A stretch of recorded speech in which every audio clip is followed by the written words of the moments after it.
Madrid. Civilization here is almost as old as the game of chess. Some claim the queen was given her powers to honor Queen Isabella. Now that, my friends, is a chess legacy. Passion for chess continues to thrive in Madrid. For the first time in 30 years, Spain's capital plays host to the Candidates, the most important tournament in chess. At the Palace of Santona, the stakes are high. 8 of the world's best players competing for the right to challenge for the most coveted title in chess, the World Chess Championship. The Candidates is grueling. The winner requires mental endurance and unbreakable focus. There are those familiar with the biggest stages in chess, yet still chasing unfinished business. And others from the next wave of stars with little patience for yielding to those before them.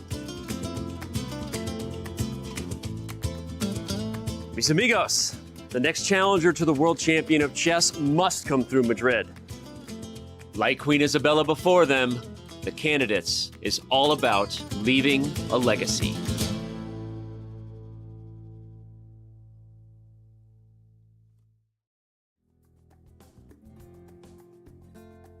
Shout out to the chat. The crowd is bringing the energy today. Mis amigos, we see you.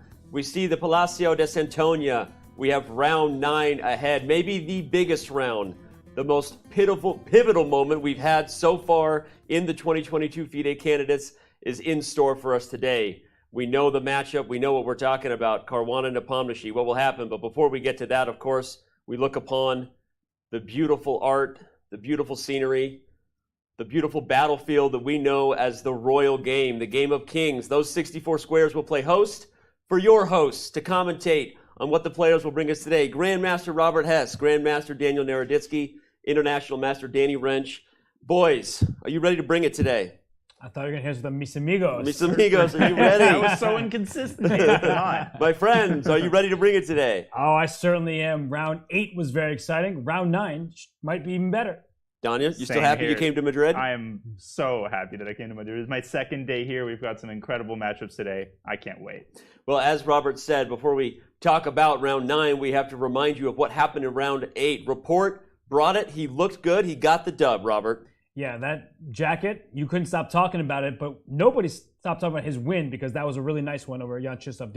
Jan Nepomniachtchi didn't come to the board planning to get a win, apparently, Danya. Listen, we knew he would play solidly. We didn't anticipate just how solidly he would play. He really tried to kill the game as quickly as possible, tried to start the second half of the tournament without losing, and hey, he succeeded. Today will tell if that strategy was a success in the grand scheme of things. Yep.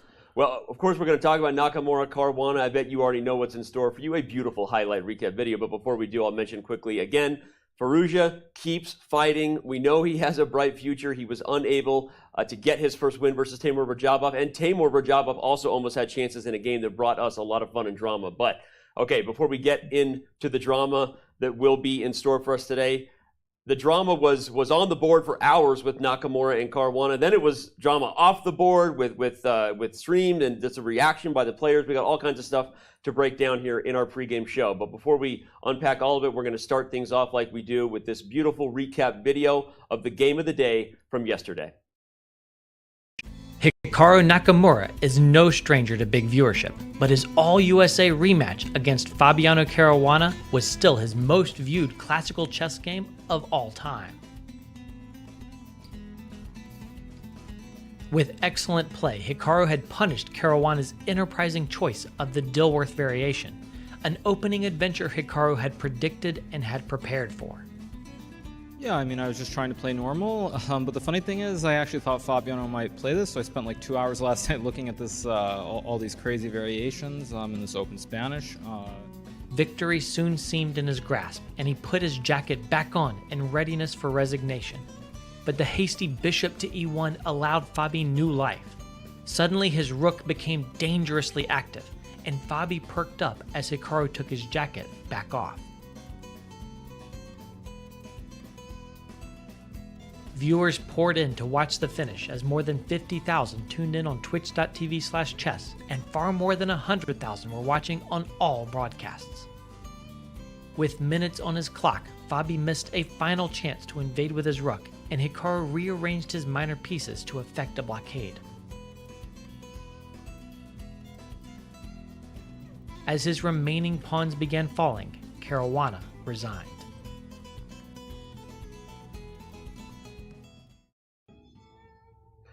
It was dramatic. Thank you again to the team bringing us those dramatic recaps. We're going to talk a lot about, obviously, what this means for Fabi. He has the biggest game of the day coming up, but how big was that for Hikaru Nakamura, Danya, to get that victory, his first in 7 years versus his USA rival? It was huge, and throughout the tournament, Hikaru consistently talked about being satisfied with the way he played. Now, there were some individual results that obviously he wasn't too satisfied with. He lost round 1. He had that frustrating game against Nepo where he had some chances, but by and large, you could tell that he was snappy, he was sharp, his preparation was excellent, and all of that paid off yesterday.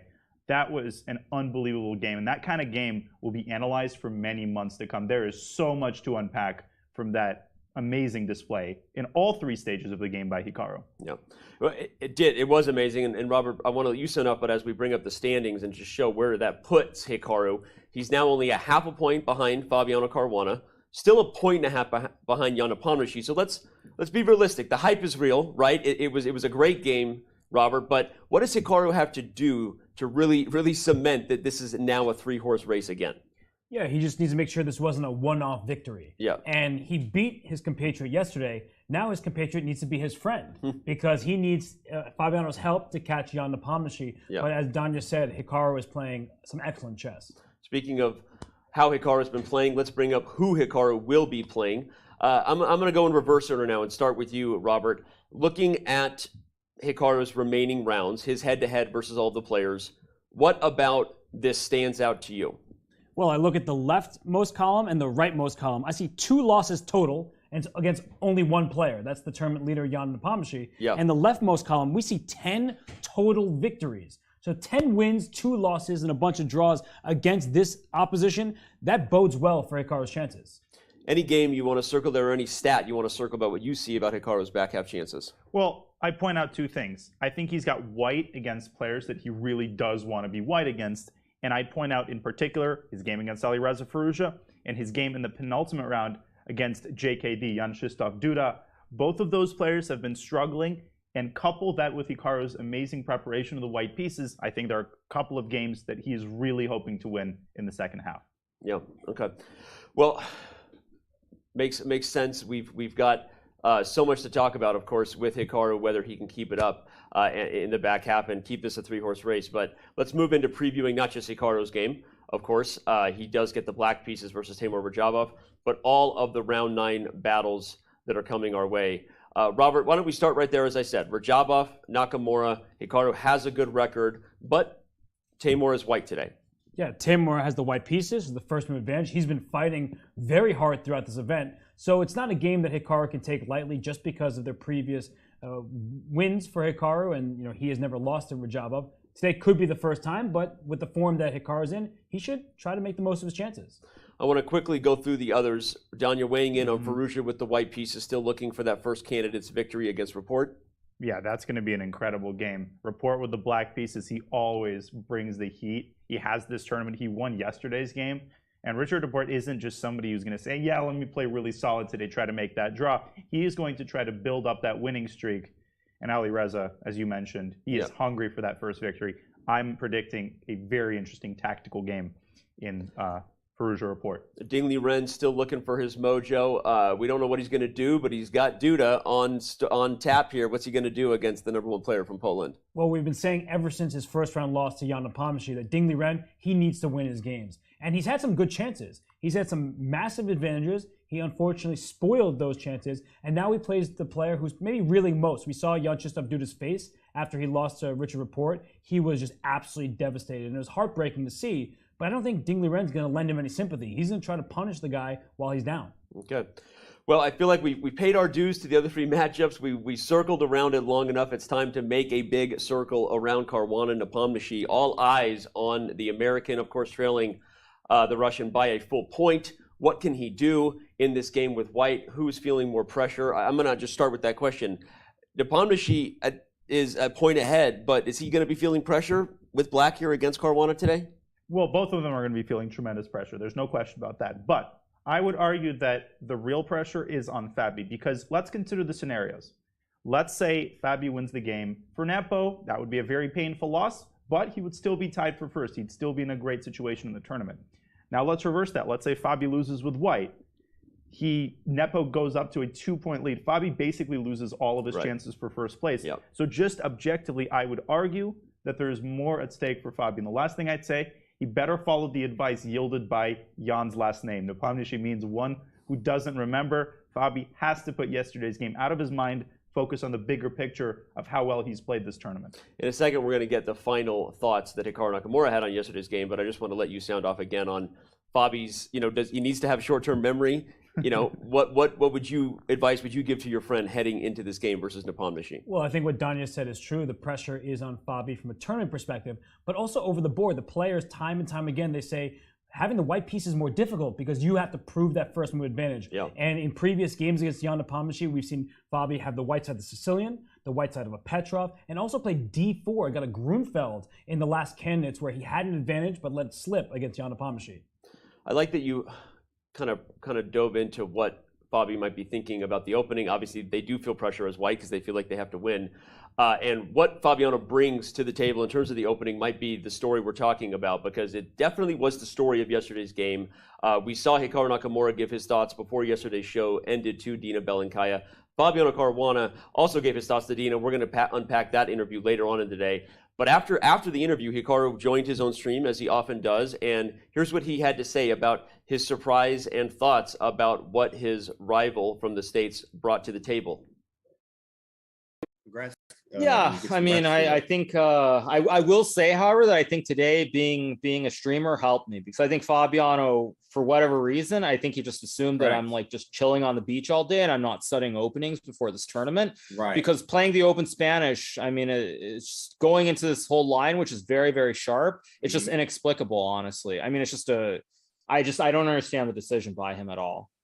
Because it's insane. Yeah, it is insane. Because again, like the thing is, like black can win in some of these lines, but if you're not super precise, you're just going to end up losing the game because white has a very clear-cut plan and black doesn't have a plan. And if white ever gets a blockade, it's just a disaster, like in the game. So, I mean, I just thought Fabiano. I don't know why he chose to do this against me today, basically. So we showed out. Candid thoughts from Hikaru Nakamura on his channel, as he always gives them, and let both of you just sound off your agreement or disagreement or your thoughts on what Hikaru's takeaways were about Caruana's approach. I mean, I get why he was surprised, because Fabi likes solid play, especially with the black pieces. And I get why Hikaru was fired up. He played an open Ruy Lopez. He played the kind of opening which has dubious vibes. At the same time, let's not overstate the case. If Fabi had played e4 instead of c4, we might have been having a completely different conversation here. So I like to focus on individual moments. And as Fabi himself revealed in his interview, he just overestimated his position. He actually thought he was better after c4. But I get it. Hikaru was fired up. I also think what contributed to that was the fact that he lost round one. So he had a chip on his shoulder coming in as well. We will get to Fabi's thoughts later on in the show today, everyone. Robert, your thoughts on Hikaru Nakamura's opinion there?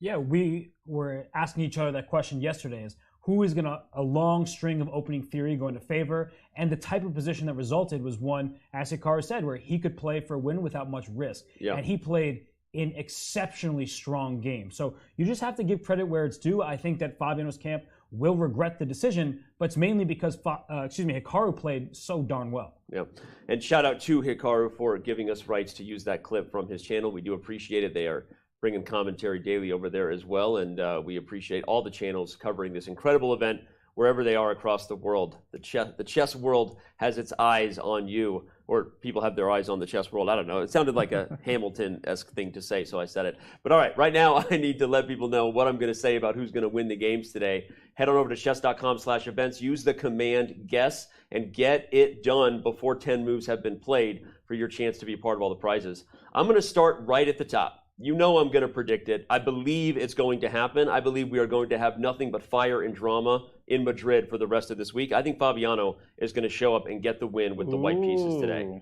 I really do. And okay, Danny. Okay. I mean, okay. I really do. I think we're going to have a draw here again with Firouzja and Report. I know what you're thinking. I jinx all kinds of results. So I don't even know what I'm doing. I actually think that we're going to get a draw here as well. I think that Rajabov is going to be super solid and hold this one. And I think Ding Liren, though, unfortunately, is going to take advantage of a struggling Duda and finally get his first win at the Candidates for the first time in a long time. Yeah. I know there's money at stake and people are voting to win some cash prizes. Yeah. But I think there's a little bit of a Hikaru bias. I saw the results once you made your vote, and a really ridiculously high percentage of people said Hikaru's going to win with the black pieces. I could go back to that and look at it. I see now. Oh, wow. Yeah, that was a lot of people predicting Hikaru Nakamura to win. Hikaru bias-itis is something that the Chess.com community can have at times, apparently. But okay, wow. I predicted a draw. I'm in the minority, apparently. All right, but as we said, you can cast your vote to win cash prizes. You can cast your vote for that guy to get the dub with the black pieces, like so many people seem to be doing. Go to go.chess.com/candidates-guest premium memberships, bragging rights against your friends, against me on social media. If you can prove that you outvoted me throughout the event, maybe I'll give you a diamond membership, or maybe I'll just block you on Twitter. I don't know what I'm going to do. I'm a wild card. All right. That guy has been a wild card at times in his career. The things that he was criticized for at many different times, maybe playing too quickly, losing his focus, being a player who's streaky. That hasn't been the Jan Nepomniachtchi here in Madrid. And actually, I'm noticing the outfit. Fabiano wearing a blue shirt. He's wearing a white shirt throughout most of this tournament. Jan Nepomniachtchi sticking to the same suit. Hikaru Nakamura, we saw him before, wearing the same jacket as yesterday. Yep. So I think superstition is abound in the playing hall. I love that. And by the way, thank you for not letting me be the first person to comment on the players' outfits. Go ahead, Don. No, superstition abounds. So I hope doing laundry abounds in the playing hall as well. We're doing laundry every night so that that shirt that Jan is wearing that looks fresh can continue to smell fresh. Hey, maybe he's doing like, I don't know, the Steve Jobs. He's got the same looking shirt 15 times over. Yeah, so he's got it in. Prove that it's exactly the same I actually do have a bunch like the same T-shirts, so I get it. Yeah, same. All right. Well, what will happen today? We see that we have the cameras on these two players. This is the matchup that we will catch every single moment of. Not to say that the other chess games, of course, won't get our attention. Very often, instruction and excitement come from the other games, but we're going to focus on that one. Yeah. Who's next to Ding Liren? Somebody's next to Ding Liren. You're looking at us like we're supposed to know who that is. He's wearing a New York. Wow. Brooklyn shirt. Robert's so happy right now. I know the answer to the question, where's Brooklyn at? Where's Brooklyn at? Shout out right now. Got a Yankees. It's Yankees, right? No, it's the New York College League. The logo looked very much like a New York Yankees logo. Yeah, that seems like a lawsuit way to Yeah, I was going to say, does anyone want to contact Steinbrenner about that? Because we've got, these are usually the special guests who are there to make their first moves, by the way. Of course, that's a tradition in chess. You get celebrities, local people, just all kinds of people with special interests get to come make the first moves. I have a funny story about that. I don't know if I have time to tell it really quickly. Go ahead. But Sam Shankly told me the story as we see the dignitary execute his first move, and a handshake there from Fabi. But Vishy Anand was giving a special appearance with one of those dignitaries, and they were supposed to play a couple of moves of a chess game as an exhibition. This dignitary did not play any chess. So on move 1, he took his knight from b1 and put it on e4. But being the class act that he is, Vishy didn't want to make him look bad. So he took his b8 knight and put it on e5. That's so great. That is so great. Well, we now see the face of that young gentleman who will be making the first move. Pretty exciting there. And one thing that we noticed when we were looking at the board between Fabiano Caruana and Jan Nepomniachtchi was that Jan's knights were facing to the side, Fabi's knights facing forward. We know that all players, in addition to having superstition about what they wear, whether things are going well or poorly, might cause them to keep the same clothes on or change. All players tend to have superstitions about how they set up their knights. Shout out to XQC, apparently from Bonchus. Not sure where XQC is in the wide world of the Twitch interwebs, but if he's here, welcome. Well, e4 played by Fabiano Caruana, and And I was saying how Oh, they thought that dude looked like XQC. I'm sorry, that was funny. Okay, because he didn't at all. like not in the slightest. No, like not at all. That wouldn't occur to me, my wildest dreams. Yeah, not to pile on to this chatter, Yeah, but yeah. you're I wrong. think we should pile Go on. shame yourself, Chatter. All right. Okay, Well, we have a Petrov. Wow, that's actually really big news for everybody at home because the world's leading expert in the Petrov might be Fabiano Caruana. He has used that with great success over a large number of years now, but Jan Nepomniachtchi going right back to his trusted weapon. Well, I was going to say, Fabiano is arguably the world leading expert in the Petrov for the last decade or so, but Jan Nepomniachtchi just played in a world championship where we know he brought a lot of preparation in the Petrov, potentially the potential to use it for both sides, really, depending on how things would go with Magnus. So we are going to have a theoretical battle in store for us in that game today, Danya. We absolutely will, and I'm seeing the bigger picture here. Yesterday, 4 out of 4 games started 1e4. Today, 3 out of 4 games started with 1e4. So that's kind of a transition from some of the previous Super tournaments that we've seen. Up on the top right, we have a Berlin. We have a Berlin. But at least it's an anti-Berlin. At least it's not an endgame. You talk about top right. I looked at top left for a second, and Report hasn't moved. Report again thinking on the first By the move. way, he did this yesterday too. We had a moment. We were caught up on some other storyline, and yesterday, of course, for those who were here early, we even had some technical difficulties. Shout out again to the team for rallying so quickly. But Report did the same thing yesterday. He thought for quite a bit before playing his first move versus Duda. And there he goes. Is that a... Okay, no, that's not a Scandi. He played E5. It makes you think it's an error, right? Whenever we see that, we go, what's going on? Is the relay not coming through? But no. John Bartholomew was holding his breath there for a second. Which pawn did he push? Well, the day we see a Scandinavian. Sorry, go ahead. No, that would be fascinating. I wouldn't put it past Report, but I'm still looking at the bottom left-hand side of the screen because when Jan Nepomniachtchi beat Richard Report a couple of rounds ago, that was in a Petrov, a long theoretical line. When Hikaru Nakamura played against Jan Nepomniachtchi, that was another kind of long theoretical line in the Petrov where Jan played quickly and made a huge mistake. Yeah. He got away with it, but he was clearly a ton worse in that game. So Fabiano may be saying, Jan feels comfortable. He just got to win in this Petrov. Maybe he shouldn't feel so comfortable because, as we keep talking about, there may be no bigger expert in the Petrov from both colors than Fabiano Caruana. Yeah. I'm with you on all the things you said. Sorry, lack of response coming quickly because I was really listening to you. And that's not saying I'm not always listening to you, but I was really thinking about it. And well, we're going to find out. We're going to find out what line this goes down. Yeah, and I want to make a point that's probably primitive, but nonetheless, Jan at his core is a Sicilian player. He grew up a Najdorf player. He was basically a Sicilian player for the vast majority of his chess career. So I still think that in the eyes of some players, they're challenging him not only because they're E4 players, but also because they still feel that Jan isn't really at his core a Petrov player. Now, I'm not suggesting that he doesn't know the theory, that he doesn't deeply understand the ideas, but I think there's something to be said about players choosing openings based on this idea that somebody might not be quite as comfortable with one opening as with another. And Jan, he just spent a little bit of time and played Queen D7. I'm just trying to get a read of the situation. We don't often see Jan Nepomniachtchi down on the clock. It is only move 10. They both spent approximately 2 minutes, but we know how quickly Jan plays. So the fact that he kind of looked at Fabi, looked at the board, played Queen to D7, and as Danya's saying, is this the type of position that Jan Nepomniachtchi can thrive in? Well, it has to be yes, because otherwise he wouldn't have played against Magnus Carlsen and other people.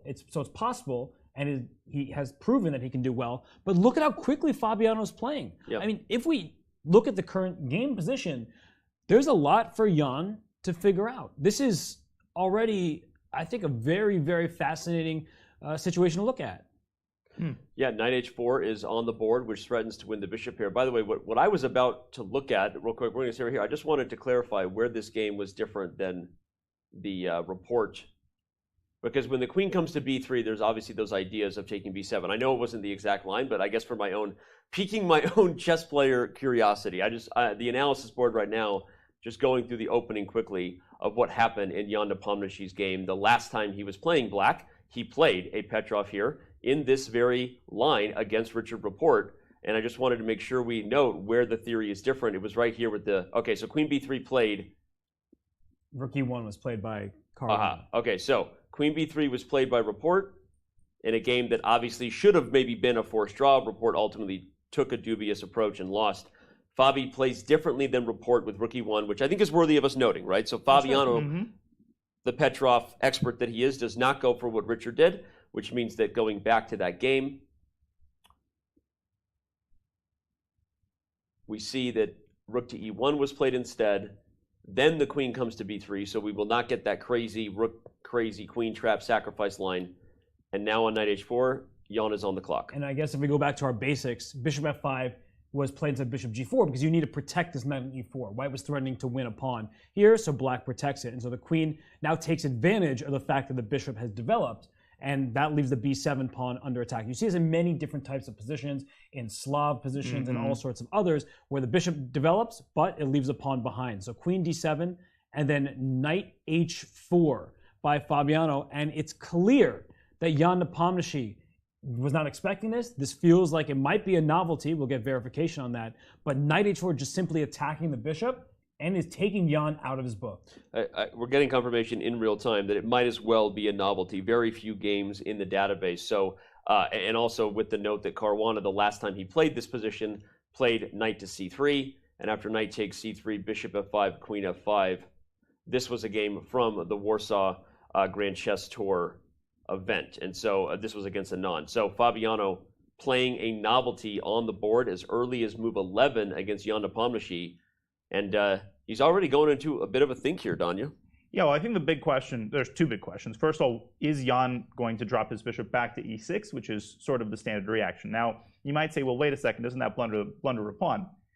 The important thing is that black often sacrifices a pawn on E4, and it's only good if white's pieces are discombobulated. Here they are very discombobulated. So I don't think, my intuition tells me that Fabi is not going to take twice on E4 in the event of bishop E6. Robert, am I making sense here? Is that a reasonable assumption? Yeah, bishop E6, bishop takes, rook takes E4. It just feels wrong to put your pieces. Yeah, B5 is even the move here. That's always nasty.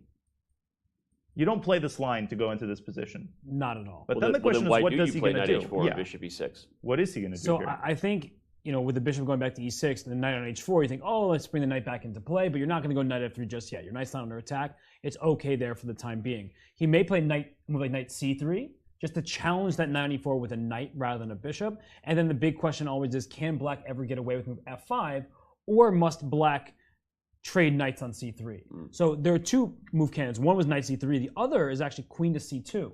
Because queen to C2 instead of knight to C3, it preemptively gets out of any pins on the E6 to B3 diagonal there, and you're attacking this knight E4 for real. I don't think that black in many of these positions can leave the knight there that long without protecting it. So the move F5 is the big question mark. And this reminds us of the game between Jan-Krzysztof Duda and Hikaru Nakamura, where you have pawns on D5 and F5. That square in between, the E5 square, is one that white would love to sink a knight into. I love that. It's funny, the more we see what's happening, right? Fabiano has chosen to surprise his opponent in an opening that Fabiano feels pretty empowered to do so, right? He's like, I know this stuff. Danya made the excellent point that if Jan Nepomniachtchi truly is a more dynamic Sicilian player at his heart, the earlier you get someone like that uncomfortable in a position that you know better, knight H4 objectively may not be anything special at all. And we saw Fabi's willingness to play risky moves against Jan Nepomniachtchi when he was black with this knight G4 move he came up with in their Italian, right? Italian or anti-Balearian, I don't remember. It looked like an Italian, but now well, they have very similar. It's been a long couple of weeks here in Madrid. But anyway, I'm looking at this thinking like this could be the early signs of something that puts Jan under pressure. I mean, he's already taking time. We know that's not something that Nepo does just, casually for kicks and giggles.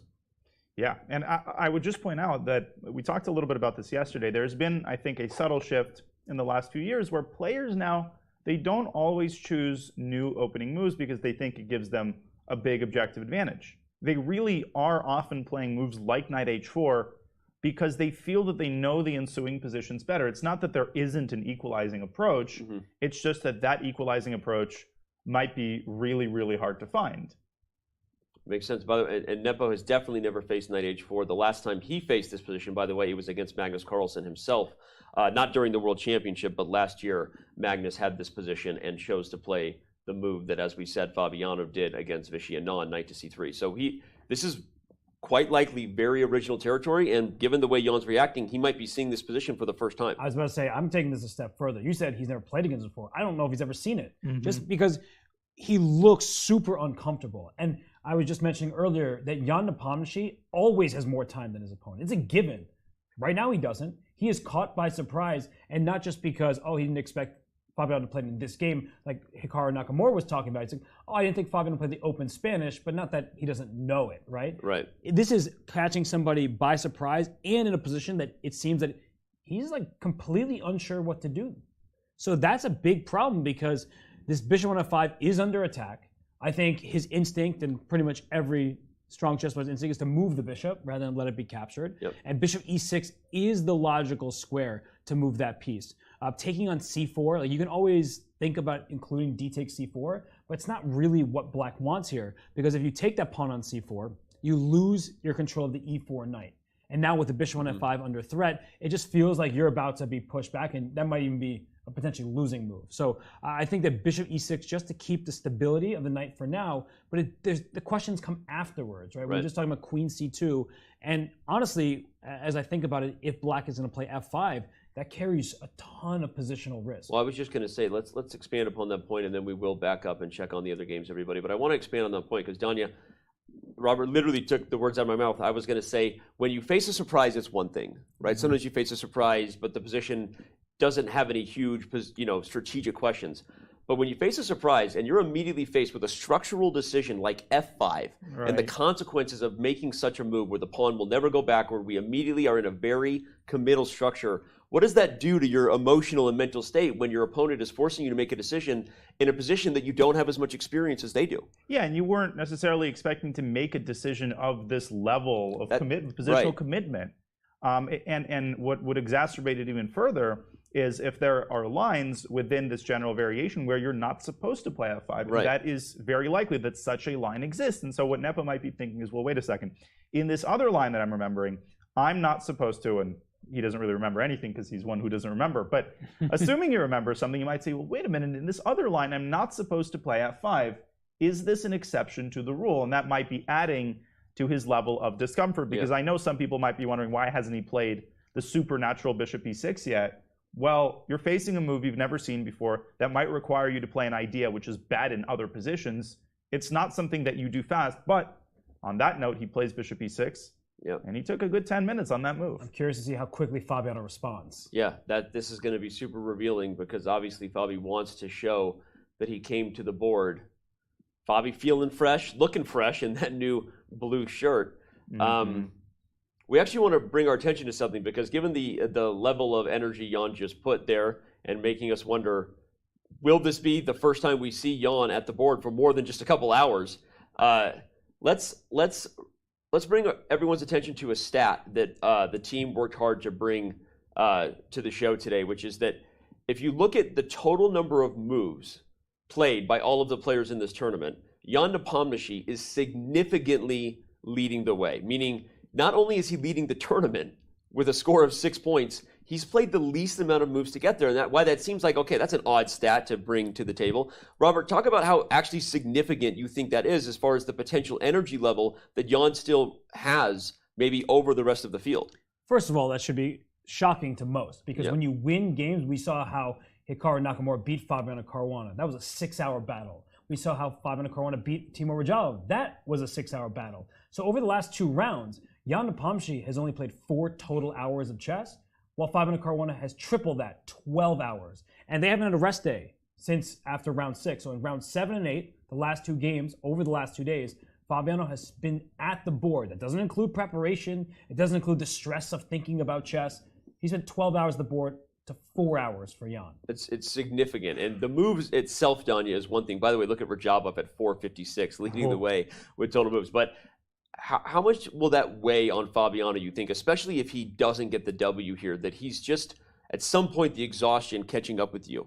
Yeah, there's no question about it, and I think that played a huge role in Jan's decision yesterday to make that quick draw. Yeah. I mean, we like to analyze stuff and delve deeply into decisions, but sometimes the reason that somebody does something like that is as simple as you woke up, you had a headache, and you were exhausted. Right. These players are human. They're susceptible to the same instincts and random, human feelings that we all are. And the likelihood that you do feel exhausted in the morning and that you do feel like you're not in the mood to play a game increases when you play more chess moves. That's just a simple fact. So it's hard to say how Fabi is feeling right now. Well, he's feeling probably good about his prep at the very least. Notice that he answered Robert's question, almost like he heard his friend upstairs here in the Palacio de Santonia. He said, I'm going to play Queen C2 very quickly, actually, Robert. Jan back on the clock, even though he is not back at the board. Both players absent, while the big chairs look upon. Shout out to the big chairs. All right, we back up for the first time today, and we'll revert our attention to, well, any of the other 4 games in progress. Robert, I'm going to let you choose our flavor. Well, I was looking at Jan Nepomniachtchi's clock. He's down about 11 minutes. I looked at Hikaru Nakamura's clock. He's down even more time. So Rajabov has caught Hikaru by surprise. And Hikaru was up a ton of time yesterday against Fabiano Caruana. He was in his element. Today, this doesn't appear to be the case. Sure. Yeah, and obviously I gave you a chance to pick your flavor. You obviously made the right choice, because that's definitely the game that we should go to, not just because of what you highlighted, that Hikaru might indeed be caught off surprise, but because heading into round 9, everybody remember, Hikaru is in third place, clear third place right now, and would love to find a way to get a victory, even if it comes with black versus Rajabov. Yeah, and if we go back a little bit to move 6, this is sort of the first important moment. As far as I know, when the anti-Berlin first became popular, and when I say anti-Berlin, what I mean is move 4 d3. White doesn't allow black to capture the pawn on e4. Yep. When this first started being contested in top-level games, I feel like most people played it with d6. Then Hikaru came along and started pushing the pawn to d5 very early. Technically, this is a pawn sacrifice. Nobody really takes it, or in some positions it's a pawn sacrifice. Bishop takes e6 and knight takes e5. Here, black can take with the queen, actually, on d5, which is also a popular line.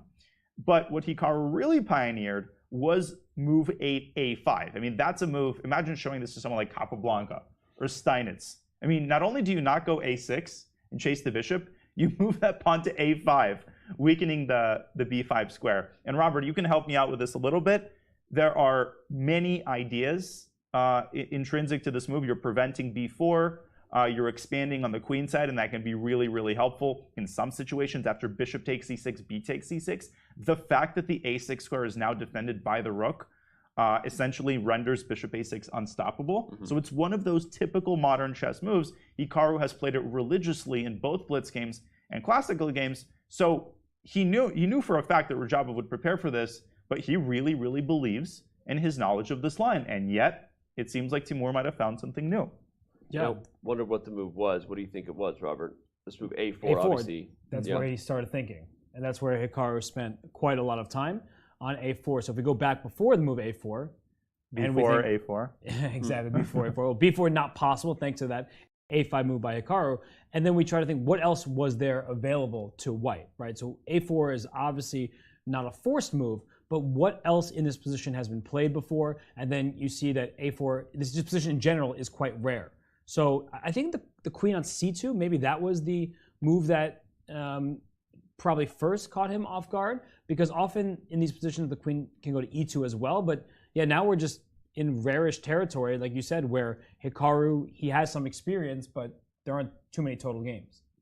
It's interesting because, though, unlike the rare-ish territory, to steal your term, between Caruana and Nepomniachtchi, this is almost feels like one that, while the move order itself may be unique or new, the structure hasn't changed significantly enough to assume that either player really feeling uncomfortable, right? I mean, you already highlighted that when you play a5, you weaken b5. a4 is a move that strategically just kind of doubles down on that idea. So, of course, for heavyweight boxers of this level, the footwork really matters. I'm not saying it's not important that the move orders change, but more than likely, Hikaru and Timur are looking at positions that they've kind of seen before. Yeah, I mean, from a purely conceptual standpoint, it may appear that white is positionally better because white's c3 pawn controls important square on d4, and if the black knight reappears on c6, then the pawn restricts the knight.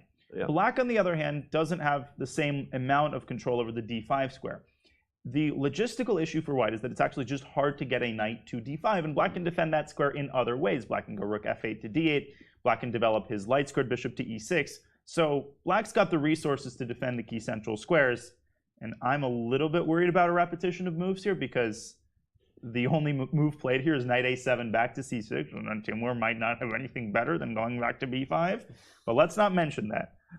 That would be the second most exciting draw in chess, behind the mentioned Berlin it. draw. So, I will say, though, that Dinah's point is a good one. You know, the c3 pawn, that will always limit the scope of a knight on c6. A pawn 3 squares away from knight takes control of it. And the knight on d2 is coming up to c4. So that's going to be an aggressive knight, while the knight on c6 is relegated to defense. So I do think that white should be slightly better without tremendous risk. So if Rajabov, who's played the most moves, they've all played the same amount of games, he's played the most moves in this tournament, that if he's willing to put in more effort, he may just put his knight on c4, keep the game going, because his position is very solid. That said, if we see knight d6, he has that option to just bring the bishop back, but Hikaru may make a different move himself. Yeah. Well, Hikaru, thinking about perhaps a different move to play than knight to c6, well, you could say objectively a draw with black, never really a bad result at this level. I don't think Hikaru came to the table today wanting an early repetition for a draw either. So I think that was looking. I think he was reaching for a pawn, not the knight. I think that this is Hikaru's pawn fingers, just so you know. Let me educate you a little bit on Hikaru form. Mr. Hikaru expert. This slight angle here is a piece. This straight down. Straight down. Can we get? I don't know if we can get a zoom in on that. Might be he's hard. Going to play knight c6, and then you're going to be put. He was about to play b6. This was it. He was about to shove the b pawn. You want to bet? What was it? Play knight c6. Did he play knight c6? I believe I want to bet. Yes. Yeah, I do want to bet. Okay. Turns out I'm not as much of a world-leading expert on Hikaru Nakamura body language as I once thought. Even the greatest make mistakes. You're forgiven. I thought it was going to be b6, but no, Hikaru repeats. I guess he's asking Rajabov, like, hey, do you want to let me get some rest? Bank a little bit of time before I hit the rest day? I don't know. I mean, I'll be surprised if this ends in a repetition. I will be surprised. And Rajabov hasn't repeated the position yet. Hikaru's move is very logical, knight to c6. The bishop going back to e2 also is actually maybe a useful thing for white, because if you put your knight on c4, if you just think about this, right? Yeah. The knight, let's say we put the knight on c4. I went to b3. Roger played to b3 instantly. Oh, he's going to bring his other knight to c4. Uh-huh. I think. Okay, so Roger's saying, look, I didn't come to repeat moves, and Hikaru probably secretly okay with that too, despite the fact that he sort of led on the invitation of the repetition with his last two moves. I think he might soon want that early draw. Yeah? It's not that his position is bad, objectively speaking, but where are you going to put your bishop? A7 is one square, but if you go bishop A7, now I can go bishop back to B5. You don't have knight to A7. Your A5 pawn is kind of hanging in many different variations, and the bishop on C1 no longer is hemmed in there. The knight moved out of its way, so the bishop can go out to a square like G5. This actually already looks very tricky, and I would be concerned about that. But if you go bishop D or B6, my knight F comes to D2, and then it goes up to C4, and I can secure the bishop pair at an early stage in the game and not really going out of my way to do so. I'm playing very natural moves. So I think if Hikaru was given the choice between just ending the game as a draw without any effort and now having to play a slightly worse position, I think he takes that early draw. Yeah, and I mean, if after bishop b6, knight fd2, black plays bishop b6 and says, no problem, let me eliminate any knight that comes to c4, well, giving away the light squared bishop here is not something black should do lightly. The light squares are really weak. That bishop on c4 is a monster. No question that white is significantly better in a position like this. So already Hikaru has to deal with very concrete threats and concrete ideas, and it still seems like Timur is well within his preparation. So, okay. Yeah. Well, Hikaru may have forgotten his preparation, but he didn't forget his coffee. We saw him taking a sip there, or at least Chris didn't forget his coffee, so that's always important. All right. We have a couple other games we need to check in on, so let's back this thing out here in the Chess.com studio, the remote studio we set up in the third level of the Palacio de Santonia. The players are downstairs in the main hall, and so many fans around the world watching. Thanks for tuning in. This is round 9. It has just begun for the 2022 FIDE candidates. And if this is your first time viewing, hit the follow button so you are alerted for the rest of this week when this historic event decides who's ultimately going to play for the World Chess Championship title versus Magnus Carlsen. So, all right. Let's go over to, So I was just going to say before, I know we're going to go to a different game, but look at the bottom left of our screen. Look at the amount of time that Jan Nepomniachtchi continues to spend. And look at how little time Fabiano Caruana is spending. Jan brought his knight out to a6, which threatened a little knight hop to b4. Fabiano just put a3, said, nope, no square for you. The truth is Fabi's pulling a Hikaru here, right? He's used enough time to physically move the pieces, and that's it, right? Especially given that he's hardly been at the board. So it takes 5 seconds to come back, 5 seconds to sit down, you make your move. So he's clearly pulling on something from home. We'll see what that spells for the middle game that they're about to get in that Petrov opening. But I want to head over to Firouzja Report because that game is also looking weird, funny, unique, whatever you want to call it. It's a bit of a funny looking position, at least as far as first meets the eye, and I doubt it's theory. Notice again, Report took time before playing his first move, and then he said yesterday, guys, that he didn't bring any prep to the table. Today he took time before playing his first move, and maybe he did the same thing where he just didn't bring any prep to the table and he's just winging it, as they say. If it ain't broke, don't fix it. If it worked yesterday, do the same thing again, and he did end up playing a Berlin. Now, the key difference between the Hikaru game and this game is that in the Hikaru game, Timur played the move c3, and that move is aimed against knight c6 to d4, which forces the trade of knights, and it really sort of clears the king side.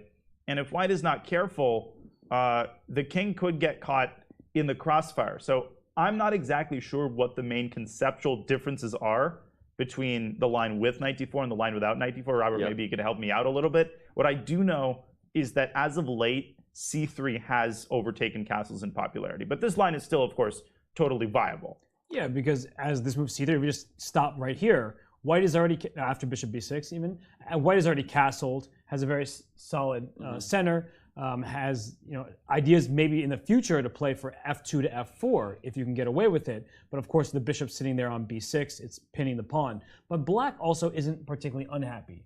Typically, the side with less space wants trades to happen. And in most of the Spanish positions, and this was an anti-Berlin, black has a little bit less space because white moves first. So trading off a set of knights can be very useful for the rest of black's pieces.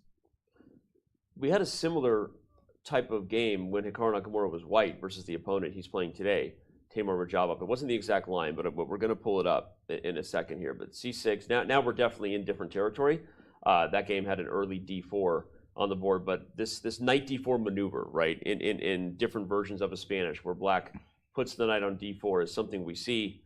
And despite the loss of time, as Robert so eloquently put, as I struggle to get that word out of my mouth, with less space, you want less pieces. And so this is kind of easy for black to play. With that knight on c6 gone, you get this plan that we're seeing, c6 and d6.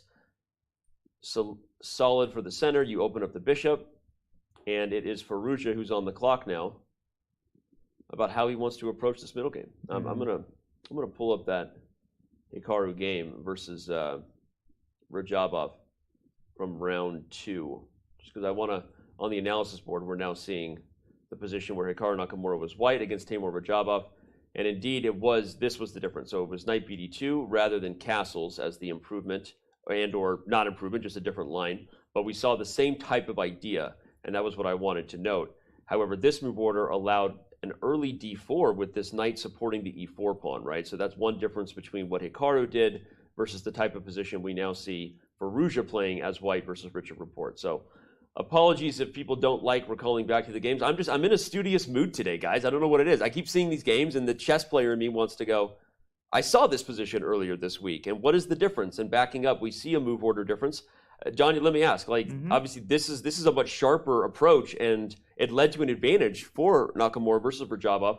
Compare this position to the one we now see Firouzja playing as white. Your thoughts on how aggressive white is going to be for d4 in this line versus what Hikaru did? Yeah, I mean, I'll start by saying there is no better way to gain a deeper conceptual understanding of certain positions, particularly ones that feature openings you don't play, than to compare games and to ask yourself, okay, how does one move impact the position over another move? So Coach Danya approves of what I'm doing. Oh, absolutely. Great. Yes, you're safe. So let's test the move d4 in this move order. So after c3, bishop b6, okay, I think this is the position where, with the knight on d2, Hikaru played d4. So what happens if white plays d4 right now? I think the chief difference, as you indicated, is that the e4 pawn is undefended. But that doesn't mean black should play e takes d4. He definitely shouldn't do that here because of e5. What black can do is simply castle. And with the knight on d2, that would blunder a pawn to d takes e5. As it stands, black plays knight takes c4. Now you might say, well, can't that knight be targeted by like queen d5 or something? Not really. If queen d5 happens, black can play knight takes f2, and the possibility of c7, c6 is going to lead to massive material losses. So the main difference is that knight d2 preemptively defends the e4 pawn and prevents black from further developing. This is a more positional approach, and in this approach, white's knight actually comes out to a3 rather than d2. Robert, anything to add to that? Mic drop. I was going to say, mic drop. We now really understand the difference between this anti-Berlin Spanish that Firouzja has versus the anti-Berlin Spanish that Nakamura had against Rajabov. So it's a positional one, right, Robert? We see the knight maybe taking a different path to c4. Maybe you slow jam this one, right? Jamie Foxx style, slow jams. Rather than being aggressive here, we actually slowly prepare to keep our solid structure and play for a move like f4. Exactly. So the knight on d2 is kind of ironically, because we usually like our pieces in the center, it's less flexible. Because with your knight on d2, you're not playing d4. You actually lose your defense of the d4 square. So knight a3, clearly that knight wants to go to c4, but one of the things we should note is that if that bishop is no longer on b6, black is going to try to play pawn to b5, which would fork the minor pieces. So at some point, as is typical in many Ruy Lopez Spanish positions, the bishop on a4 has to retreat either to b3 or to c2. So it's going to take some time before white is able to strike, but knight c4 and a bishop retreat, that's part of Firouzja's plans. But one question I'm having, and it's one that we keep getting back to, is this the type of position that Firouzja wants? We could have said yesterday the type of position that he got against Rajabov maybe is not that aggressive, not that tactical, but he played a great game from the white side. In fact, he was pushing an edge until near the very end of the game. He almost pushed it off the edge, if you will, against Rajabov. But so I don't have an answer to the question. I mean, is this the type of position Firouzja wants? I don't know what Firouzja wants anymore, right? Not to say, any of us really understand what went into his preparation coming into Madrid or his thoughts on some different openings. It's been a topic of conversation, partly because the star has so many eyes on him and it hasn't gone his way, partly because the type of openings he played, undeniably so, weren't his favorite positions, right? We saw them go wrong, got blown off the board quite literally on the black side of that sharp knight or versus Nepomniachtchi, and then never quite had a feel for the Catalans. So anyway, remains to be seen whether Firouzja is going to be comfortable in this game or whether he's going to go into the think tank as we've seen him do. But we have one more game to check in, and the reason I'm pushing up so long is because I want to get back to Caruana Nepo, boys. I want to get back there in a hurry, but I want to make sure we do what's right and check in on all 4 games. So let's go see what the number 1 player from China has on the board versus the top player from Poland. Riveting position. Riveting position. Sarcasm. Oh, yeah. Sarcasm. Sometimes when you say that, that's what Almira does. We see a 24-minute lead on the clock for Ding Liren. Control of the open D file. Black has the C file, which is not as impressive because they're knight on C3. But otherwise, we have even material. And Ding Liren went back to the English. He did that against Alireza Firouzja. So he's using that as his opening of choice, but it doesn't seem to be all that much right now. We'll quickly back up and run through the opening as Ding Liren returns to his short chair there. It was a stare-off on the by the chairs there for a minute. We had an English Catalan Neo type of weird system. It's actually literally called a Neo Catalan because you've delayed the advance of the D pawn, but otherwise the ideas are very similar for white, everyone, in that you played C4 to try to open up the long diagonal for that beast of a bishop on G2. Stop me when you see something you want to talk about, Danya or Hess. Otherwise, I'm rolling through. We get D4. We get the stare down that will occur. So he took on c5 first and then played bishop f4. I wonder what would have happened if he had switched the move order and played bishop f4 first. I don't know the answer to that. I'm just exploring. Bishop d6.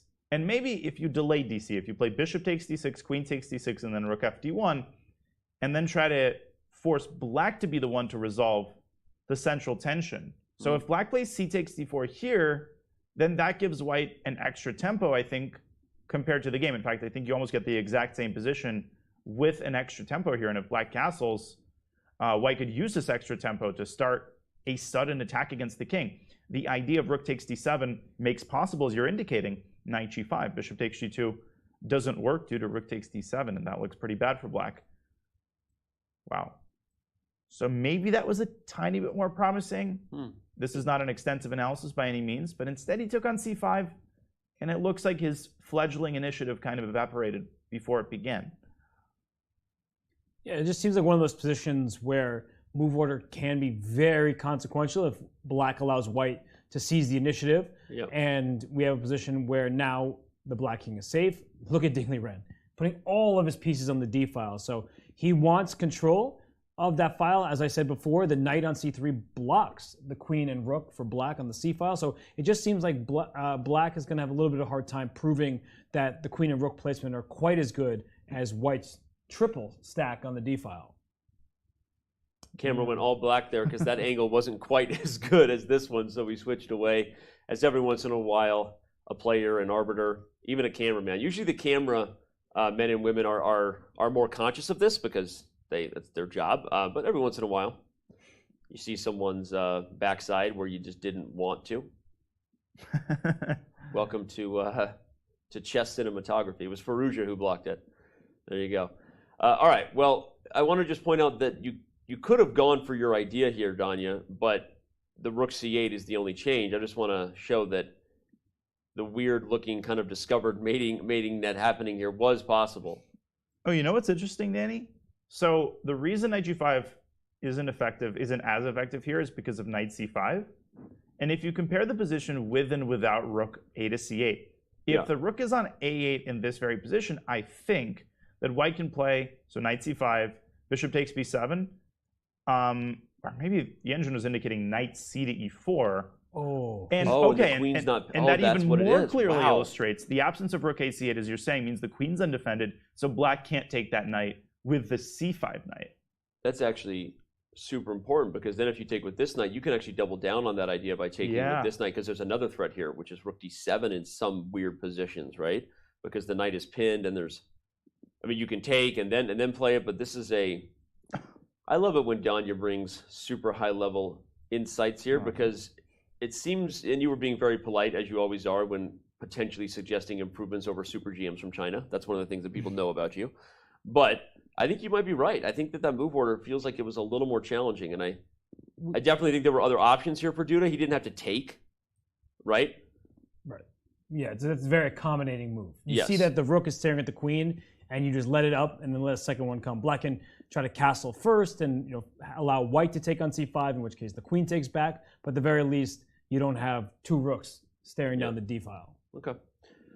Well, time will tell if Liren is able to get anything out of the opening, whether he should have played Danya's move order or not. We'll come back and find out. But we've got to head back to the game of the day. No matter what happens in this game, it really will be viewed as the game of the day, because it's the one currently for all the marbles coming into this round. Again, if you missed the memo, Jan Nepomniachtchi is the clear tournament leader, now a full point ahead of the field, and the field is represented by his opponent, Fabiano Caruana, with the best chance of catching him.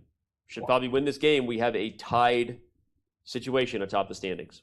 And look at the current moment of this game here. So we just left a couple moves back where queen c2 on move 12 was the choice, knight a6 first. And the point of knight a6 is that it threatens knight to b4.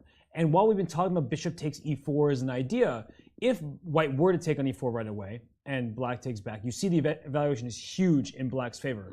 Because if you take with the queen on e4, down goes that c4 pawn right away. If you take with a rook on e4, you're going to have this problem with the knight on a6 coming to b4 either first or bring a rook to e8 and then a knight to b4. As Danya was indicating earlier, white's pieces are just all over the place. They're not Some of them are still in their all. initial positions. Yeah, right. Those are not moved on the queen side. On the king side, there's a knight on the rim, which is looking particularly dim. So that I was wondering if you were going to do it. Robert's bringing it today, everyone. He just made a rhyme, and he tried to get away with it, and I caught him. I try to keep going. That's right, but you did not, sir. Okay, so a3 stops knight b4. Right. Black's one plan of putting his knight on the rim, and then f5 comes. So white was about ready to take on e4, and black says no.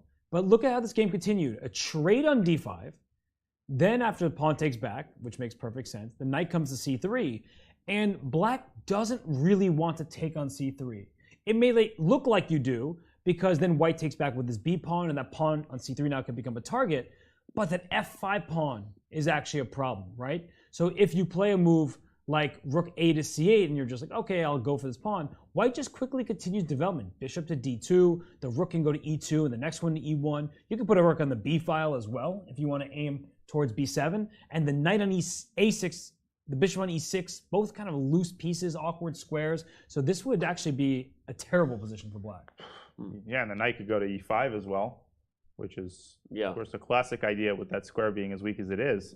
And so Nepo, based on what Robert explains, he wants to keep that knight on e4 at all costs, because as long as the knight is on e4, not only does that yield active play, but it patches up, it hides, it puts a band-aid over a lot of the positional issues that face black's situation. And so after rook a c8, an incredibly committal decision by Fabi, who continues to play fast, f2, f3, get out of my house, e4 knight. Yeah, this is.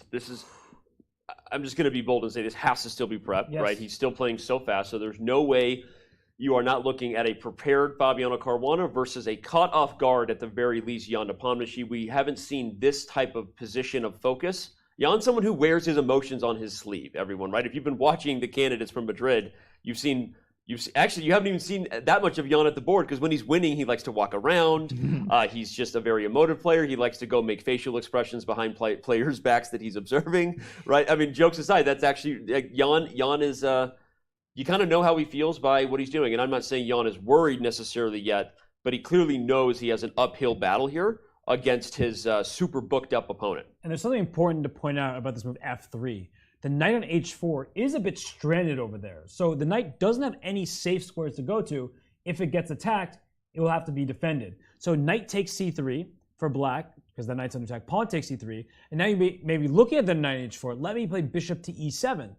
And this looks like a problem for white, because you typically do not want to make a move like g3 just to defend the knight. You can't bring your queen over to f2 because c3 becomes loose and there are other problems there. So g3 is played, and you're like, well, let me take that knight. Bishop h4, gh4. White's pawn structure looks like report against Nepomniachtchi. That looks bad, but look at the evaluation of our going up, and the reason why is the control over the board. That e5 square wasn't available just for the knight. Now that bishop's gone, the rook can be planted there, or as you're pointing, bishop f4, bishop e5 coming your way. So white actually controls most of the board, despite having the ugly looking isolated pawns on the king side.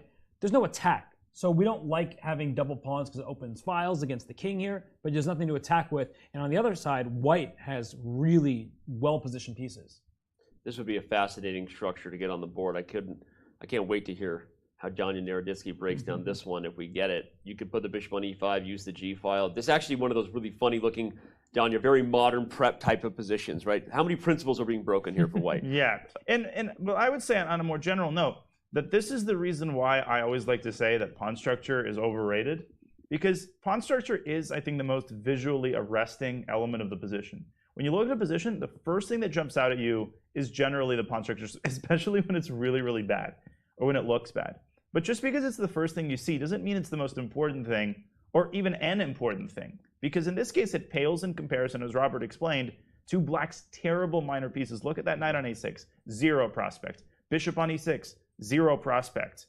And speaking of pawn structure, black might actually be the one with the worst pawn structure. Yes, there are less pawn islands, but there are more weak squares, and all of those squares are accessible to white's pieces, in particular, the squares along the e file, the dark squares, the e5 square, and the g file, where eventually white could get a rook. So this position is terrible for black, despite the pawn structure seemingly being totally in his favor. I almost asked you to shush your mouth when you're talking to me about pawn structure being overrated. And then you realize that he's not me. And then I realized I would respectfully let you finish. Pawn structure is very important. Did I say it wasn't important?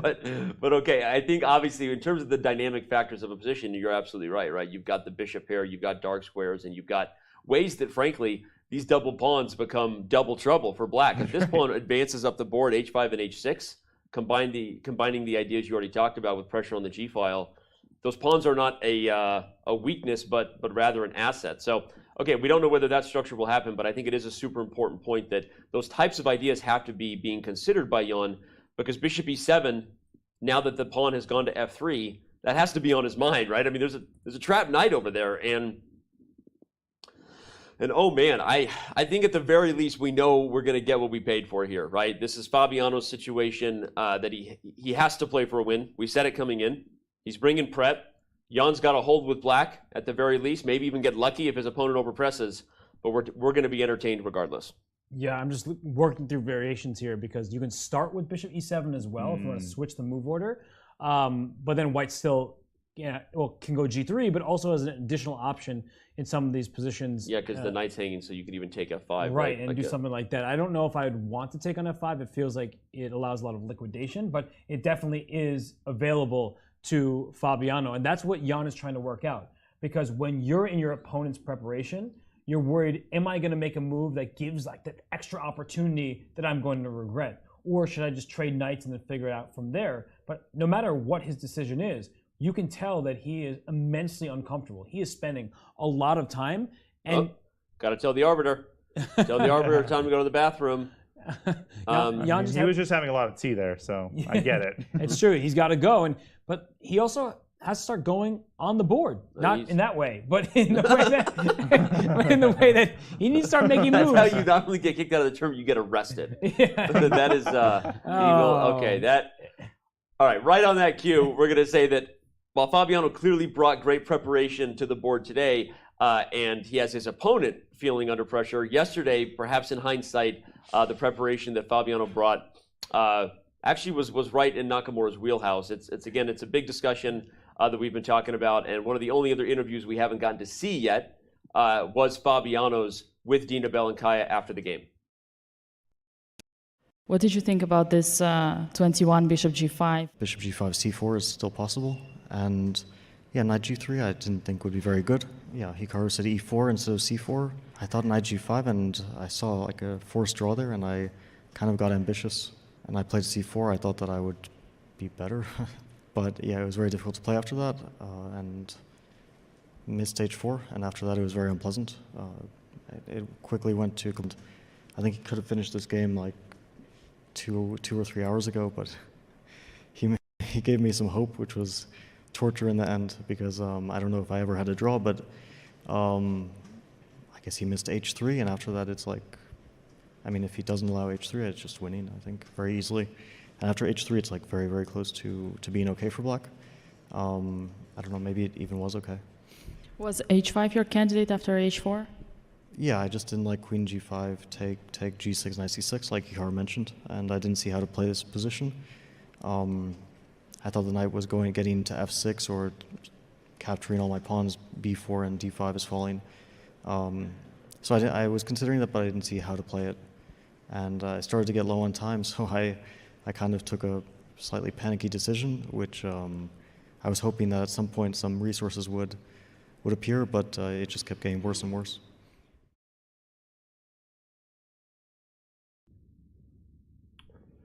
Well, again, even though Hikaru got the better of that game, it's clear that they both were going very, very deep in that position. It also clear to us that we should be careful before we get too excited about what we think was a missed opportunity, as both Hikaru and Fabi, now for those of you who saw each of their perspective, they both knew that there was something more than meets the eye there. Yeah, they're talking to chat. You know, they're saying, you engine warriors out here, you see what the engine evaluation is for 5 seconds, you think you know what's up. Yeah. And what honestly happened, and it happens to a lot of strong players, is if you prepare an opening, and this is not for Fabiano and Hikaru, but advice for a lot of people, is that if you play an opening that you didn't check leave the computer on overnight for, but you just look at the first line and press the space bar. That's what we call it, right? Just press the space bar to get the next Space bar move. warriors. Right. Yeah. And then you just see, okay, this was a missed opportunity. That's a mistake that can be easily made because their engines are stronger than ours. Yep. And they've left them on for longer. So that gives the engine the time to accrue the depth necessary to find those holes that the weaker engines, and especially engines that aren't put on, left on for a long time, they won't find those ins and outs of the position. Speaking of finding holes, can Nepo find any in Fabiano's prep today? That's going to be the big question, or will he get in big trouble? Danya, there's a big hole on the board on e5, which is the positional concern you have if you're black. But what else is he in such deep thought about? He's now more than 40 minutes behind, or close to it. Yeah, I mean, when you look at the engine, bishop e7 might look like a very natural move, and you might just be asking, why isn't he just playing this move? But think about it from another perspective, and that leaves the knight on e4 hanging. We pointed out knight takes f5, desperado move, which essentially wins a pawn. After bishop b7, g3, you have to figure out whether you're sacking the knight on e4 and just leaving it there and trying to go after white's king. That's an incredibly hard thing to do, a move like bishop f6. I mean, yeah, exactly. And even when Nepo thinks for 40 minutes, or, when he's down 40 minutes. This is like a crazy idea, by the way. Black is like coming in. Did you just come up with that? What? I mean, the point is just that you have 2 pawns for the piece, and white's king is really, really weak. But white is under no obligation to take the knight. White could also consider the move bishop e3 here. Just say, hey, I am going to make you move that knight from e4 at all costs. And black can refrain from taking on c3. But what I'm trying to say is that all of this is really, really complicated. Yeah. And when you're facing your opponent's prep and you're down 40 minutes, you start experiencing this incredibly demoralizing sensation that no matter what you play, you're going to be caught in your opponent's prep. You have this feeling of hopelessness that my opponent he sees everything, as I like to say sometimes when I'm tilted. He's factored everything in, and I don't know what to do. And Nepo's stumped. There also could be this element of, remember how Jan Nepomniachtchi beat Richard Rapport? Rapport decided to play on to test his opponent's preparation. That line we were just looking at, g3, bishop f6, pawn takes e4, and you could throw in bishop d4 check first. And now, just if we pause here, white has a number of options. There's bishop e3, potentially. I know that you can take and play d4, but that looks really complicated. But you could also just move your king. Let's say king to h1. This is where I want to really pause. F takes e4. Now, freeze. Black has 2 pawns for a piece. White's king doesn't look that unsafe, right? The king is in the corner. The rook's on an open f-file. But it's one of these positions where, again, at first, I think it's at zeros, and now it's gone up to 0.6. And we don't have the supercomputers that these players do. And that's the concern for Jan Nepomniachtchi. She's like, I'm working through the tactics at the board. And this guy looked at it with his tip-top engine, and it says that white is probably better, or even if white isn't better, even let's say black is better, and it's just kind of a risky decision. Jan doesn't know that for sure, right? And he knows that Fabi does, in fact, know that for sure. Right. So as you're saying, Danya, when you get into this situation, you just start believing your opponent, and you stop believing in yourself. But there are moments where, in fact, you should believe your opponent, and Richard Rapport can tell you that better than anybody. Well, and Jan might decide he does believe in these positions because he just played bishop e7, which means what you see on the analysis board to your right is certainly at least possible, because that was the first move of the variation. Fabi comes back, pauses for a moment, and plays g3. OMG. And I can guarantee you, Nepo looking at it from a distance is like, ugh. Of course he's still in his prep. In his prep. You missed an opportunity there, Danny. OMG threes or snaps. I was holding back for know later. you were. I already dropped an OMGs or snaps yesterday, and it was in one of the highlight videos. So whenever I hear myself say my dumb things, I get a little self-conscious. And normally I don't support it, but OMG threes or snaps. You got the move in there. OMG threes or snaps. Wow, that is a pun after my own heart, and I will remember that. But seriously, Fabi quickly plays it. Now he's using his opponent's clock against him, which again, I want to actually draw attention to that for the young viewers or the tournament improvers, #chesspunks out there, all those of you watching. This is a really good example of what it takes to win at the highest level, because even though Fabi clearly in his prep, he's going to work hard on his opponent's time too often, I almost remember when I had young students and they first learn, I'm allowed to walk around. It's like suddenly the wheels, the gloves are off. It's like I don't have to focus at all. And while I'm in the tournament room, my dad can't even yell at me about it because you got to be quiet in here, right? I mean, like jokes aside, this is like the environment. And when you see someone start maturing where they recognize the advantage of working hard on their opponent's time so that when it's your move, you can move as quickly as possible and get them back on the clock. That's the practical aspects that go into winning chess at 2800 level start with situations like this, with actions like that, working hard, remembering your prep, focusing on your opponent's time. Yeah, and I mean, Mikhail Botvinnik, who was one of the world champions and an incredibly disciplined player, he was really one of the first world champions who really advocated wholeheartedly for the importance of exercising and doing all of these things that surround chess to maximize your chances. So Botvinnik advocated for almost never getting up from the board, and he was pretty extreme. Like, he hated blitz. He was a disciplinarian, but what he was saying is, during your turn, you're focusing on concrete calculation. During your opponent's turn, you're focusing on making conceptual, more general observations about the position. That's the kind of division of labor that he was advocating, and I can guarantee you that Fabi isn't just sitting there twiddling his thumbs and, you know, thinking how awesome he is for this deep preparation. He's remembering his files. He's remembering the ideas. He's recalculating variations. He's doing a lot of indispensable work, as you said, on his opponent's turn. Yeah, we don't know how much further his preparation goes. So he might be nearing a point where it's like, now I got to just calculate on my own. Hikaru Nakamura yesterday against Fabiano, they both were in their preparation for a while, but then we saw them both slow down. And so you don't want to have to slow down right in the moment, as you're saying. You want to make sure that your framework is the right one. You don't want to be caught by surprise and then freaking out because your opponent did something that you really didn't expect at all. So Jan, he needs more tea. He does need more tea. Right now, he might be like, I wish I could have taken the blue pill, not the red pill. I don't want to go down this rabbit hole with Fabiano. Is there a way to back this thing up? Might be too late. He's all in now on what has Fabi prepared. You know, he's just as clueless as we are. He's like, we're going to figure it out together. I've never seen Jan Nepomniachtchi in this much relative time trouble. Yeah. We've been commentating so many years and so many of his games, and the storyline has always been there are moments he just plays too quickly. Mm-hmm. Why does he have so much time remaining on his clock when he could have used it to avoid that careless error? And obviously we've seen him win many games, and in this tournament he played the least amount of moves to have the highest score. So he's a baller, right? Jan Nepomniachtchi just goes out there and dominates sometimes. But I really have never seen him out-prepared to this extent and just this far behind on the clock. It's crazy. And that's one of the dangers of playing an opening that's relatively narrow, like the Petrov, because White's got a lot of different options that you have to be prepared for. And within those options, the lines are relatively forcing. So you're essentially forced to repeat stuff that you've played before. And you only play such an opening if you really, really believe in your knowledge of it. But there's a downside. Someone like MVL, he's experienced this before with the openings that he plays exclusively, like the Najdorf and the Grunfeld. So maybe Nepo should call him up and, you know, he'll express his sympathies.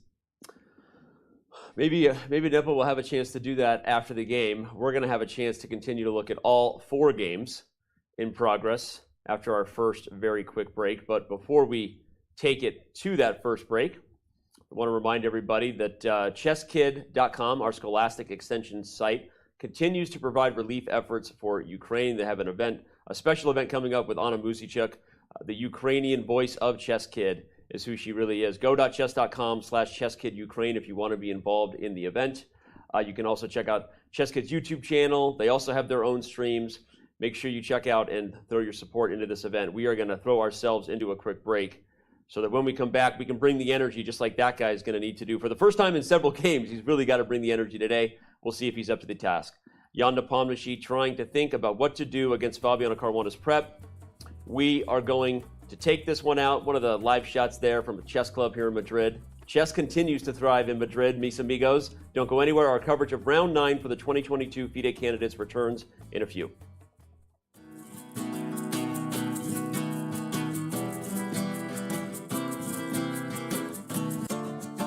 It took some good fortune, but Liren arrives at the candidates with some very legitimate reasons to think he can secure a bid to challenge for the world title for the...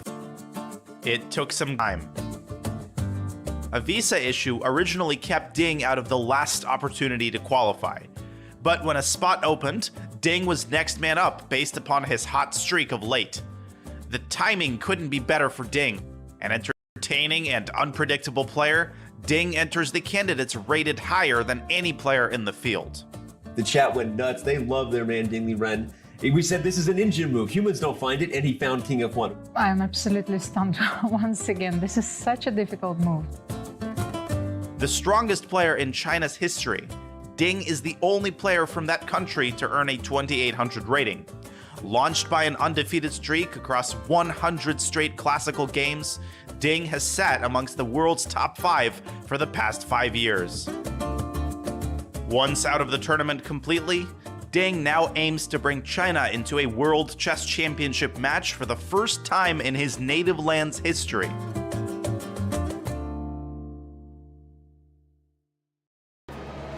I figure it's time for me to really blend in, you know? Dress like a local. I obviously wear jackets all the time. Okay, so we're ready for the candidates. Madridian visits the chess board on a daily basis, I hear. Kind of pay tribute to Queen Isabella herself. I hear that this is a statue of Queen Isabella herself. Yeah. We are here at the 2022 Candidates Tournament in Madrid, Spain, and we have our man on the inside, Danny Wrench, who's been with the players a lot, going to the players' meetings, and he's here to tell us about some special requests that a few of the players made. Danny, what have they been talking about? Yeah, well, obviously we want to and always ask the players and get them in the spirit of the city, right? The place that they're playing from. So a couple of actually kind of unique ones that have been thrown out there, and I'm going to try to represent these as well as I can to FIDE. Okay, but the first one was a lot of bonus requests if you play and win with the Spanish on either side. Makes sense. Right? Yeah. Makes sense. There was a suggestion, you know, that anytime you move the queen, you drop a dab for Queen Isabella. Yeah, she's the one that made the queen powerful. Makes sense. Okay. But then the players were unanimous on one in particular, which was that every 2 hours into every round, they'll have a required siesta. Well, we'll see if any of these rules are implemented for the tournament, especially if somebody plays the Spanish. They got some money coming their way. Yeah. Doesn't seem likely, but I don't even want to know which players made these requests, but I've got a couple ideas in my mind. Yeah, well, you know, and anything that gets the players to play something more than the Berlin, right? The most exciting draw in the world. Now that we have some money on the line, perhaps we see some exciting Spanish games. So I'm actually excited about that one. There you go. You need some Alex Honnold on us? Yeah, the Alex Honnold of chess, folks. Climbing without a rope. Oh wait, I can do it. I don't know why I'm doing this, but I feel like a little kid when I get around big things. Slowly checking our insurance This is like policy. chess parkour.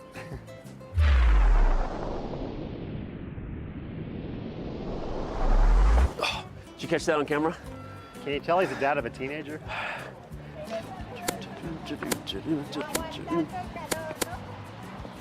Always move like a knight, guys. I think I'm gonna go hit a siesta over there with the, seems like the thing to do with the locals. You do you, baby girl. Yeah? Yeah. Okay, I'll see you guys in a couple hours.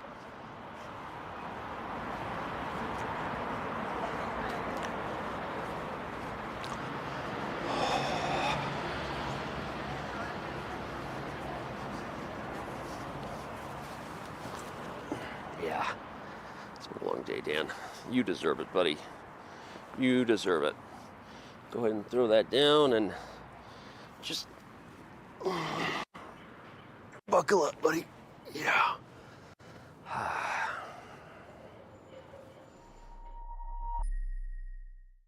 Chess Kid is fun. Chess is great for the brain, but it's also fun to play. And Chess Kid makes it easy to have fun. Whether your child is a total beginner or a prodigy, they can hop on and find a well-matched opponent from around the world at any time. Chess Kid is the safe, parent-approved way for your child to play chess online. Chess Kid is educational. To kids, it feels just like playing, but chess is a great way to learn patience, strategy, and critical thinking. Chess Kid features a comprehensive training program that guides kids to level up on their way to mastery. This curriculum is designed to work with Common Core standards and global educational guidelines. There are more than 50,000 chess puzzles and a whole library of entertaining videos that teach strategies, tactics, openings, and endgames specifically for kids. Chess Kid is easy. Whether you're a parent helping your child, a coach managing dozens of kids, or a school of hundreds, Chess Kid helps you organize your students and monitor their progress. Each child receives a weekly report card that shows how many lessons, puzzles, and games were completed. You can also organize kids into clubs and send them messages. Chess Kid is the online home of scholastic chess for thousands of kids.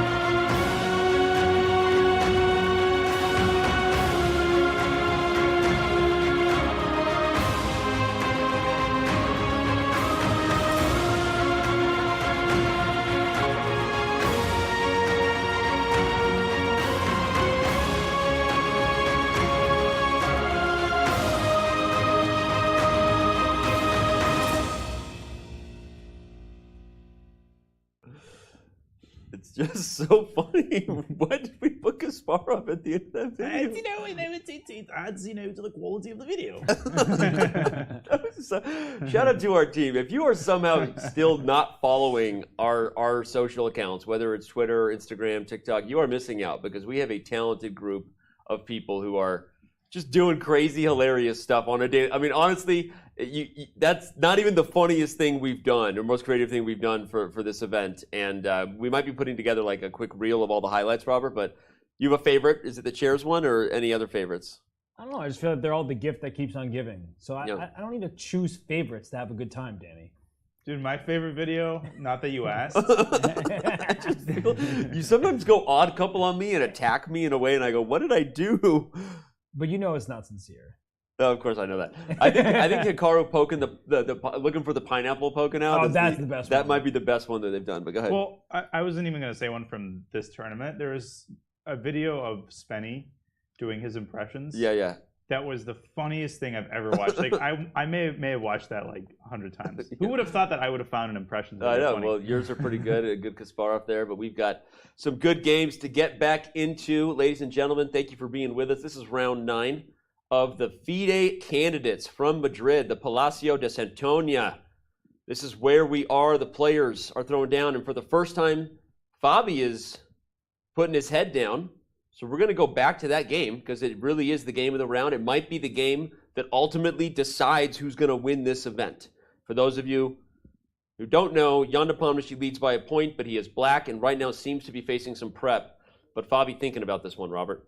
Yeah, and Jan did not go for that piece sacrifice for a couple pawns and some pressure against the white king. He trusted Fabiano. Where we could have been. We could have had this, but we didn't. So simple. Yeah, he was looking at it, but he didn't believe in it, or he believed in Fabi's prep, which is completely understandable. So it goes knight to d6. Now the issue for black is both bishops are on the e file, and they're both loose.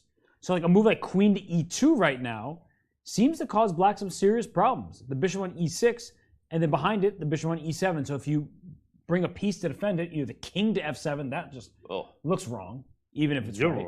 I mean, maybe it somehow works, but I don't know about that. And the other way to defend it would be knight back from a6 to c7, which is bringing it towards the center. But already I'm trying to figure out tactics like, look at this move, knight takes d5. Ooh. Wow. Look at you. Take with this one, you take on e6, and you win a pawn at the end of it. And if you take with the bishop here, you win that guy. So that's true. What's funny is I wonder if one of the reasons Fabi is thinking here, guys, is because what happens sometimes when your opponent plays the first move that makes you think and you were deeply prepared, usually that move wasn't on the top of your radar because it wasn't the best, right? So that gives you some confidence. But then you want to make sure you don't let the advantage peter out, right, Danya? So he might be wanting to go for some lines like that but he doesn't want to get tricked into some sort of like, yeah, I'm up a pawn, but it's an endgame that I can't win. Because he wants to win and cash in on his prep, right? He doesn't want to let Jan slip off the hook here. Yeah, the worst thing is when you have incredible prep and then you burn all of it by playing one inaccurate move. Yeah. But I'll say one other thing, which is that Nepo is probably the one who's most uncomfortable because you're in a catch-22 situation when you're in your opponent's prep. If you're making a move and your opponent is responding instantly, you're uncomfortable, but at least you know that you're going down the main line or one of the main lines of the prep. You make a move and your opponent starts thinking, and then you're like, oh no, I caught my opponent off guard. I threw him off his prep finally, but what must that mean? That must mean my move is probably a mistake. Yep.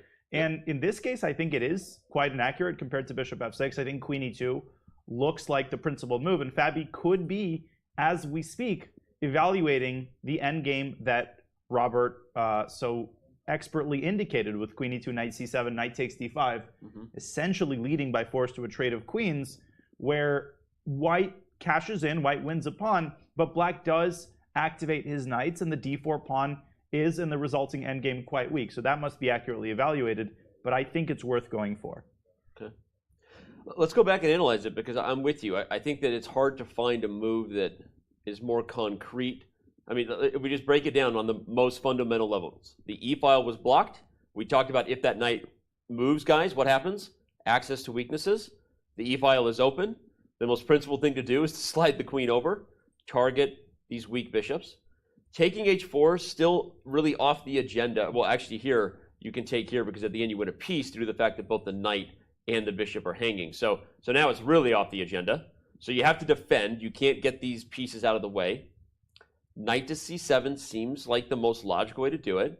And here comes knight d5. So I'm just showing how logical it is that what we're analyzing, almost like I feel like I have to defend myself, is probably a good line that we need to be aware of. And so then the question is this going to be an isolated pawn that's blockaded or ultimately become a strength, right? Something that has some power to convert on this one. Colors. Oh, look at that. You want more of that? Yes. Yeah? What else you want? You like that? I'm like a baby. You like that? I like the blue. You like the blue? When I commentate, so I always sleek. use the blue. Okay. It's so sleek. There you go. But Dan got a new trick. this obviously looks good for white at the very least, right? It's a Yep. position where Fabi is not risking anything and can press for a win. But those knights blockading the d file, as we've been highlighting, the d4 pawn is isolated, and since it's blocked, it's more of a liability than too much of an asset. It's an extra pawn, but it's not going anywhere. So, I mean, Jan has a tough choice himself, though, because this is a tough choice from Fabiano from the perspective of, is this going to allow me to win the game? But for Jan, if we just go back to the move queen e2, which has a direct threat, he could play king f7. It seems ridiculous, but at least it doesn't cost him a pawn immediately. Yeah. It also protects the bishops. By the way, I like the green. I don't know why. Yeah, it's the sort of the edgiest somehow. But yeah, after king f7, like if white had f4 already thrown in, or if the knight could get from g2 to f4 in one move, then we wouldn't even be having this conversation. The thing is, if white plays knight g2 here, well, what about e5? That's another square we would love to land on, of course. But we'd settle for f4. The problem is with this extra tempo that black has, he can play bishop f6. And if you stubbornly respond to knight f4, not only is d4 hanging as you're indicating, but even perhaps more importantly, black can put a rook on e8 and protect with everything that he's got, the bishop on e6, create an x-ray against white's queen, and that renders knight takes d5 impossible as well. So as Robert is saying, as awkward as this looks, king f7 does hold on, and Jan should invest some serious thought into it if Fabi plays queen e2. Okay, well, what's interesting is that Mr. Caruana is on the clock, so he's going to try to use the time advantage that his preparation earned him, right? He didn't really have to think about a single thing until this moment. So we're thinking queen e2 makes the most sense. Are there any other moves in the position that that's what I'm asking. Is Fabi just, deep down the rabbit hole that is queen e2, confident that that's where the edge is? Or are there other moves we haven't even considered yet here? Grandmaster Hess? I guess one other move with a similar concept is queen a4. You're just trying to take advantage of the fact that these bishops are not easy to keep defended. So that's actually really cool just to show that if you take, you probably just lose, right? Well, okay, you can. Oh, bishop h4, rook e6, and two minus. Yeah, we talked about that line earlier. So I guess you have to go king f7, but this looks really bad because I take on a6, get rid of your knight, double your pawns, and put my knight on c5. Oh, man. And look at that bishop on e6. It's not very happy to be there. That is a beast of a pony versus a dud of a bishop here. Oh, there's a funny line here. If you play bishop takes h4 now, I think white plays rook takes c6, and you say, gotcha, rook takes c5. Or no, I guess that's not the line. You can play bishop e7, that must be it, right? Or bishop f6 even. So what should white do after bishop takes h4? Do you simply play gh and go for total domination over the dark squares, bishop f4, etc.? This is strategically completely lost for black. Yeah. Well, okay, so Queen a4, that's such a cool move. And the bishop is overloaded in e6 as well. So even if you defend the bishop on e7, once I trade queens, d5 then falls with more pieces on the board. Yeah. Well, Nepo's gotten up again. Nepo's gotten up. Queen a4, as we just looked at, takes and takes is really, really ugly. And also knight c7, no longer fun here because knight c5 hits the bishop, and you've got this right here. But it can be agonizing sometimes when there are two incredibly tempting moves. Yep. And they're kind of similar conceptually. Both of them go after the bishops in one way or another. And you're sitting there thinking, I don't want to ruin my prep. I want to find the best move. But you really have no idea which one you should choose. So Fabi should make a decision efficiently, but you can totally understand why he's investing all this time. One other option is this move rook c6 to avoid trading queens, but then the rook is pinned to the queen. So if you take here and you try to capture back, white can actually just trade on d7 and then win the whole piece at the end of the line. There's all kinds of crazy stuff that could occur on something like this with bishop takes h4, and then you take. But even at the end of a line like this, actually, you get the rook to e7 and the bishop to f4. Note how helpful this pawn on f3 is, keeping that knight out of e4.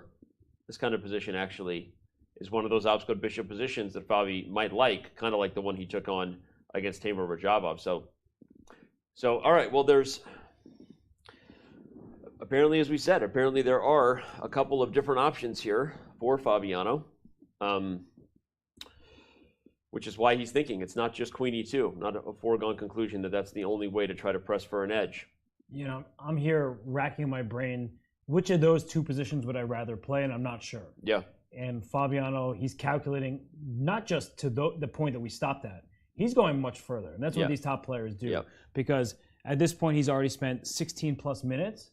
He sees that he has two very viable options. Both of them give white an advantage. That's not the question.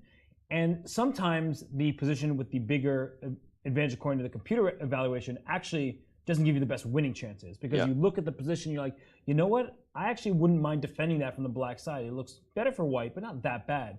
Whereas the position that may not have as big of a lead according to the computers, it's like, that looks like a miserable defense. And Fabiano just had that yesterday, where the computers, for the most part, were like, oh, this is better for white, but not by that much. And he's like, no, that endgame looked just losing, right? When the knight went to c6 after the potential queen trade with pawn to h5. The engines backed it up, but humans, we have emotions, and we're like, nope, not doing that thing. All right, well, while Fabi thinks it's time for us to do a different thing, Julie, do the thing. We're going to back up, take a bird's eye view of all four games in progress, and the first thing that I view is that Hikaru Nakamura is down almost an hour on the clock. In this line that you said is kind of his pet line in this A5 anti-Berlin sort of situation, but Rajabov clearly has brought something to the table that is making Hikaru uncomfortable, or he wouldn't be using that much on the clock. Let's go over there. I mean, I think he's uncomfortable because he's losing a pawn partially. Yeah. Bishop takes c6 is played, and a5 is potentially falling here. And I think one important detail to mention early. You might say, well, wait a minute, I can play bc, and after knight takes a5, I can just recover the pawn of bishop takes f2 check. It's very important not to just stop there, because if you keep the line going, after white recaptures on f2, I'm not exactly sure with what, let's say rook takes f2, rook takes a5, white has this outside passer. He can play b4 and then a5, and even with the queens on the board, it's quite clear the black's position, I mean, it sucks. It's terrible. Yeah, rook has to move. This pawn is going to cement itself on this. This is a passed pawn that is very, very strong. Not red, green. That's a great protected passed pawn, and the bishop goes to e3 to c5, all that good stuff. So I think what Rajabov might be saying here is there are more than one streamer in this competition. Let's not forget that Rajabov, during the pandemic, he streamed quite a lot himself. So is this a YouTube versus Twitch battle? We could call it that. I guess so. Rajabov, not really an active streamer anymore. Oh, I didn't know that. I don't follow streamers very closely. Anisha's going to tweet something about this. Mark my words. He's listening to the commentary. He's going to see a fertile opportunity to jump into this debate. Does Anish post things on social media? I didn't know. I guess he doesn't. Yeah, I don't know why I thought that. I had a dream that he posted on Twitter once or twice. Yeah. He doesn't. Hikaru took the knight f3 first. That's a... So, I mean, Rajabov's just going to take back. I mean, what we've been talking about. G takes f3. Yep. And if pawn takes e6, knight takes a5, I think Hikaru is not going to play bishop takes f2 check because that gives white a free hand. It just seems like way too easy of a position to play with his b4, a5 stuff. Yep. So I think that what Hikaru's going to do is he's going to be like, all right, I'm down a pawn. That's clear. But let me drum up some counterplay against the white king. Now that you took on f3 with the pawn, right, that leaves some squares behind. The h3 square, I'd love to get my queen in there. Maybe eventually move my knight and play pawn to f5 just to open up the f-file and try to put pressure against white's position. I think that white is objectively better, but there's a lot of fun to be had from Hikaru's perspective. Yeah. Can I ask the following question? What about after bishop takes f3? I know this looks wrong. What if bishop takes b7? What exactly is the refutation? It's knight g4. Oh, forcing a perpetual, yeah. Wow. You're threatening queen h4, nice which will be mate, and so if you take, you actually just go for it anyway. No better than taking the knight, which ends the game. You know what this looks like, right? It's a lot like Report Nepomniachtchi, a little bit of a perpetual check around the king, and that would be a short draw in this case for Hikaru Nakamura. You know what's funny?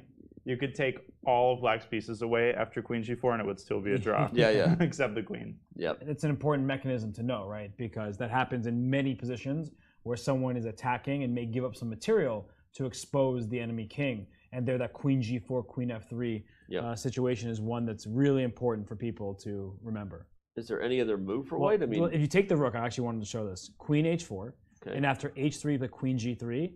Oh, look at that. Oof. That is something you don't see every day.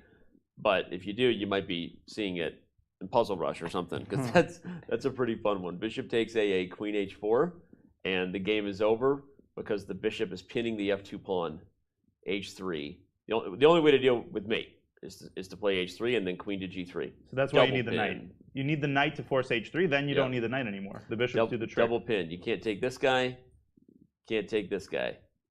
So, way to go, Robert. Someone woke up on the right side of the bed today. I actually woke up on the left side. Ate his Wheaties. Did you? You prefer the left side. Okay, good to know. I didn't say it was a preference, it's just where I ended up. Oh, where you ended up, okay. We all know you move a lot in your sleep. Always waking me up, when Bobby reads us bedtime stories. First of all, I'm actually a very steady sleeper. Okay. I stay put. But today, I guess maybe I wrestle with the pillows. We are pretty compatible when we sleep together in the same room. We shared a hotel room at the Sloan Sports Analytics Conference recently. We shared the hotel room many times. But sometimes you sleep in the same room as someone, and their breathing's different, throws you off. I've slept well next to you. You always fall asleep first. Of course I do. In fact, the last time we were watching Knicks versus Suns, and then I fell asleep during my own Suns game, and they came back and won this incredible game.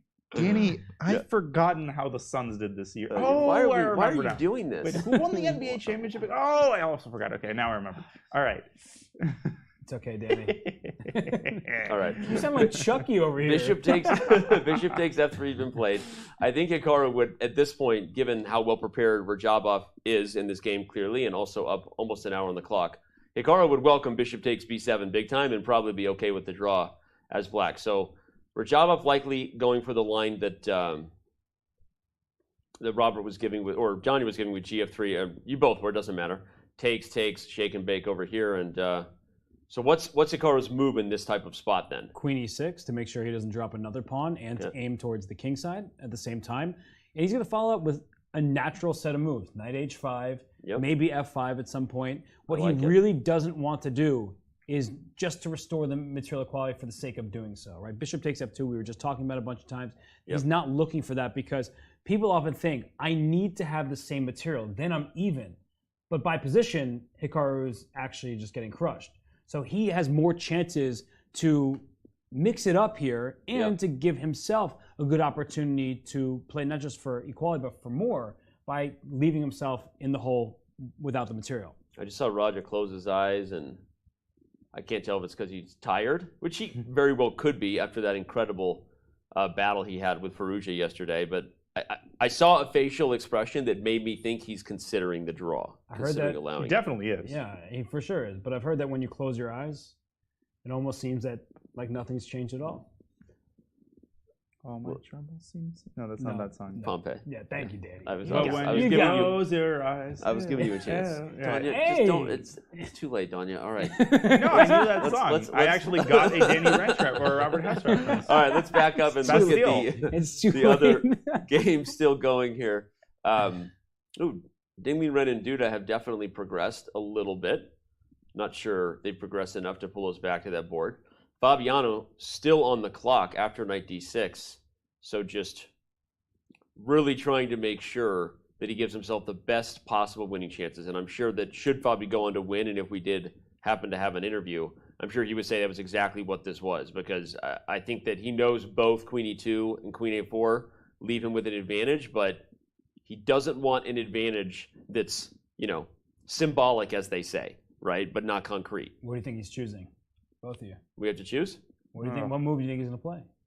I think the longer he thinks, the more likely we're going to see queen a4. Okay. So now I'm supposed to say queen e2. No, you just say whatever. Queen a4, queen a4. Okay.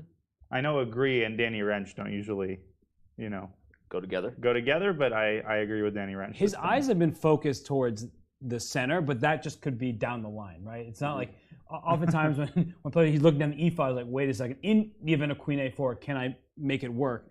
But look where he's looking. Well, it's like my first coach shared that old Soviet trick. When you make a threat on the queen side, you very intently focus on a dust particle on the h1 square. So it's the equivalent of a no-look pass. Yeah, right. The only way to juke your opponent in chess, there is no I'm going to this square. Nope. There's no juke. And then for full effect, when your opponent misses the tactic, you're looking over at the king side as you play bishop Well, you ever d5. have that where you blundered and you just have to get away from the board because of the belief that you could psychically let your opponent know that you blundered, so you just remove yourself from the situation. And that was the topic of conversation when Vishwanathan Anand blundered against Shakar Mamedyarov just last month, or even earlier this month, where he just blundered on the spot, losing the game, and he resigned. Yeah, and Shak didn't even know why. Yeah, right. I was like, I didn't know that he blundered until he resigned, and then I was confused, and I realized it happened. So you're right, that when you blunder, you should just head on out of there.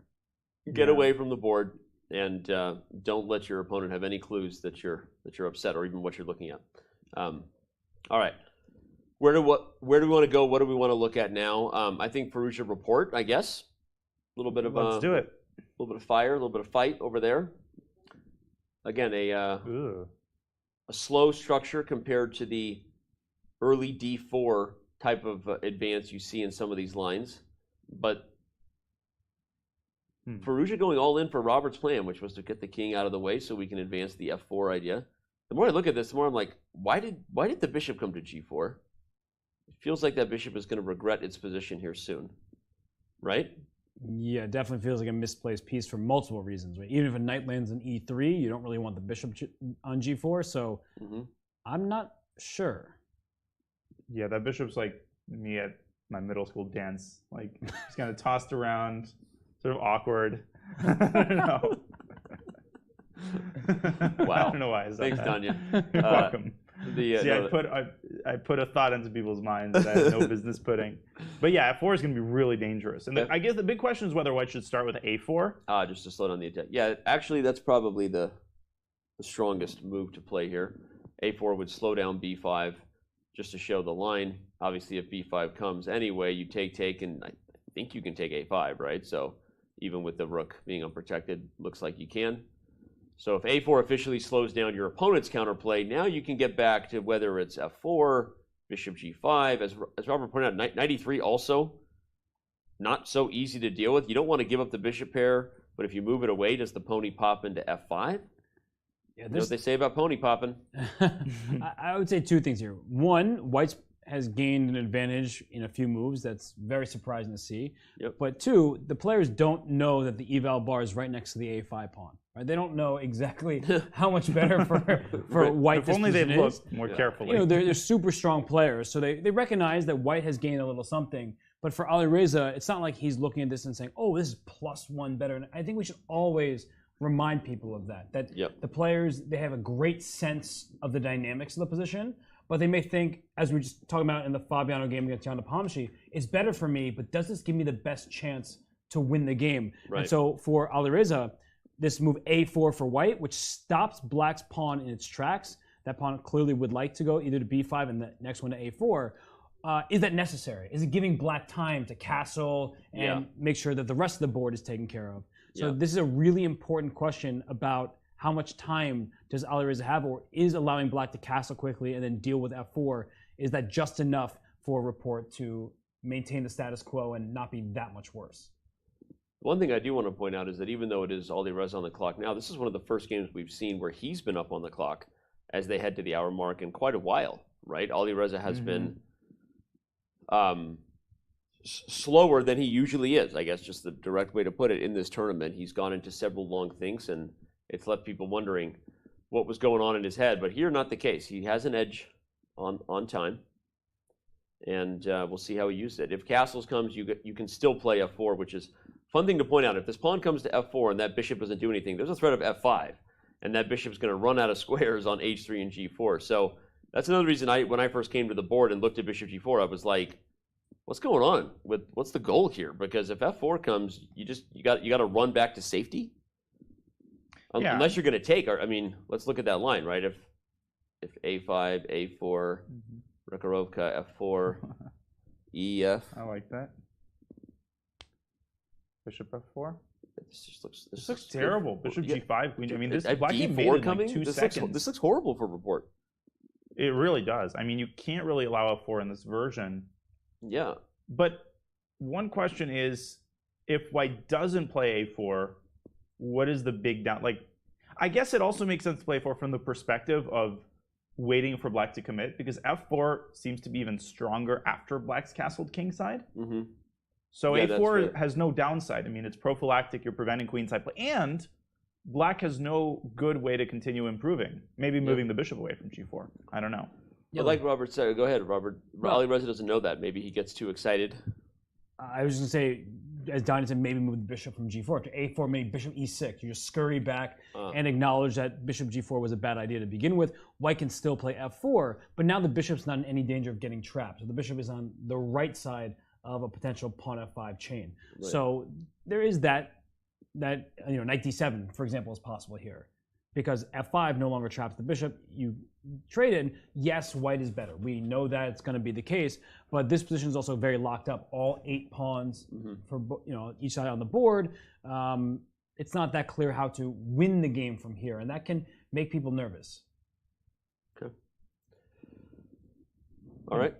I don't think Firouzja looks too nervous right now. He shouldn't. looks like he's feeling the rhythm. Oop, they both got distracted by someone entering the room a little loudly there. But let's back up, see where the other positions stand. Has Fabiano Caruana moved yet? He has, and he moved queen a4. Danny? Nice, thank you. And you too, sir. A couple of Dannys over here, outguessing a Robert. What do you mean, I'm guessing? I don't think the question. Yeah. You didn't actually guess. You did. I said you it. Didn't guess that it. Kind of implied that I you gave didn't you guess an it, alley-oop. You didn't. slam dunked it, not just on the other team, but on your teammate right here. That hurts. Sorry, old habits die hard. All right, queen a4 played. Jan Nepomniachtchi is back at the board, and we're going to go to there because this is the line we were wondering. What would we see? Fabiano answers the question. Both queen e2 and queen a4 seem to offer an edge, according to both our assessment and calculation, along with that the evil bar over there on the left. but we'll have to speculate. There's no way we're going to go as deep as Fabiano just did, right? We know how deeply he probably just calculated this position, but let's try to look a little bit here if we can try to predict. What other moves are there besides what we looked at? Yeah, we looked at rook c6, and I have to say it's an extremely awkward move. I was about to say the same exact thing. Go ahead. There's a good chance that Jan is not really seriously considering rook c6. Yeah. He may ultimately play it. He's a great player. But it's just such an unnatural move for players because you're sort of walking into a new pin. It doesn't stop bishop takes a6 unless you play bishop takes h4, as we were discussing earlier. And even the resulting position where if all goes according to plan after gh, rook a6, queen trade, the d5 pawn is loose.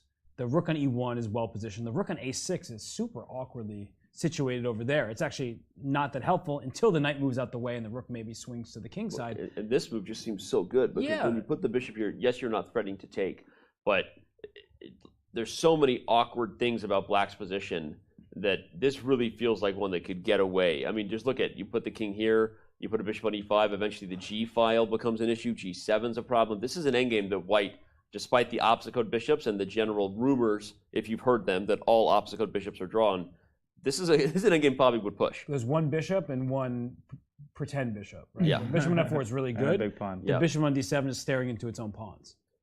Okay, Danya, so if that's not the line, not rook c6, what else do you think Jan might be trying for I'll here? tell you in a sec. I think bishop f6 might be the likeliest move, but what this situation reminds me of a little bit is the situation after Hikaru's h4.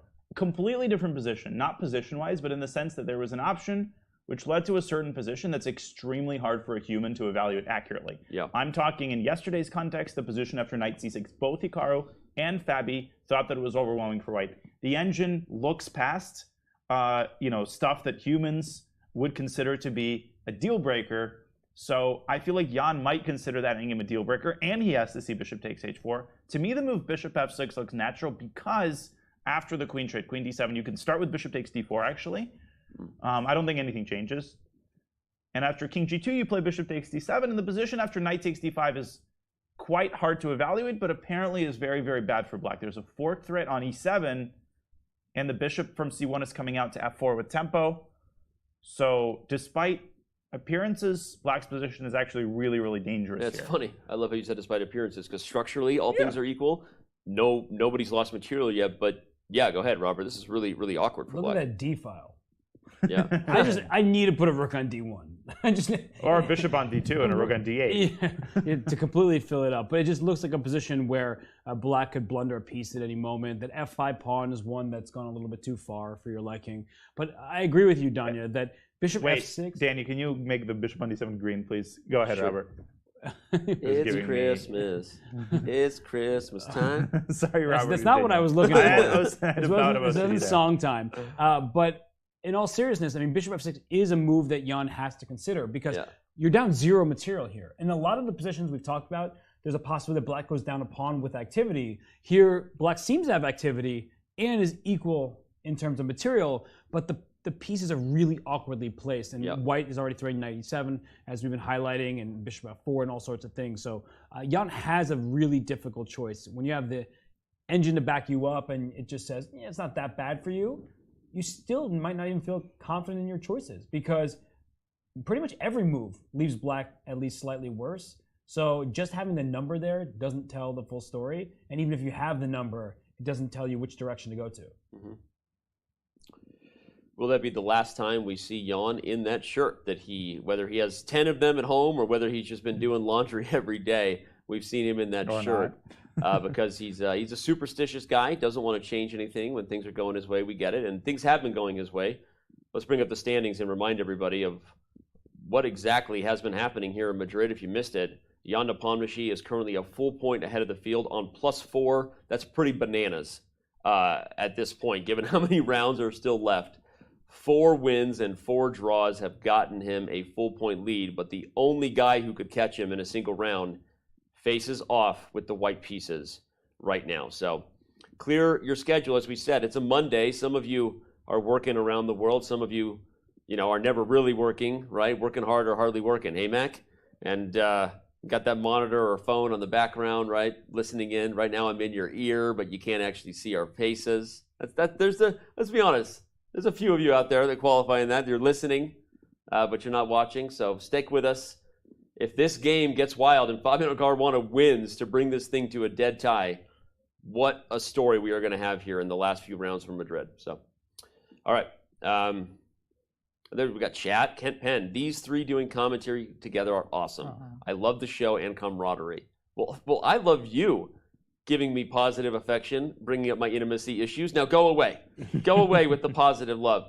Throwing a wrench into the commentary. There we go. Bring it back. Rukarovka. Oh, Rukarovka. I love that. NYC. That's like relatable on so many different levels. You can dodge a wrench, you can dodge a ball, apparently, but you can't dodge a wrench in chat. I agree with that one. That I agree. Now someone speaking the truth. You don't know what they're paid. It's none of your business. Can we get that person a diamond membership? Now Robert Hess is giving out diamond memberships. Yeah. Wow. Chat, keep going. Yeah, let's get more of that. Yeah, get more comments like that. Well, I like the previous We're going to get away from featured chat now and get back to the game. And Bishop F6 we have Bishop F6 on the board. Let's go to there. Let's go to that board. Bishop F6. I think we might get that exact line that we just talked about. We will. And Danny, can you do me a very quick favor? Just go back before Bishop F6. Okay. What does the eval bar say? 0.4. Go to Bishop, or 0.3, 0.4. It's going to settle, with a depth. But that's going up to 1.3, 1.4. So Bishop F6 isn't an accuracy, but we were just highlighting how it's such a natural move. You keep material even, and you know that Fabiano's out of prep, but you're still worried that he's in the ballpark of his preparation. Sacrificing a pawn in any situation might get out of hand, and he decides to try to keep material even, but we can see how White's pieces are just free-flowing. Yeah, Johnny, I mean, I think we'll get the line you calculated. So I'll just play this way. It doesn't matter which move order you do, because I think you get Bishop takes d4 and King g2 in either case. So what do you think? Jan obviously sees this, right? Rook e8. Rook c8. Okay. I think he says to himself, okay, Rook c8. Now Bishop f4 looks really, really natural. And my guess is that Jan found something here that he is okay with. I mean, maybe it's just knight d6 to c8, or there's knight a6 to c5, which leads to ridiculous complications. Robert, I take it by the way you made eye contact that this is the move. No, it just doesn't look so bad for black. Everybody's hating. Yeah. Look at this. There's so many weak squares and loose pieces and bad alignment of pieces here.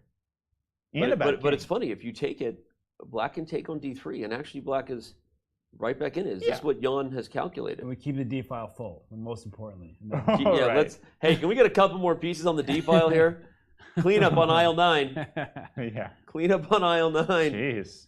But I think what White needs to make use of here is that black has this knight in d6 hanging. So whether sometimes you can throw in a check here on e7 because the king goes to the corner. There might be a knight g6 at the right moment, right? And rook a to d1. That's also what I want. Is I've closed the e file. Now let me go rook a to d1. God. And I protected my bishop, and if you take it, you're just opening my rook up. You're going to make kebab out of black's minor pieces on the d file. Just skewering them up. This is so crazy to see a position equal in material, equal on a structural level, but just highlighting that every one of White's pieces is better than Black's pieces. Every piece, pound for pound, is on either a better square or has more power. This is crazy. How deeply Fabi has already calculated Bishop f6 before he played Queen f4, we're going to find out. Right now, he's either double-checking variations or not sure where to go. I have just one last thing to add, not about the position, but about the clock. Jan has 58 minutes. He's made less than half of the moves until time control. The first time control is after move 40. Now, if you gave this time situation to Alexander Grishuk, he'd be like, are you sure I have 58 minutes and not 5 minutes or 8 minutes? Why do I have double-digit minutes after 18 moves? But giving it to someone who is not used to getting into the time pressure, like Jan, he's already going to start getting antsy, and that might further negatively impact his emotional state right now. He knows he's worse, and he's got a lot less time than he's used to having. So his situation is very unenviable here from every perspective. Well, it's a good point to bring up now, because Jan might get in time pressure in this game, and it's been a talking point throughout this entire event. So many of the players have weighed in on the lack of increment versus the traditional increment time control. Jan Nepomniachtchi, who is going to be playing in time pressure in this game potentially, gave his thoughts on the subject to our own Dina Belankaya yesterday. Yeah, I had quite some practice in Dubai. with this time control. But frankly speaking, in Dubai, it was, I can't say it was like really unfortunate, but I believe the last tournament I played with a similar time control without any increment until like move 61. I would say it was like 2011 or 2012, so I didn't really feel like I'm used to this. And there are like a few similar tournaments, like for example in Norway they have these 2 hours for 40 moves and then just some small increments. So it's basically you finish your classical game and you start, second rapid game just inside this one game, or rapid or blitz. But yeah, okay, then the time trouble comes. It's very, very new feeling, because you always can, let's say, use all your time, and then you still have like 30 seconds to figure out what to do next. And here the time management comes to to a next level, which is, it's just more or less the same, because basically the time remains the same. The time limit 2 hours, but I believe people just not used to it. It's an interesting talking point we haven't gotten into, because we're talking about the candidates like this is the first high-level FIDE event where they removed increment. We forgot Dubai had the same time control. But Robert, it really wasn't as much of a factor there, as Jan said. We just didn't get the same, we weren't talking about it nearly as much. Why was that? Because Jan Nepomniachtchi plays so darn quickly. Okay. He's almost never down on time. Yeah. And so it has been very surprising to see him caught in Fabiano's preparation. But right now, the clock is evening up, and that could be difficult for Fabiano. That might not be good news for him, because while he still knows he has a good position, maybe he's losing some of that confidence that he built up when Jan was deep in the think tank, and now he's trying to figure out, all right, I should be better. Where is that advantage? And if I take the wrong path, am I letting it slip completely? Jan is saying that other tournaments have this too. He just said he feels confident in this. Do you think it's because he's just inherently such a fast player, or he just, generally was never really into the increment thing to begin with? Yeah, he's also a extremely habitual and amazingly strong blitz player. Yeah. I think that contributes as well, because most online blitz is played without increment, 3+0. And if it is with an increment, it's only a 2-second increment. So, Jan is generally fine with it. And if it hurts anybody, it probably hurts his opponents more than him. Yeah. He kind of said that. His interview was like, I don't got a problem with this. Like, It's, I'm good with it. Everything is Kasparov. Well, apparently Fabi doesn't know what to do. Again, it feels easy for us sitting here on these very comfortable chairs, by the way. Plenty of These back are support. excellent chairs. I have to compliment. Excellent chairs. Yeah. I complained after our long Sofa Boy session during the World Chess Championship with me and Fabi and Robert over there. It's tough. I'm still recovering. Like, literally, I have sciatica issues from that event. I'm not kidding. Don't you hate it when there's a couch and it looks really plush and leather, and then you sit on it and it's as hard as like a rock? Who designed? We were massaging each other. It was like, hey, I got the massage gun. What gift did I get everybody at the end of the event? Tell them. You got a massage gun. I got everybody a massage gun at the end of the event. The Flyby? The Flyby. I don't necessarily recommend okay, I won't say that. Thing? I know a lot more about massage guns now than I used to. I'm very into them. They're very good for you. I have the Theragun now. It's a much more powerful motor. Can really crank it up and dig into these old hips. I'll tell you that much.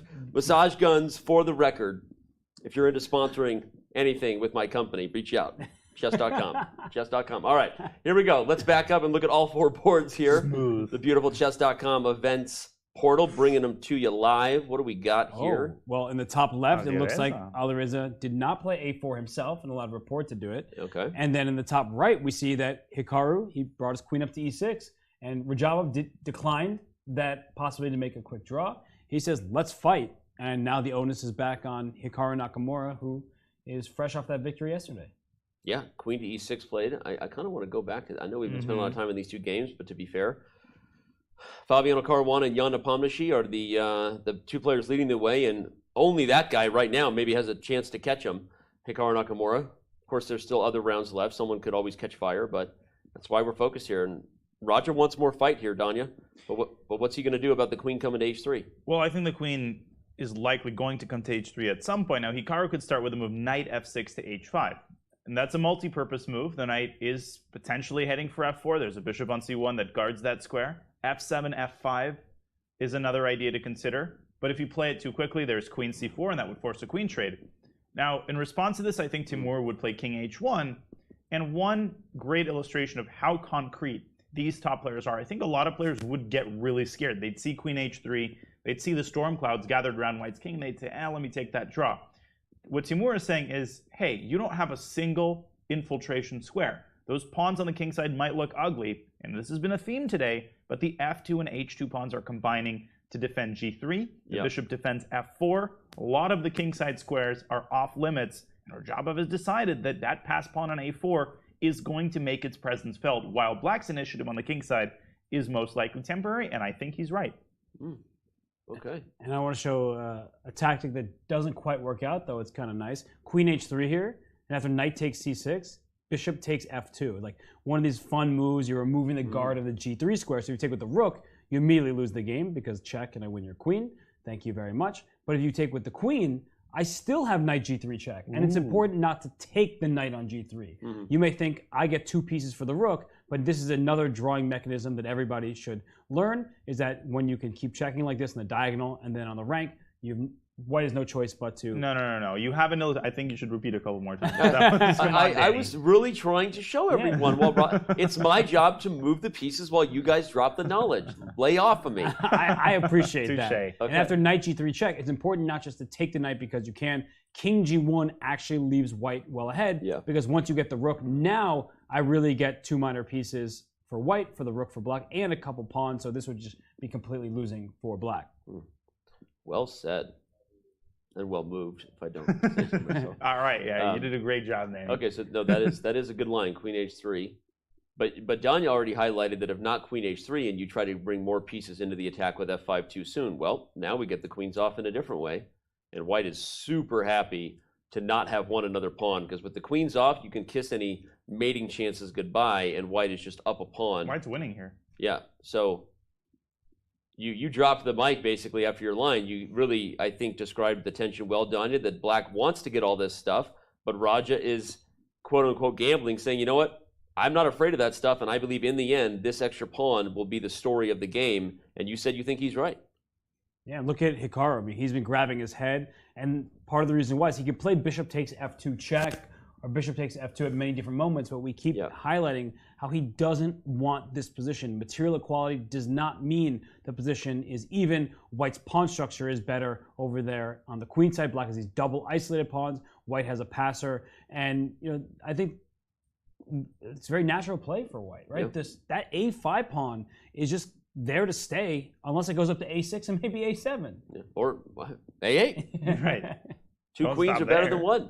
Yeah, no, but seriously, this is looking tough for Nakamura, and just what a ride we've had here in Madrid, right? You had Fabiano Caruana, ironically, if we're talking about the three-way, between these three players. Fabiano beats Rajabov, loses to Nakamura. Nakamura beats Caruana. Now is not losing, but is right now looking at a little bit of trouble against Rajabov.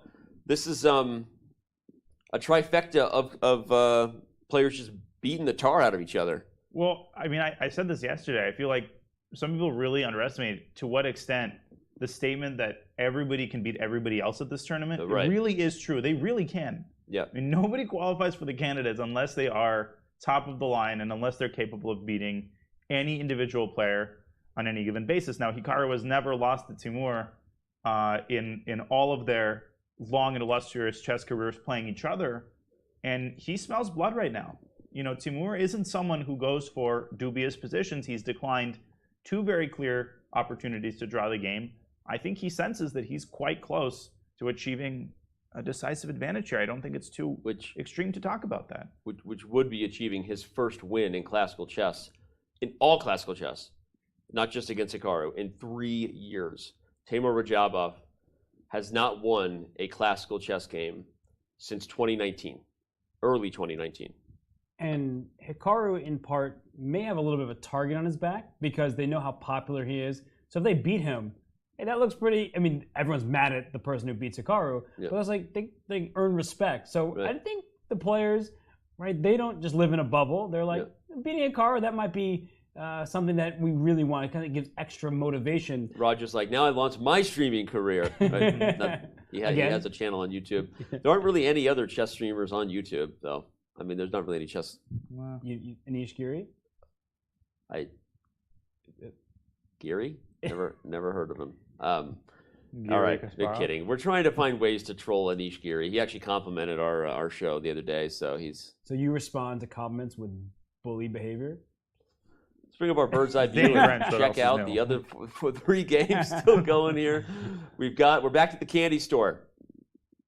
Blueberry, apple, sour apple. I love sour apple candy. I know, it's amazing. Right? I love sour candy in general. Let's hear it for sour apple flavored anything. I'm curious what you're going to come up with for the lower right. Oh, we've got raspberry on the lower left, and I've already said this one before. Well, it's a couple of them. It can either be just like blackberry or like chocolate, but you could also say it's that weird flavor when you mix Dr. Pepper and root beer together, and you're a psycho kid at Circle K filling up a Thirst Buster, and it makes a color that's unnatural for any amount of chemicals coming together. You clean out your car with that stuff, I'll tell you that much.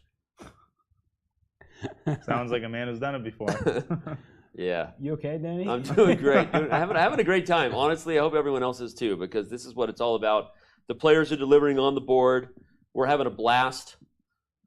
And all right, we have a lot at stake in Madrid. We say it in the highlight video, the hype video every day. This is the most important tournament in chess. The World Championship match is maybe the most important event, right? But as far as a tournament goes, which is more than 2 people, this is it. And I see both of you guys leaning in. Are you seeing what I'm seeing? I'm seeing what you're seeing. Alireza Firouzja. He took on E5, and he's better.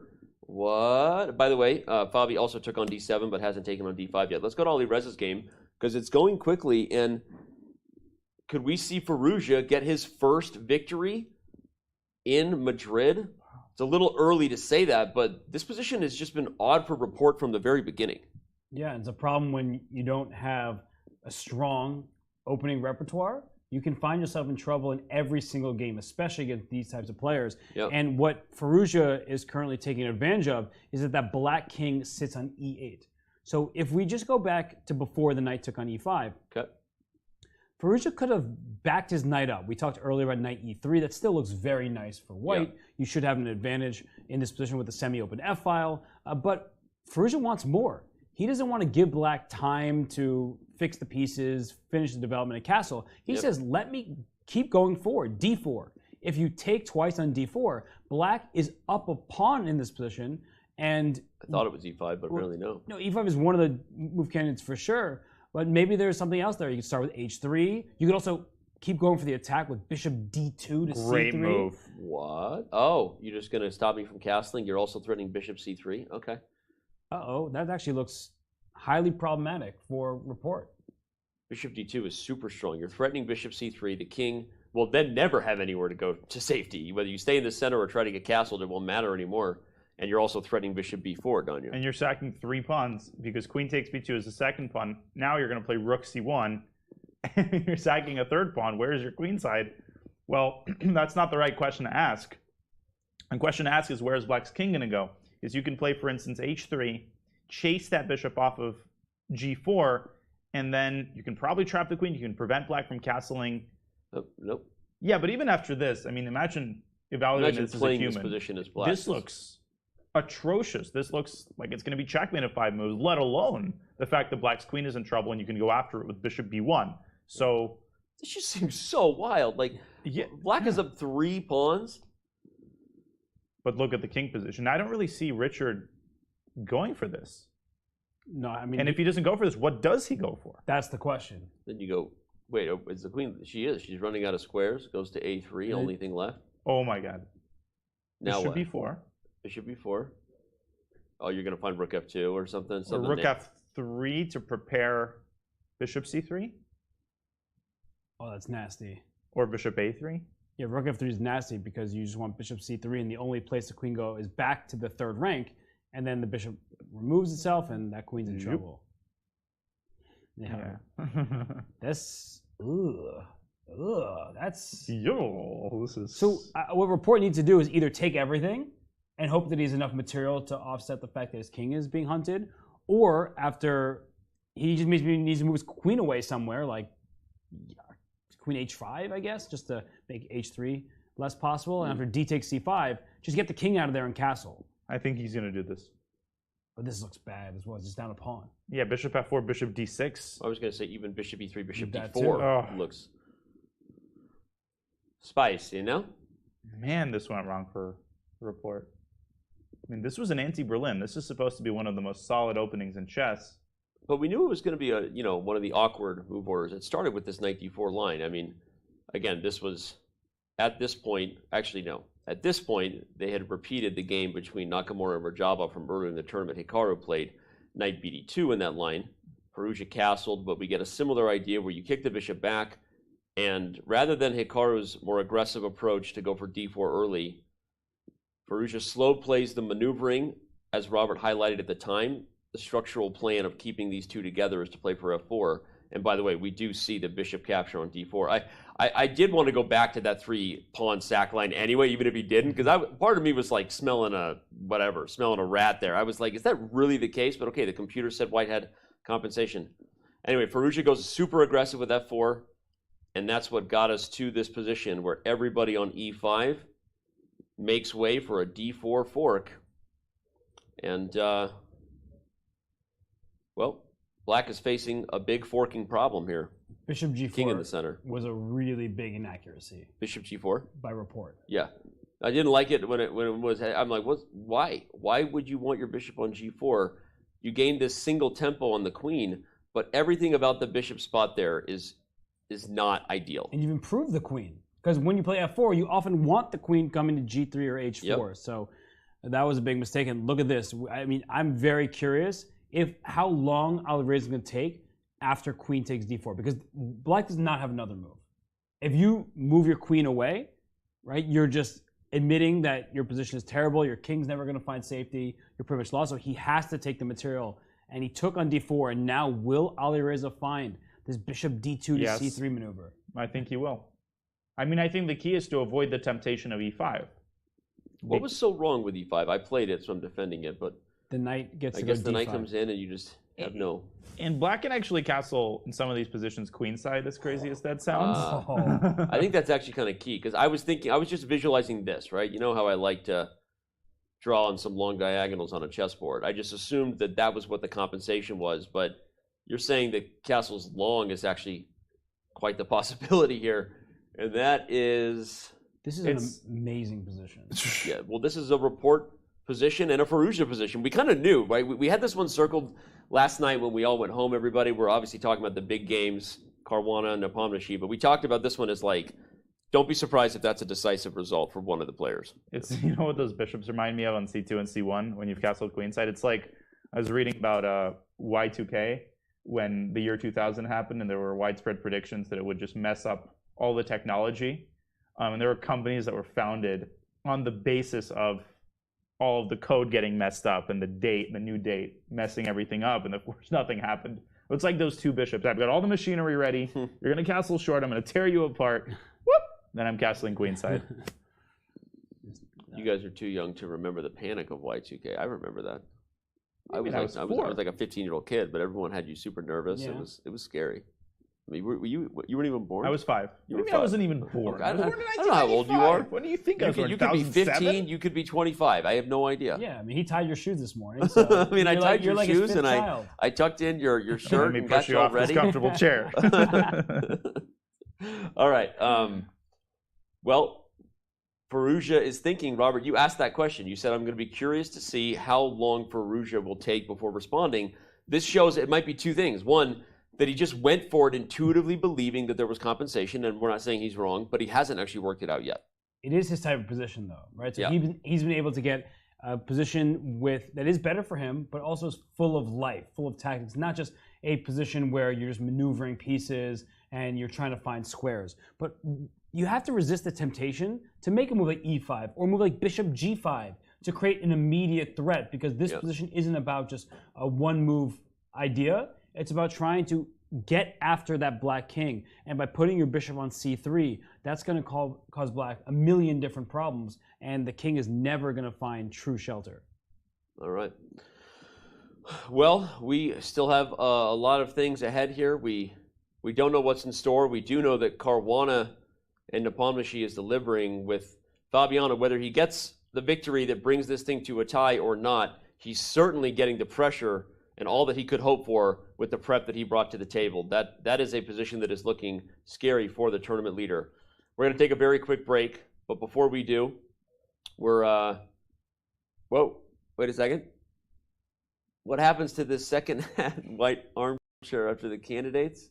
Is it shipped back to USA, or can I buy it with discount to give it a second life at Holland? If you want the chair, Anish, I'll give it to you. I'll sign it for you. Do you want that? Someone let Anish know he can have the chair. I actually don't know. I think we probably rented these. Shout out to the team who set up the studio. But I'll buy it for you and we'll ship it to you if you really, as long as you promise to use it on stream, right? That's a fun little banter. Imagine the honor of sitting on a chair that has been sat on by Danny Wrench. Come on, all right. We'll send it to you, Anish. But it is comfy. I'm not kidding. So, all right. Also, not kidding that we have a very exciting event going on. It's the Women's Speed Chess Championship. Valentina Gunina takes on Ellie Potts next in the next round. This should be a fun one. Both of these players, super exciting, aggressive styles. That will be an interesting match on Tuesday, June 28th, 5 a.m. Pacific time. So go to there, watch that match. The WSCC is really just starting. There's plenty more great matches ahead. You're going to want to tune into that. You're going to want to keep tuning in here to our coverage of round 9 of the 2022 FIDE Candidates from Madrid. Will Alireza Firouzja get his first victory here in his candidates debut? We might find that out today. Well, we'll definitely find out if he gets it or not. Don't go anywhere. We'll be right back. You can watch top chess events right on your phone? You don't even need to download an app. Just open any mobile browser and head to chess.com/events. You can see what's happening right now, check out top games, see results, and so much more. Try it for yourself at chess.com/events.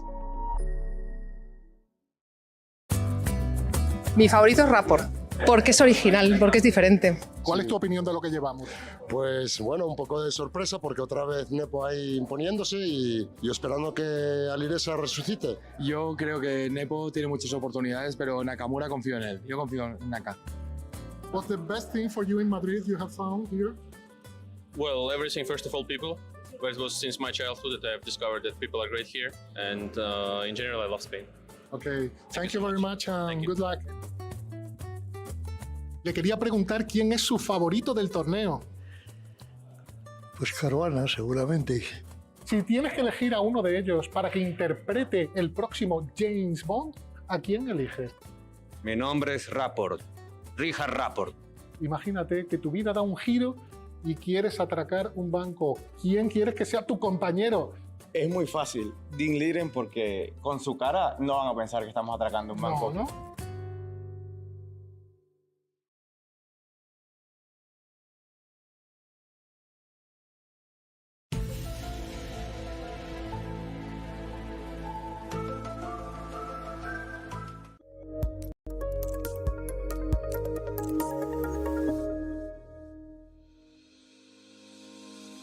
Want to hold a massive chess tournament with dozens of clubs or hundreds of players? Or maybe a small chess tournament with local but competitive clubs? With Club Arenas, you can.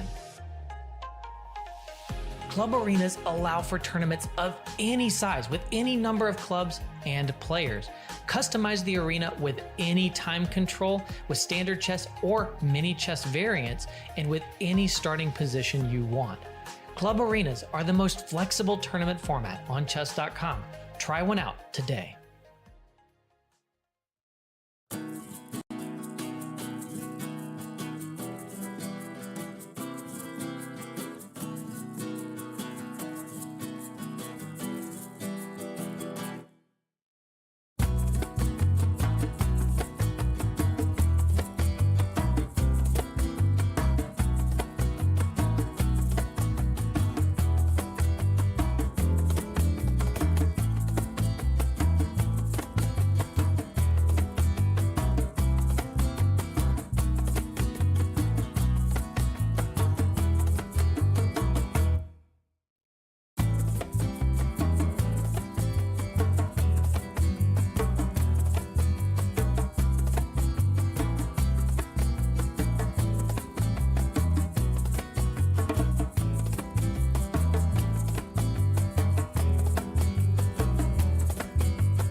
Madrid.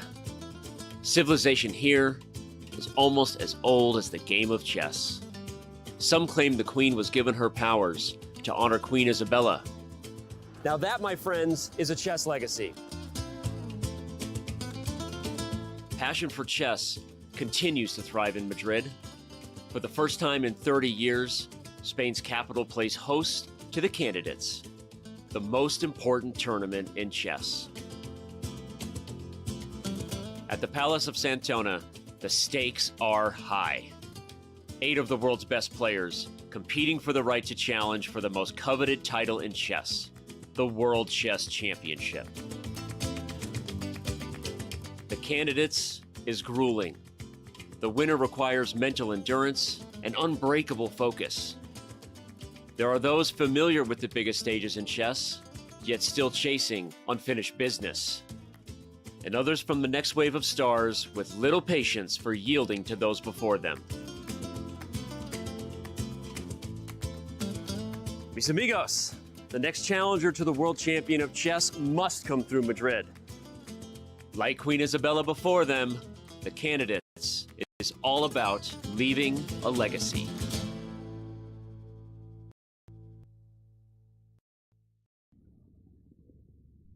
Mis amigos, we're back. Round 9 from the 2022 FIDE Candidates continues to roll on here. Robert Hess, Daniel Naroditsky helping us bring it to you live, and we're going to dive right back in here to our bird's eye view where Fabiano seems to have real chances, which may mean real opportunities for Jan's lead to disappear. He has to be very careful here, and he's got to be worried he might already be almost a little too late. It's looking harder and harder to find good moves that don't blunder something tactically. Firouzja, by the way, plays slightly different than what we were looking at with Bishop D2, but Bishop E3 and Queen F2. It's going to be a wild position over there. It already is a wild one, but I was saying during the break that Rapport, he thrives in the chaos. He's an agent of chaos. He's like the Joker. A lot like the Joker. He some men just want to see the world burn, as they say. He just wants to see every chessboard burn. Exactly. That's exactly what he wants, literally. Richard Rapport wants to bring fire on board like no other. Sometimes he might bite off more than he can chew, though, potentially against Firouzja. Yeah, so the interesting thing is, during the break, Bishop E3 was played. Now, conceptually, the idea is very similar to Bishop D2. He's trying to get the bishop onto the long diagonal with tempo. So, for instance, if Black castles kingside in this position, then White's going to play Bishop D4, and I think that might be... Whoa. No. That was a very weird way of moving. Did he play Bishop E6? Yeah, he did. He brought the bishop back, which actually looks... So after Bishop D4, he wants to play Queen B4. And then I think Richard's point is that if Bishop takes F6 happens, that's a lot less scary than it looks, because White runs out of fuel, right? We'll have to get that, for everybody to be able to see. But yes, it's a situation where definitely White is down 2 pawns. And if you start trading pieces just to get 1 pawn back, that wouldn't be ideal for your attacking chances. Bishop D4 will likely be on the board. Queen goes to safety to one of these squares. Yeah, Not sure which that's one. Fine. Queen B4, for instance. Queen B4 seems like the most logical. Logical. And the thing is, you want to keep this bishop. This bishop is a beast, right? The dark squares are a problem, but the concrete way to regain a little bit of material and to bust things open is also bishop takes F6. So, but the problem is, if we just finish this variation, I know we want to, of course, go to our leader's game, but after bishop takes, pawn takes, queen takes F6 here, that you just slide your rook to G8. And with the queen coming back to E7, White doesn't really have tremendous firepower aimed at the black king. There was a lot of inertia. There was a potential, right, for White to get an attack. But if the best you can do is give up 2 pawns just to get 1 back while trading pieces, that's not what you want. You can see that black has an advantage in this analysis position. This isn't Bug House where you're like, hey, give me a pawn, give me knights, give me pieces. You can't do that here. Despite all the holes, the optics of the position are maybe not the concrete reality. So, can you imagine if Rapport gets a 2nd win in a row? Well, then we'd really be talking about it being a multiple horse race again, because that would put Rapport at 5 points, which is, given that he still has head-to-head shots against both Caruana and Nepomniachtchi, would not have him out of the mix either. So too early to say. I mean, this game could go either way. Firouzja could still, this is a 7-result position. Both players playing for wins and losses. These two guys, I mean, desperately want the points. So yeah, look at that. I mean, with 4 points coming in, a victory here, and opportunities to face all 3 of the guys ahead of him in the standings, Nakamura, Caruana, and Nepomniachtchi, Report would sort of control his own destiny. Almost improbable to think. It would be very hard, but not out of the question. So, all right, let's back up and head back over to the bird's eye view. We want to give a quick snapshot of the other games just to make sure we know where they stand. Hikaru did play knight h5 in that game, but it's kind of a similar scenario as to where we left it. We have given almost no attention to Ding Liren, Jan-Krzysztof Duda, and I say that just knowing that we're probably not going to head over there right now. It's an interesting game, an interesting fight, but there's too much life on the other games that affect the standings at a higher level for us to ignore it. So I think we need to go back over again to the featured matchup of the day, check back in with the tactics, and evaluate Jan on the clock. Yeah, he continues to slide into time pressure. So this is the position that we anticipated, with the major threat being a fork on e7, with the secondary issue being the possibility of bishop f4 quickly developing and targeting black's loose pieces on the d file. This looks so unpleasant.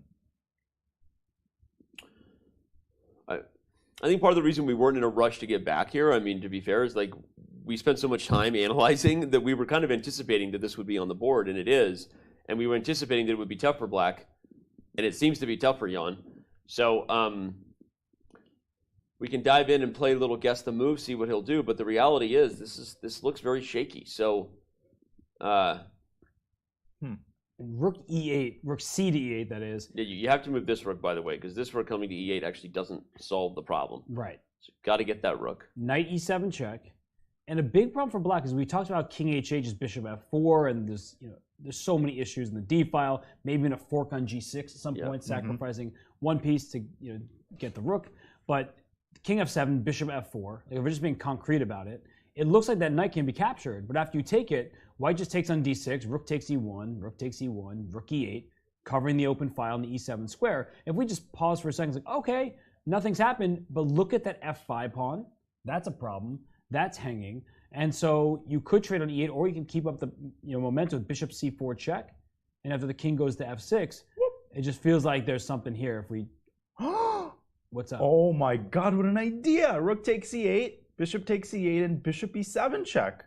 Oh, come on. Wow. No. Forcing the king onto a forkable square, winning back your material. Loose pieces drop off again. And probably just, this is not even an obstacle bishop ending where white would even maybe have some chances. This is a pretty straightforward ending. And by the way, Fabiano, that's the perch.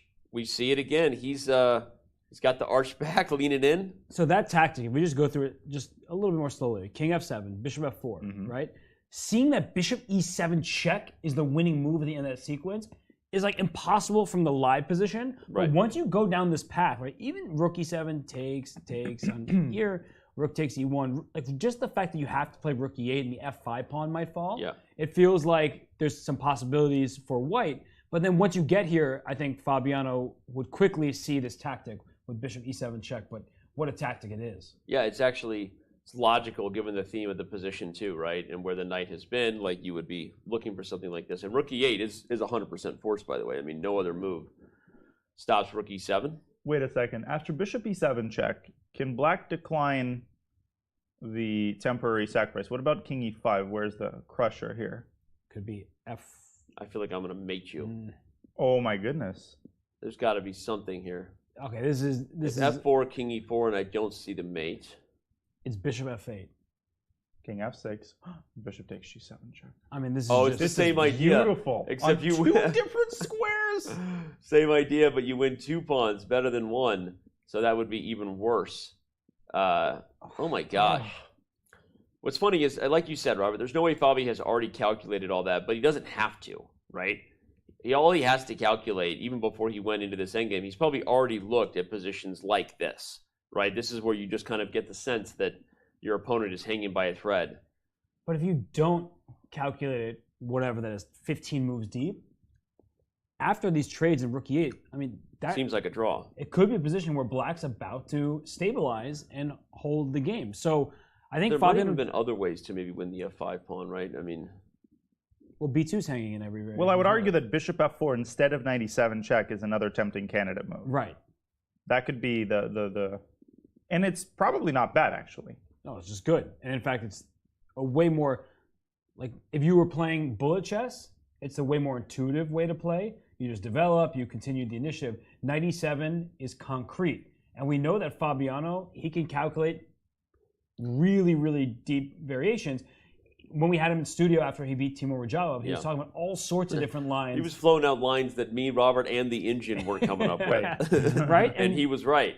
So that's what he's doing right now, because he could have just played bishop f4 in 2 seconds knowing it's a good move. Right. But he's, I think, looking for a knockout. A 97 check, it just puts that king in uncomfortable territory for Black. And so if he can keep his variations, keep those wheels turning and go all the way down the line to see bishop e7 checking bishop f8, that is possible for Fabiano to see. It just is very, very difficult. Yes. I was briefly distracted by something. We'll get to it in a moment.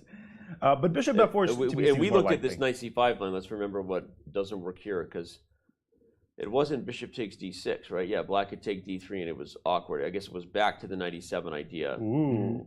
Right, and after king f7, maybe just retreat. Now we can take d6. Or retreat your bishop, because all of Black's pieces the d file is dirty. Got to clean it up. But here's the thing. After rook takes e7, bishop takes d6, rook takes rook, rook takes rook, rook e8. You still have this bishop c4 check idea. And rook d1. But now rook d1 is incredibly strong. Oh, well, even better. Because Black's position totally collapses there. This bishop has to protect the knight. And if you move the bishop to kind of try to keep it protecting the knight, we can now go after the bishop. So, okay, this is a position that is hanging by a thread. And what a great game plan this would have proven to be, right? If this goes down as Fabiano winning on command, so to speak, right? I mean, again, yes, it wasn't, the pure sense of winning on command at the end of a tournament last round, but pretty darn close to it, right? There is no game, more critical than trying to win against the person you're chasing. And if his prep proves to have gotten him in this position, and then his accurate style, very technical, calculates deeply, puts the game away, then the people are getting what they want in terms of drama, right? Jan Nepomniachtchi fans, hey, not so thrilled about that. But I think a lot of people are wanting to see as much of a mess as possible in Madrid. And for Fabiano, it definitely feels like this could be the last game of the tournament. It isn't. Even if he draws this game, somebody else could beat Jan Nepomniachtchi. That's obviously possible. But for Fabiano, his own chances, he's looking at this game, he's circulating, I have to win it because Jan's a full point ahead of me. And it's possible but unlikely, just mathematically speaking, for Fabiano to leapfrog him. So he's looking at this. He knows this is his moment. And Danya made the point that bishop f4 just leaves white with a better position. So he has two different styles of choices here. One is much more concrete. You have to see through the treacherous waters and all those variations to make sure you're not losing your advantage. But the other move, bishop f4, it kind of throws the ball back in Jan's court. Like, are you going to find the right defense? And I'm just going to be better without really much risk of losing that advantage. Yeah, and I think that his decision really does hinge on whether or not he will see bishop e7 check. And, because without that additional tinder into the fire, the fire could burn extinguishes. Out. Yeah. Yep.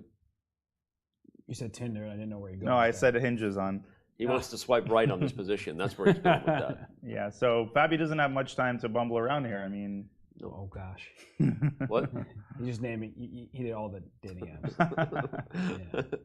I'm not going to take this down the road that hey, my when brain I say can take something it. funny, You're you welcome. guys are supposed to laugh. That's how this commentary works. Oh, man. Oh, wow.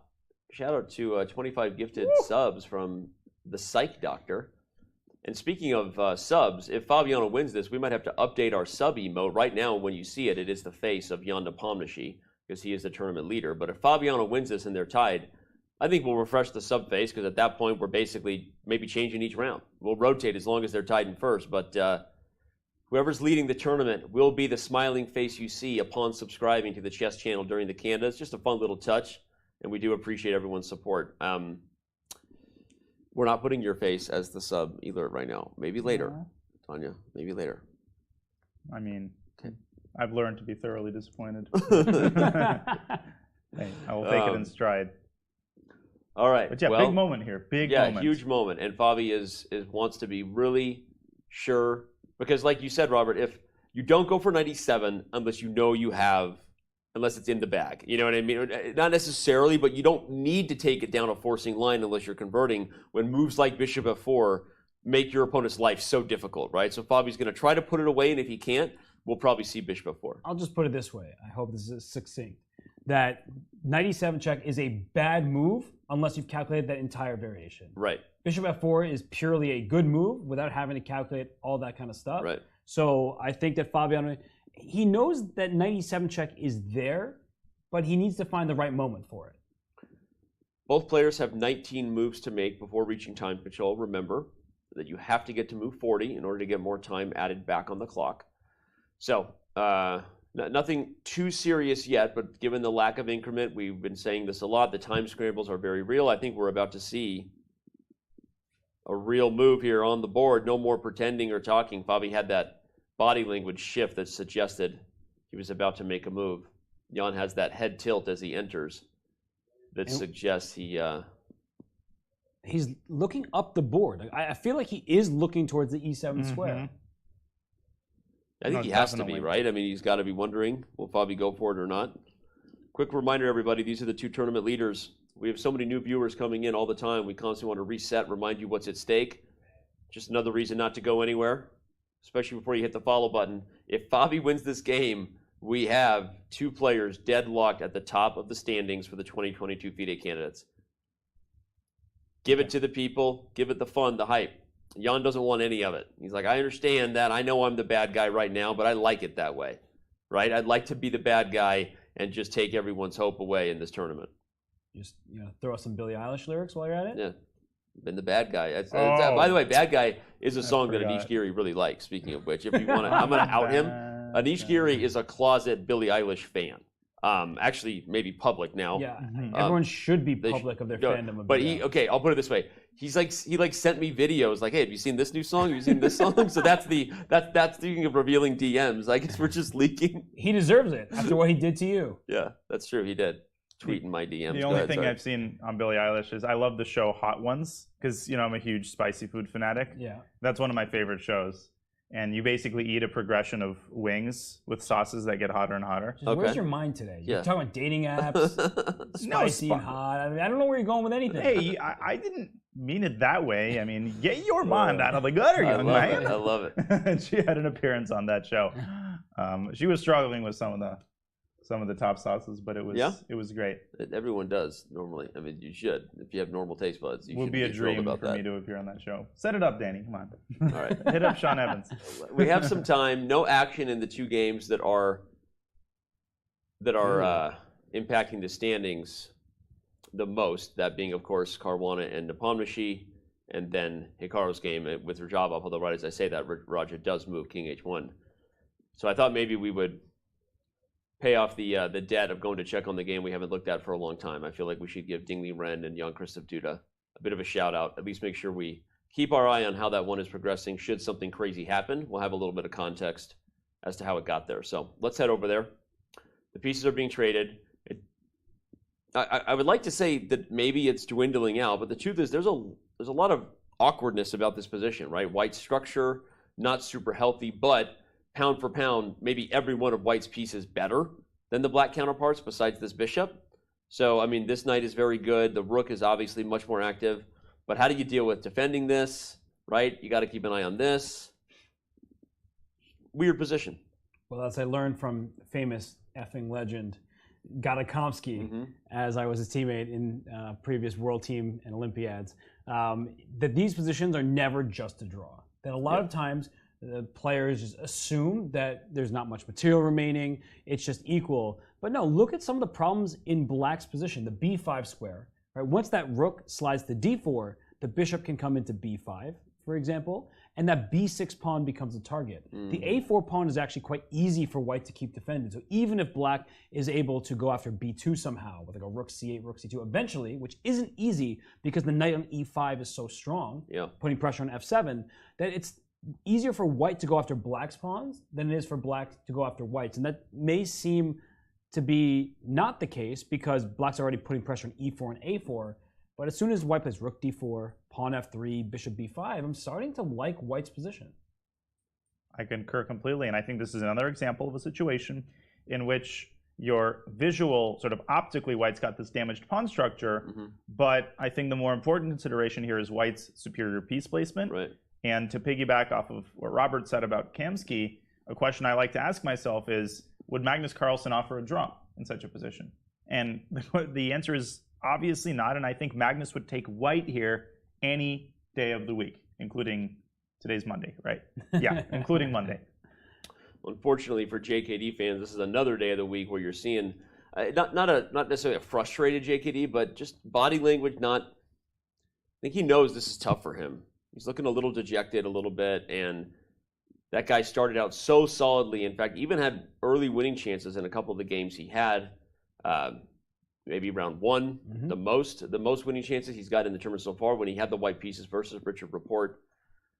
But he's struggling right now, right? And this is one of those rising stars, like Alireza Firouzja, a guy coming up. But this is his first candidates, and the experience you run up against guys like Ding Liren can kind of put you into some tough spots. I mean, he doesn't look very happy. Yeah, he just doesn't. It just doesn't. I was dancing around it. He looks like he's struggling. Yeah, and he lost that game to Rapport, and of course, after a loss, you're especially emotional.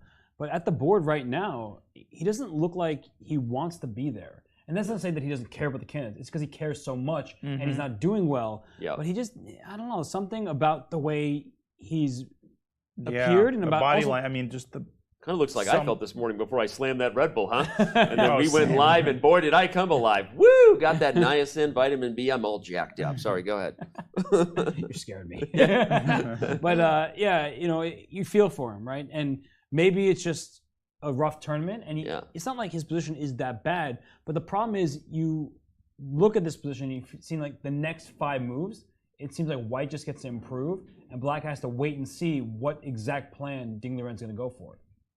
Yeah, the more we look at it, the more we realize it's hard to find a good move here for black. Like white's plan is clear. But if you move this knight, are there already tactics, right? Because you'd love to move that knight to kick this knight.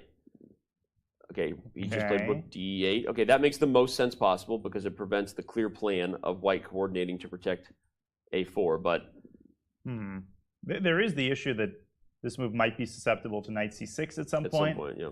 And of course, a rook could also land on c6. So white probably should start with f3. And my guess is Ding. If you play f3, though, black gets the second rank. Yes, it doesn't work. Yep. Sorry, had to do it. Sorry, John. That's actually quite important. Yep. And if bishop b3, then you use the c6 square for the rook, I believe. Bishop a4, rook b6. And a great example of the eval bar kind of giving something resembling equality, but this position looks unbelievably nasty to me. 100 out of 100 grandmasters say they would play this position from the white side. Yeah. Man, but what about the 101st? What about the 5th dentist? Yeah. Sorry. All right, let's back this thing up. Bird's eye view. See where things are at. I know that if we have action in Rajabov Nakamura, which again we do a couple moves. Oh, and look at that. Bishop f4 instead of knight e7 from Fabiano Caruana. So he decides to do what you said, Robert. Pass the ball to Jan. Go ahead. I probably shouldn't take up any time saying this, but speaking of the 101st dentist, there's an old Trident gum commercial where essentially the catchphrase is 9 out of 10 dentists like it. So they show a panel of dentists and they're pressing the green button, approve, approve, approve.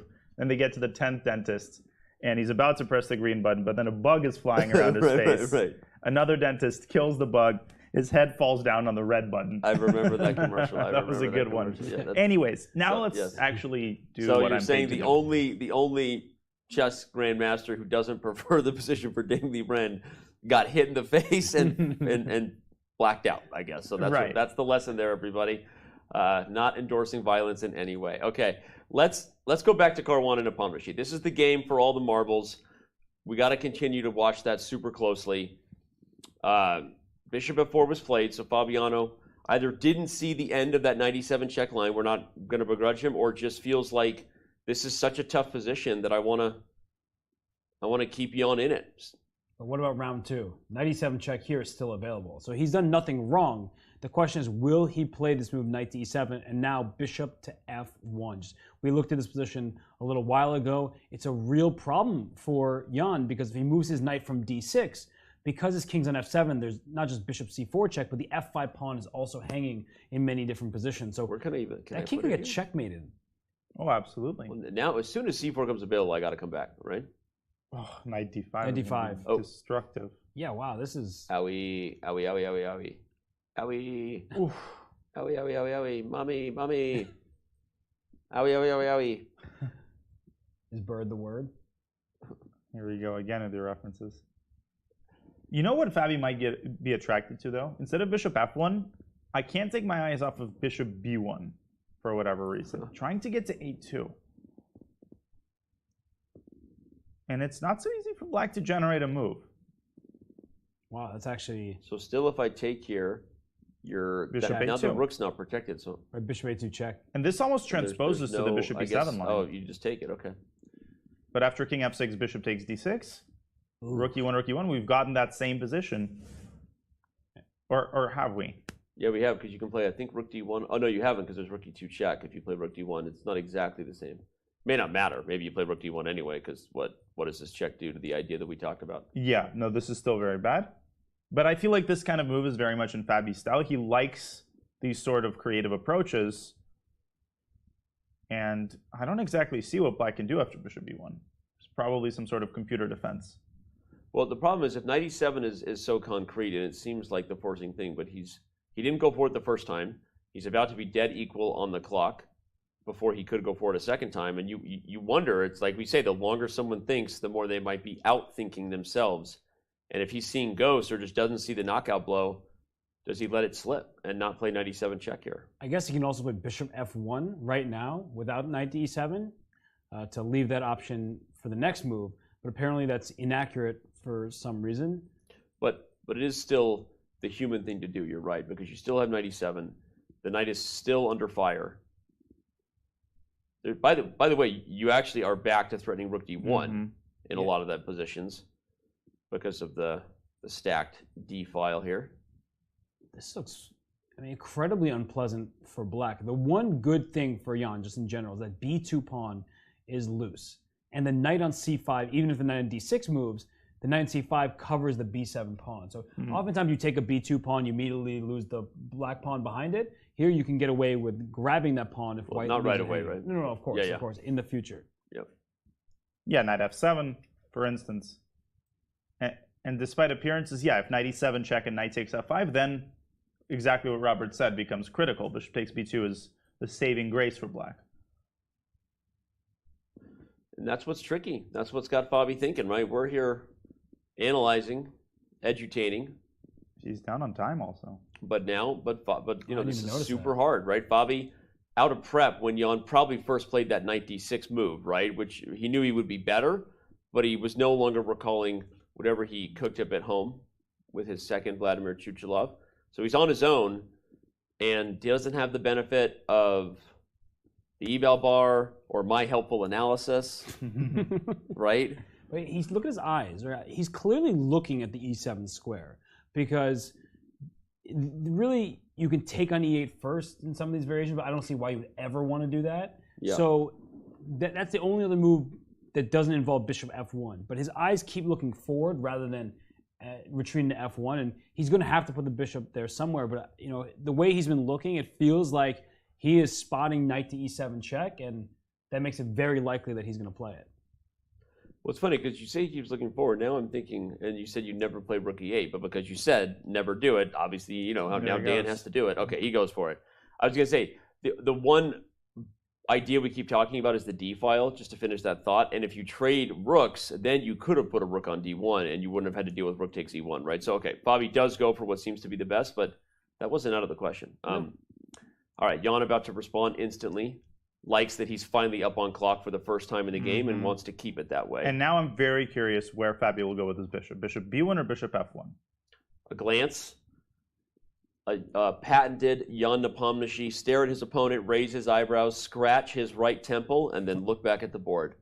I wonder if we can get a GIF of how many times Jan has done that in the tournament. I think I've seen at least a dozen on camera. Wow. You move, he looks up, lifts eyebrows. Right? That's the patented Jan move.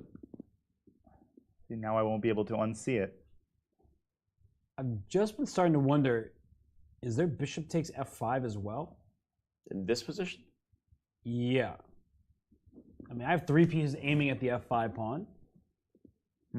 Well, I lost count. There were so many pieces staring at that pawn. But I guess you can take your knight, take with the knight on d6, so it's no longer hanging. And after the h knight takes, I was going to say, this is what. Can we just stop and just appreciate this position for a second? Freak is going on here. Look at this. This is so nutty. The problem is at the end of the line, as you said, a lot of times. 96. That's key. Yeah, so that's. I thought you were just stealing a pawn, but you had other devious ideas. But if you take on f5 first, what if you play? You got to take on e1 because your bishop and knight d6 check. Yeah. Well, then, but you take on e1. Okay. And you can't take on b2, I don't think, as a bishop d6. And the rook's coming into e7. This is really, really rough. Oh, what an option. I mean, there's just so many different tactics here. That's the thing about this position, right? Is even in lines where you grab a pawn and black grabs one back, oh, we get the even material again, but the position is not even. And the king safety is really important. And black's king on f7, it's in a vulnerable spot, whether Fabi takes on f5 right now with his bishop, whether he retreats his bishop to b1, like Danya pointed out, or to f1. It's not going to be easy for Jan to continue here because there's still so many tactics. Yeah, this is an exceedingly complicated position with tons of candidate moves and tons of things to calculate. Because if a move like bishop takes f5 works, you want to go for it because it is the most forcing of all of White's options. So you want to start by calculating it. You know, the typical advice of starting with the most forcing move, whether it's a capture or a check. And only if it doesn't work do you start searching for the more open-ended options. So I can almost guarantee you that that is exactly what Fabi is calculating. He already had a move in mind when he gave a check on e7, but having actually reached this position, your vision of the position is more clear. Oh, wow, the knight is trapped there, by the way. The rook's hanging. And the rook's hanging. So he's going to want to double check and recalculate stuff. To defend. Check. Yeah, the king is in trouble here. King f6, just knight takes g7, king g6. I'm going to go g4 and just, you might get mated up on g6 at some point. So wild. Jeez. Well, there's so much to work through here. And that's, as Donnie is saying, it's why Fabiano, he went knight e7 check, and there's no real going back from that decision. But that's why he's spending time after he's already played a pretty committal move. So. Well, the initial move we looked at in this position is probably still the best. Just put the bishop back on f1, expose the d-file, but that's a hard move to play if you feel you already see a concrete line of taking on f5. Right. But I feel like the leaving tension in the position is probably what Fabi feels is to his advantage. Yeah. Because earlier in this game, when he went queen a4, he didn't just win a pawn when he presumably knew he could have with queen to e2. So I think he wants to leave more room for himself to press an advantage rather than a forcing sequence that may trade off a lot of pieces. Okay. Yeah, that's very much congruent with his style. He embraces complex positions. He doesn't shy away from them. Well, right now he's trying to work it out. This is the biggest game of his career. One of the biggest. He played Magnus Carlsen for a world championship match. Yeah, but that's in the past. Okay, so then by your logic, how does it work? Like every game you play is the biggest. You got to focus on the present because today is a gift. You're trying to steer your way out of what you just said. You're just going full Jason Bateman, the gift on me. Actually, that was the turtle from the Kung Fu Panda. The Mr. Uguay. Yeah, this is a really big moment. Regardless of if it's the single most important game of his career, it still is a very, very important one to Fabiano, especially after yesterday's loss. He would love to rebound. So, it's a big moment for him. The clock's starting to worry me a little bit, though. That's what I was going to say, too. So, I mean, maybe I was wrong that it's the biggest game of his career. He did play for a world championship title. No, but obviously, there is no time like the present, and this is his opportunity to play again, maybe for the world championship title at stake, right? A full point behind his opponent with an opportunity to strike back. Well, speaking of striking, F5 played by Hikaru, but the evaluation bar, it's going up to A6 now. Yeah, it's going the wrong way if you are That's where White's pawn, Nakamura. White's pawn might be in a couple of moves. Yeah, I think we're going to analyze that one for sure. It's been a minute since we went back to that game, even if all of the features are kind of what we predicted a little bit, right? In that Raja put the king on H1. Hikaru avoided the queen trade by putting the king on H8, right? That was the key, so that you could play F5 without the queens being traded.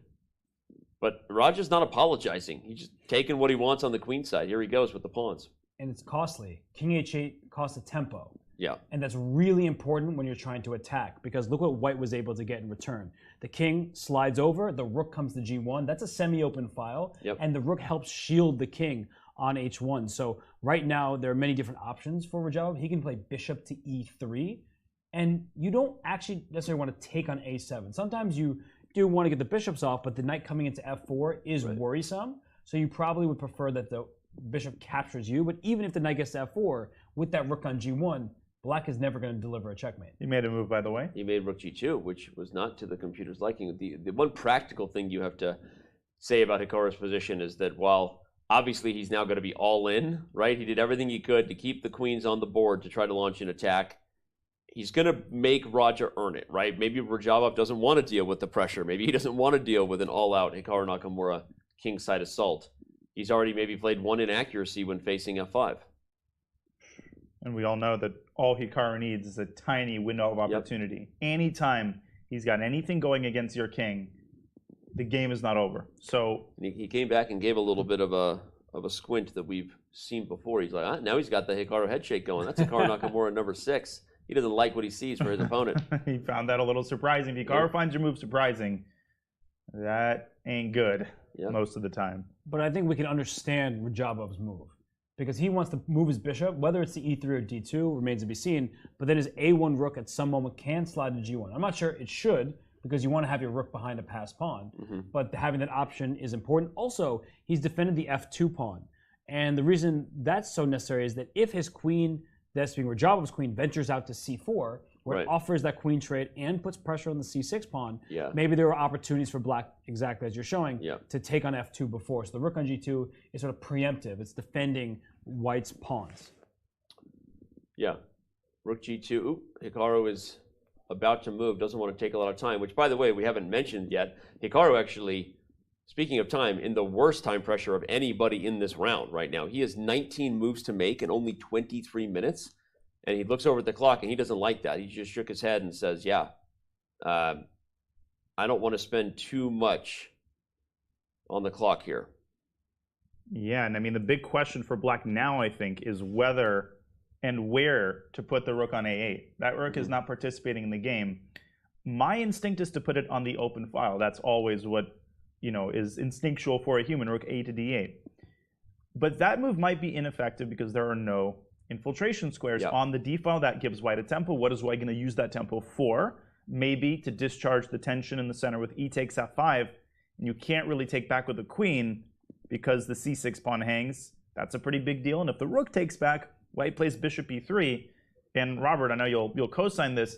White only needs like 2 or 3 moves to fully stabilize. And when that happens, that's all. I don't need to say anything. I completed your... We finish each other's sentences. Sandwiches.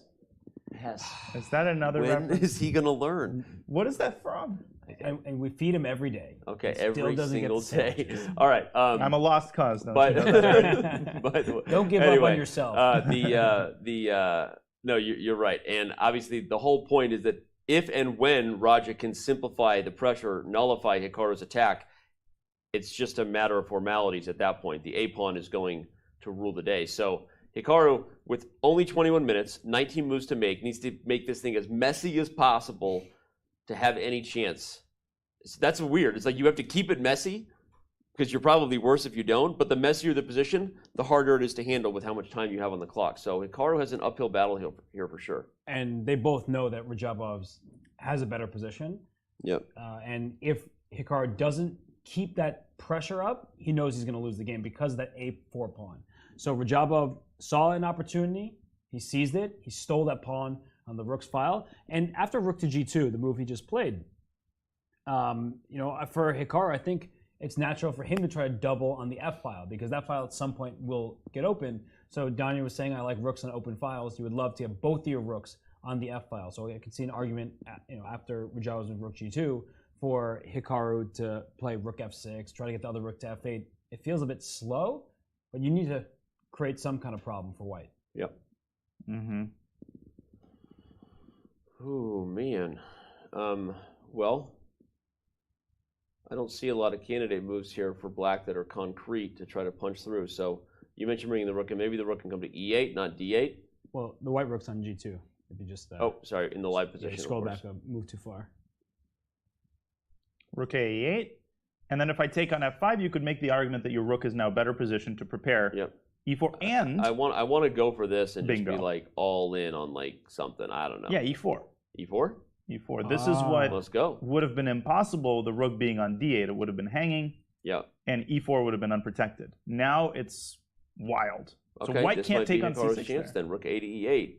He's God, that's shaking such a his hard head. move to play. He doesn't have a clear answer right now. But it just feels wrong to play rook to A8, right? Yeah. Because after rook A8, you want white to take on F5, but white, seeing that your rook is there, trying to play E4 after an exchange. Not going to take on F5. Of course you're not going to take there. So you'll just develop your bishop, whether it's to E3. I mean, I like bishop E3 in these positions. And the rook on E8, you want the open file, not just a rook staring into your own pawn. Now you'd basically have to take because the bishop isn't even protected anymore. And then Fe guarding the F4 square. Computer likes black though in a lot of these lines now. I don't know why. Is it because to double the pawns? Queen H3, something like that. Yeah, I mean, obviously there is serious counterplay here, and there will be as long as black has play going on the king side. Yep. As long as the queens are on the board and there's pressure, Hikaru has a chance at least on the board. But again, the big issue is now he has a minute left for every move he needs to make. That is not going to be easy even for the speed demon that is Hikaru Nakamura. He looks very unhappy. Yeah. And he's taken 5 minutes, another 5 minutes on this move, and every minute, as you just said, is golden. He's going to he's going to basically be playing blitz very shortly. And he wants a Fonta. Don't you wanna? I think he wants a Fonta. That was a Fonta, yeah. Fonta? Yeah. He isn't having much Fonta in this position. He's not having much Fonta in this position. He doesn't wanna. He's trying to give himself a little bit of energy. A little bit of a caffeine boost. Yep. Doesn't he have that coffee? I guess that coffee's cold by now. No, he is this magician. So one day he turned water into coffee, today he turned coffee into Fonta. Yeah, you never know. He's got a whole stack of drinks over there. Right. And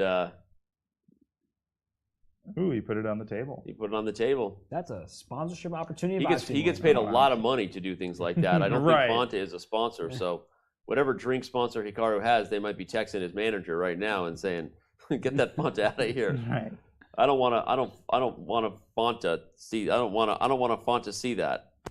Fonting see that? Okay, you know where I'm going with this. Let's go back to the bird's eye view. Well, maybe to change, to make that drink a little bit less visible, they should have changed the font on it, the Fonta on it. I don't want to commentate with you two anymore. It's a struggle. All right, we're too funny. Knight to C4 on the board with Ding Liren and Duda. I'm just looking at that. It feels like Ding Liren is getting closer to having some chances. That game with Firouzja and Report is an absolute mess. Report has stolen a couple pawns, but is going to have a king in the center dealing with some dark square problems for the rest of that game. Jeez. Yeah, and then Caruana down to 24 minutes. Still has not moved. It's a problem. He knows he's better in that spot, but he doesn't know how to convert on the concrete opportunity. Understandably so, right? It's how to push that position forward.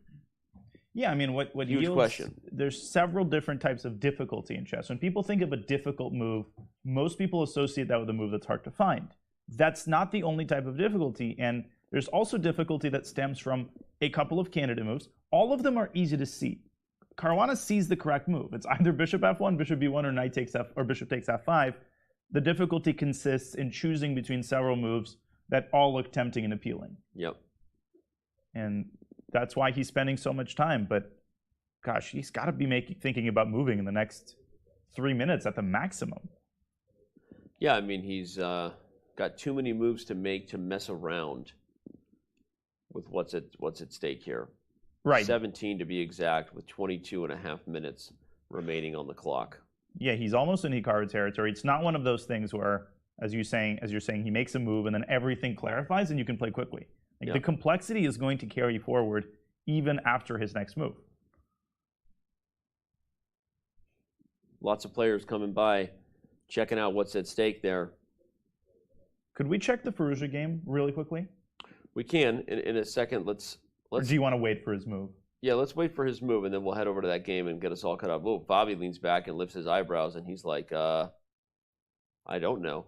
Yeah, he's got to be about to make a move. So this was the Firouzja. Yeah, in the Firouzja game, the interesting thing is that he had that repetition. He didn't go for it. Yep. But that position is going to remain messy for a very long time. Yeah. Okay, well, remind everybody where we were at. It was in this spot after queen f2. Mm-hmm. You can see in the live position what's changed. That bishop came back to e6, and after bishop d4, queen b4, and bishop c5, as John, you just pointed out, there was the potential for a repetition. Who knows? I mean, Report might not have even taken it. He might have gone to a5. He wants to play it so badly. But Firouzja doesn't want it either, and after rook c1, rook d8, the youngest player in the field is on the clock. He also has a lot of moves to make with not a lot of time. We have time pressure everywhere, guys. We are going to have one of those moments in this show later on where we literally can't keep track of all of the drama. And I'm not saying that to hype, even though, shamelessly, that is my job. The reality is, just for everyone tuning in, Firouzja has 16 moves to make in only 29 minutes. Hikaru has less than a minute per move available to him. Fabi is not that far ahead compared to Hikaru. He's basically right there. Other than the Ding Liren Duda game, those three games are all going to come down to very real-time scrambles. And right now, Firouzja is looking in this position because he's down 2 pawns. And his attack, it's not clear how it continues. And if he takes one of the pawns back, he trades an even more valuable piece off the board, right? Because bishop takes a4 here, just queen to d2, and he's just struggling because he needs to find something, and trading the queens is not that something. Yeah, this is a good example of you sack a pawn, and if you panic and try to get it back, this is exactly what your opponent wants, right? Yeah, because you're already down 2 pawns, and just cutting that deficit to 1 is not going to do the trick. And you could realistically, you could lose more. If this knight takes, you could play f5 and protect. So this is very, very tough for Firouzja. And Report, shout out to his instincts, right? I mean, I think we have to provide, self-reflection when needed in these shows. We were all very excited about Firouzja's position here, and I thought for good reason. I think it was, but I guess what we didn't really come back and properly say is that this whole sacrifice on e5, followed by the fork on d4, it wasn't necessarily optional for White to find bishop d2, guys. That was actually apparently really key for Firouzja to get proper compensation. Yeah, if Firouzja loses this game, and even if he draws, this will have been, in retrospect, the critical moment. And once you play a move as concrete as knight takes e5, you're making somewhat of a Faustian bargain. I mean, you have a huge attack, but in order to keep that attack going, you have to play accurately. And if you play inaccurately, you risk being worse. Yep. And that's kind of what's going on here. Yep, he went to e3 instead, and Report starts gobbling up pawns even more. So really, it was that spot right there where the find of bishop d2 was even. I mean, we were analyzing it and we thought it was a nice idea. It looked good and it was good, and it also had the same ideas that the bishop has in the game, but it was way more forcing. And the big difference, everyone, is that in this line after rook c1, the queen gets herself in a lot more trouble in this position than Report's queen is in the game. And so bishop e3, things start going backwards for Firouzja. he might be regretting that he didn't take the perpetual with the bishop. It's a good lesson that the threat is stronger than the execution. He attacked the queen directly. He should have set up an even more powerful threat. It was a tough moment, so it's hard to blame Alireza too much there, but now he's in a situation where he's probably feeling like he might lose this game. Right? I'm looking at him, I'm looking at the board, I'm looking at the clock, and report compared to where he was before. Out of the opening, he was much worse. Now he's up 2 full pawns, and white has 1 attacker, the bishop on c5. It's not clear how he's going to increase the pressure towards the black king, and that king, at some point, right, could even go to d7 and walk its way to the queen side. It seems ridiculous. Manual queenside castle. How often do you say that? Almost never. And it wouldn't be report's first king d7 in the tournament, though. That's true. Oh, you just dropped that mic like it was hot. Almost went on to win that game. The crazy time on off that was his battle with Rajaba. But, okay. All 4 games, bringing it as usual. Let's back this thing up to the bird's eye view. Remind everybody where we stand. We got 40,000 viewers right now on Twitch, tens of thousands elsewhere on other platforms, different languages. This could be the most pivotal round of the candidates so far in regards to not just shaking up the leaderboard, but maybe multiple decisive results for multiple players. So Fabiano went for bishop takes f5 rather than the bishop f1 line. He likes the concrete variations that are about to be on the board, and maybe likes those concrete variations, guys, because of the time that was also facing him. Feels like this is the most straightforward thing to do. But all right, right now we're going to take our last break before we do the time pressure thing, so don't go anywhere. Before we do, we're going to remind you that after the candidates there is another big event going on of a different type of Hall of Fame, not Hall of Fame chess players, but Hall of Fame NFL players like Larry Fitzgerald, Amari Cooper, Pro Bowler, Kayvon Thibodeau, recent top 10 draft pick. It's going to be awesome. Tune in on July 9th and 10th if you're into celebrities and your heroes from other types of sports and genres playing the game that we all love. Then that event is for you. Go to go.chess.com/blitzchamps. There's $100,000 going to charities for the different charities that those players represent. We're super pumped about it, and I hope to see you there, July 9th and 10th. If you're here, then you're appreciating the beautiful scenery of Palacio de Santonia. Don't go anywhere.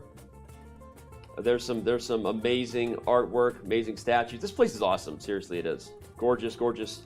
Any room you're in here, it gives you a lot to look at, not just what's on the chessboard.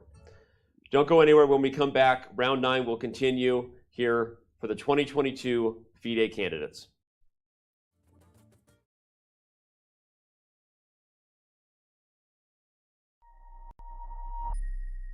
This is going to be a real-time breakdown of Danny Wrench's games all-time on Chess.com. That's cool. Oh! In the last month, I am playing 83.12. I'm less accurate than them in every stage. Yeah. Man, that stings a little you bit. should Okay. do the more game review. Okay. Yeah, thanks. Okay, so Tuesday sucks. I gotta stop playing chess on Tuesday. Oh, it's because it's Title Tuesday. Look how many blunders there were back in December 2020. And now December 2021, 1,600. Don't look at this number. Look at this number. Best. Let's go to tactics. Mates.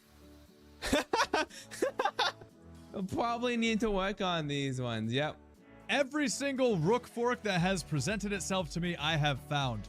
No one has a higher percentage of rook forks than I do. Yes, correct. These are literally the knight forks that you missed. I missed knight d6? You saw it just now. What the is wrong with me? I could have done here and then taken this pawn, and I'm winning because my pawns get held together. That's probably the coolest part about this feature. Like these positions against Hess? Rook there for rook e2. And he blunders mate in one. Oh my goodness. I'm awful.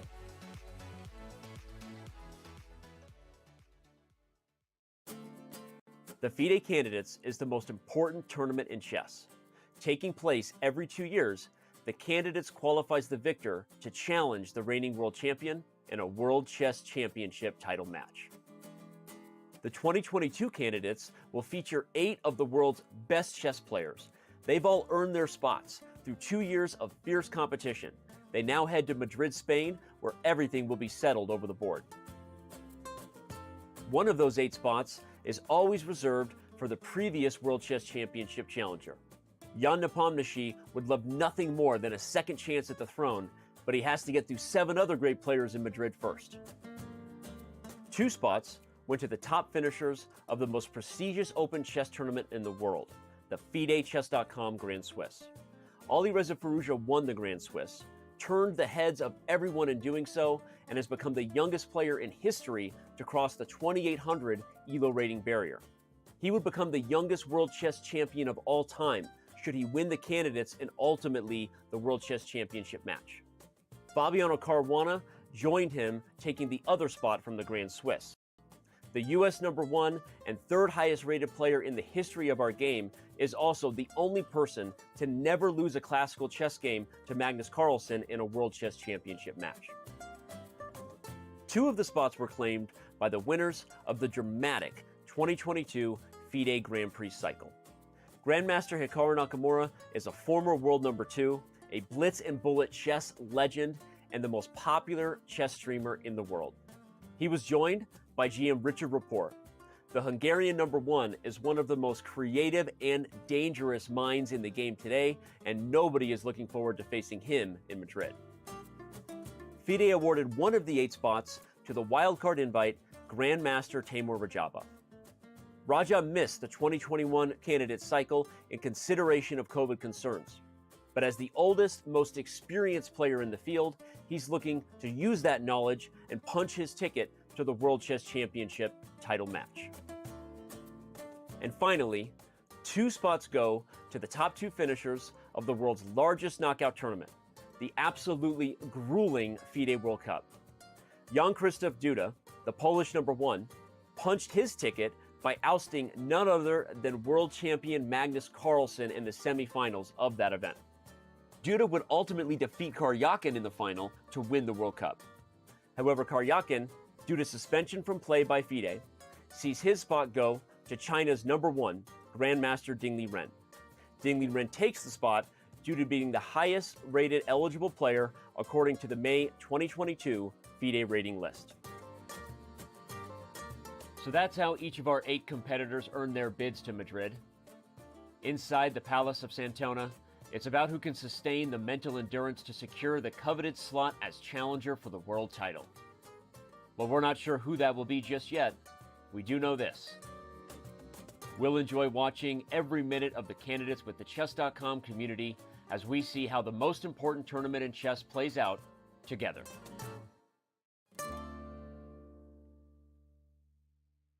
Want to play chess online or learn how to improve? Join us at the #1 chess destination in the world, Chess.com. With thousands of people playing at any moment, you'll quickly find a game with someone at your level, whether you're a beginner or a grandmaster. Chess.com makes learning fun and easy. Sharpen your tactics with puzzles and enhance your strategy with our lessons by top masters. Learn from your own games with our easy-to-use analysis tool. Chess.com has everything you need to take your game to the next level. Signing up is free and easy. Join Chess.com today.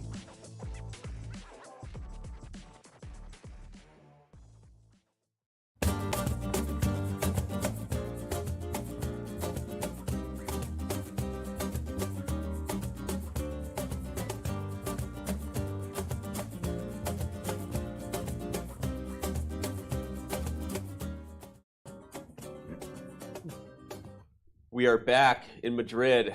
Fabiano back at the board. And he's trying to make a comeback right now, trying to catch up with Jan Nepomniachtchi for the lead here at the 2022 FIDE Candidates. But we're not so sure that he has enough winning chances left, guys, as we look at the line that has appeared after the massive exchange cleared on both F5 and E1. Jan finds this move knight D3, which making it a little tricky to see how Caruana can continue, and he doesn't have a lot of time to figure it out. Yeah, I mean, he invested all this time trying to choose between those 3 candidate moves. Bishop F1, Bishop takes F5, or Bishop B1. Ultimately, he chose the most forcing line. This is an incredibly tempting line in view of Robert's point that after all of the pieces are traded and all of the T's are crossed, Bishop takes B2 isn't really possible. But I think that Fabiano might have seriously underestimated this incredible resource, knight c5 to d3, because after rook e7 check, The key point is that the king moves up to f6, and you cannot take the bishop on d4 as long as the king keeps contact with the rook. And the knight is hanging here too. Wow, yeah, that's... And the knight is threatening to take the bishop with check, which would just... I mean, black might have winning chances if that kind of endgame occurs, and black can pick up the b2 pawn at the same time. So this is incredibly critical. It's really interesting because his preparation got him such a great position, but Jan Nepomniachtchi, who was on his own from the very beginning, found every accurate move, and Fabiano, while obviously if he goes back and doesn't get the win in this round, he'll see that maybe there were some other potential tries for a knockout blow, but it doesn't matter because right now he's got to solve this endgame and figure out a way to keep winning chances alive. Yeah, so rook e7 check does not look like the move that he should play. And if not that, right, his bishop on f4, you mentioned, Danny, in addition to his rook on e1, both under attack. And the b2 pawn, that's definitely going to be captured in the next couple moves. So I'm just trying to figure out, I mean, you could play rook e2.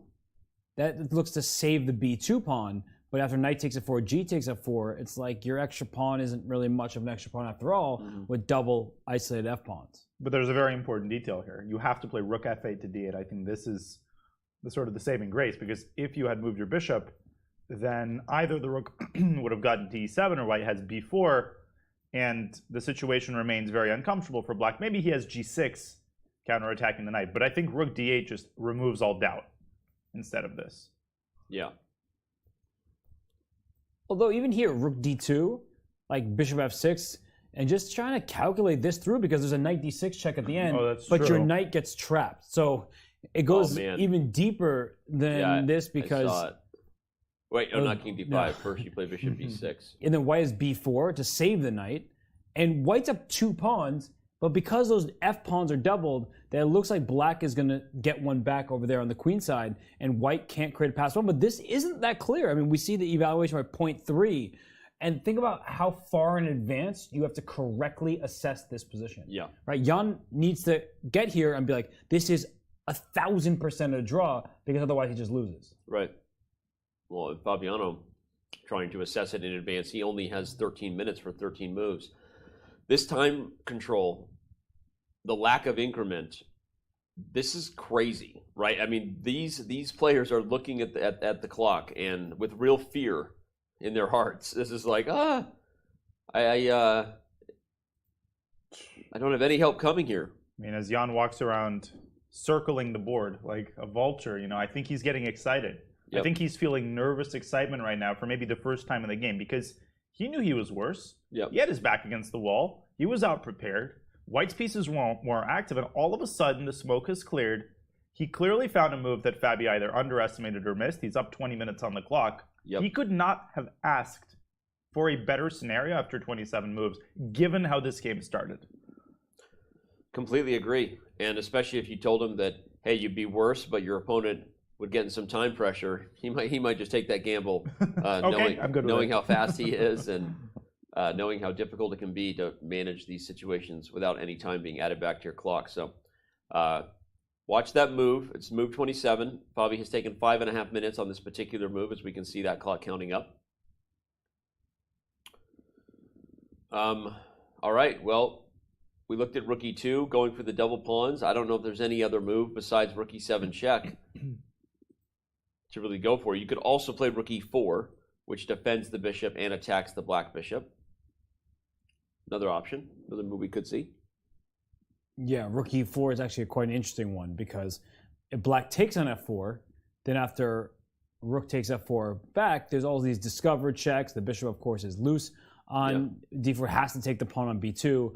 And I guess it's rook b4. I mean, you're very tempted to use a discovered check, but rook b4 looks more accurate. Take on b7, and g7 will fall. This is the type. Yeah, this is the kind of thing you want. Right, because now you have an extra pawn, 3-on-1. So it's an extra 2 pawns on the king side versus 1 extra pawn for black over there on the queen side. And maybe black should hold with absolute best play. Yeah. But absolute best play is not that easy to get done. Yeah, that's what Fabi might be looking for. So maybe rook e4 is a move that we could see. Of course, Jan does have other options besides taking f4. You could take on b2 right away. But if I'm Fabi, I'd also be happy about this. At least there's some chances here, right? There's still a game. This is not just a foregone drawn end game. No, I completely agree. And to this end, I think Fabi, whatever he chooses, he needs to make sure that Black will not have winning chances. Yeah. In the line he chooses, he's in too deep. He's got 11 minutes. So He just shook his head too. Fabi is unhappy with his current situation. He's visibly a little nervous, a little shaken, maybe even shaking his head about the clock staring him down. Anytime you're in time pressure this acute, it basically almost automatically turns into a 3-result game. And you couldn't have asked for more. Yep. His preparation was spot on. He had a 30, 40-minute lead on the clock. Jan looked nervous, and Jan responded well. So we have to give Jan the credit as we get near move 40, when they get an extra 60 minutes, an extra hour on the clock, and the 30-second increment doesn't happen until the final time control. But for Jan, I mean, to survive that position, not to make any kind of fatal error, and then to kind of see more than Fabiano in some of these tricky positions. No, and if it ultimately does prove a game that Jan draws, or even crazy scenario wins, I mean, that will just tell you why it's his candidates here, right? I mean, because this guy has already escaped the worst of Fabiano's prep, and while Fabi's still a teeny bit better, unless he figures out a way to he's got to swindle some sort of dynamic difference where he can still outplay Jan for a win here, but it's looking harder and harder to come up with something. I wonder how deep into the variation of like that rookie 2 line, and it is hard for Black to keep the b7 pawn. And maybe Fabi got to this point and thought that rookie 2 would be a huge advantage because he saw that Black can't save b7. And if that's the case, then you have a clear extra pawn. And the extra pawn on the king side, once that knight takes an f4, it's doubled. So that doesn't feel very good. But if you can grab b7, you really are feeling great about your winning chances, because then you have a pure 2-on-1. Yep. Less than 10 minutes now for 13 moves, guys. This is real. I mean, this is acute, seriously acute time pressure. Yep. Wow. I feel like he has to play a move like rookie 2. Completely He has agree. to play it quickly. That's the thing. It's like he's obviously frustrated with the situation, and the one thing in his favor is probably the moves that are about to be played are going to be simpler than all the moves he had to find to get here, right? We were just in a very complex position a moment ago. So much tactics on the board is why he burnt up all that he did on the clock. But still, I mean, not excited about not having increment. This is very, very nerve-wracking. And I read an interesting point from Grandmaster Jonathan Rosen in one of his books that a lot of people think, all right, well, when you're in time pressure like this, you just imagine that it's a 3-minute game, and then you've got oodles of time. It's a luxury to have 8 minutes. It doesn't work like that. Yep. Right? Because you can't just remove the baggage of this game, and you can't just pretend that it's a blitz game. It's not, and you've just spent a whole game with plenty of time. Now you're faced with a new set of challenges. All of a sudden, you have to rely on your intuition, and that's incredibly hard. Yep. Fabi, though, about to make a move, I think. Now, I wonder if part of his frustration, I mean, I'm sure he knows he's not worse here. He just knows that he's losing his winning chances. But I had this feeling looking at him that part of his frustration, Robert, is that he knew he was much better earlier. Maybe he did see the 90. Maybe he saw other lines, but ultimately went for what he did. And now he's like, you can't do it as a professional. You have to be focused in the present. But you wonder if he's just frustrated and kicking himself for that. For sure, because there were like probably 8 different variations where he was like, I can just be better without giving Jan such easy play in return. And right now he's looking at this. There aren't that many pieces remaining. So even if he can remain a pawn up, he feels like Jan will have good drawing chances, but he just has to go at this point. And so the reason why I like this move rookie 2 so much is I just feel like even if you get these double pawns, you'll have a knight versus a bishop. It's not that clear how Black secures the draw. Right. Right now, I mean, this is the biggest game in the tournament so far. If Jan holds on for a draw or a win, the candidates is getting closer to being a one-horse race at this point. That's not totally true, but only 6.5 minutes for 13 moves. Fabi has got to move here. This is, by the way, all 4 of the other games are still in progress here in round 9. All of them have drama. It looks like Rajabov's advantage is increasing against Nakamura. Whoa, what's going? Did you see that? What is going on in that Firouzja report game? We just had an eval bar slide down after Firouzja's rook g1. It's seesawing though. It went all the way up and before it was all the way even. up and then all the way down, up and down and around. That's what a merry-go-round does. It's circular. And ridiculous time pressure for such a position. 23 to 15 minutes for 12 moves in this position. Are you serious? No, yeah, seriously. This time pressure is maybe even harder than what Bobby's about to face. I don't see Richard surviving this though. Okay, but where's the huge advantage? What just? Well, it's clearly before White's move. As soon as he made it, the eval bar went down. So yeah, but let's see what it was. So in this position, with rook to c1. Oh, rook e1. I guess the point is that if black plays bishop e6, you don't have to move the rook from f5 because in the event of ef, the rook opens up. You're only hurting yourself here if you take the rook. So rook e1, bishop e6. But you know why rook e1's kind of a hard move to play, even though it makes sense aiming at the enemy king? You put in a loose square. Back rank problems. You have back rank problems. Your rook's on a loose square. So a move like queen d2 at some point, or queen c3, something like that, could be really annoying to meet. So I understand why the rook went to g1, because Alireza feels that the pieces he has in the attack, namely the bishop on c5, the rook on f5, and that queen on h4, they're enough to deliver a checkmate. Apparently there is some way to defend bishop e6. Danya's suggestion looks like a pretty good move, but maybe there's also something else available to report. Yeah, this is really important to point out just how scary Report's position is. If the queen moves, rook e5 comes in addition to things like rook f6. The knight can't move at all because we got dark square problems. And I guess White is threatening to kick that knight, speaking of which, and maybe enter in at some point. Yeah, e5 followed by e6 is just a winning move. e5, e6, busting things open. All right. What a wild game, wild time pressure as well for Alireza Firouzja. But I don't want to spend too much time here because I feel like the game that has the most at stake is the game that we should be staying on, and that continues to be a game where Fabiano Caruana is just burning time on the clock. He did play rook e4. Jan immediately responded with bishop takes b2, which was the best move. And Caruana is right back in the think tank here with 12 moves to make in less than 5 minutes. Oh, goodness. And without the increment, this is a game where you could end up losing on time. Yep. So yeah, this is really not fun. And Fabi feeling the nerves right now. Yeah, now it's a flat-out blitz game. And he didn't go for rook e2, which I think was, relatively speaking, Robert, the safest option, as you indicated. Now the position gets unbalanced. He plays bishop d6. No. Bishop e3. e3. Oh, my lands. lands. Anyone's game to win at this point, and given the time pressure that Fabi's under. Oh, my lands. Bishop takes a3 is probably going to happen. And you see Hikaru over there? Yeah. Hikaru looking like, what is like, this? what happened here? Yeah. He's like, I mean, I'm sure the last time he looked at it, because he's been working on his own game, he thought Fabiano's position was fantastic.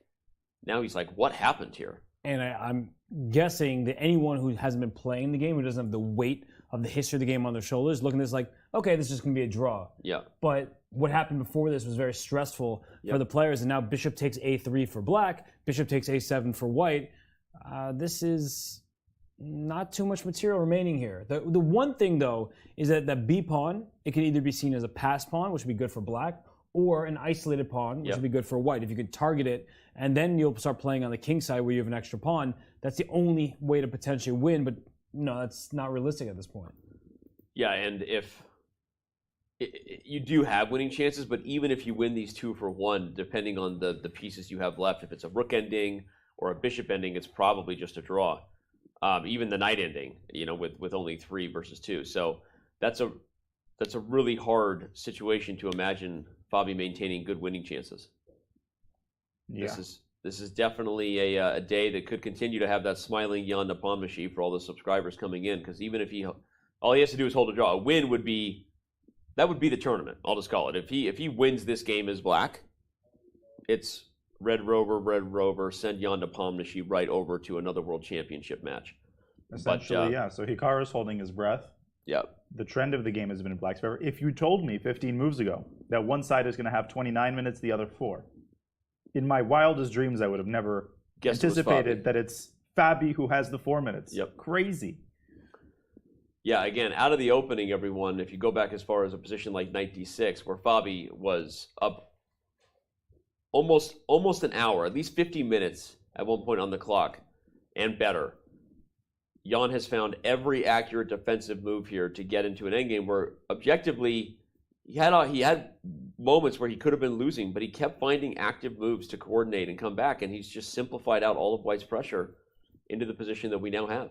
The key word, simplified. Bishop takes f5. Yeah. It simplified Jan's defensive task, whereas bringing the bishop back in either direction, f1 or b1, it left the position much more complicated. And even though bishop b1, we saw this earlier, the bar went down, it's very difficult for black to find all the correct moves in such a situation. So I think a retreat rather than a capture would have maximized Fabiano's winning chances, and he is going to regret that he didn't get more from that opening.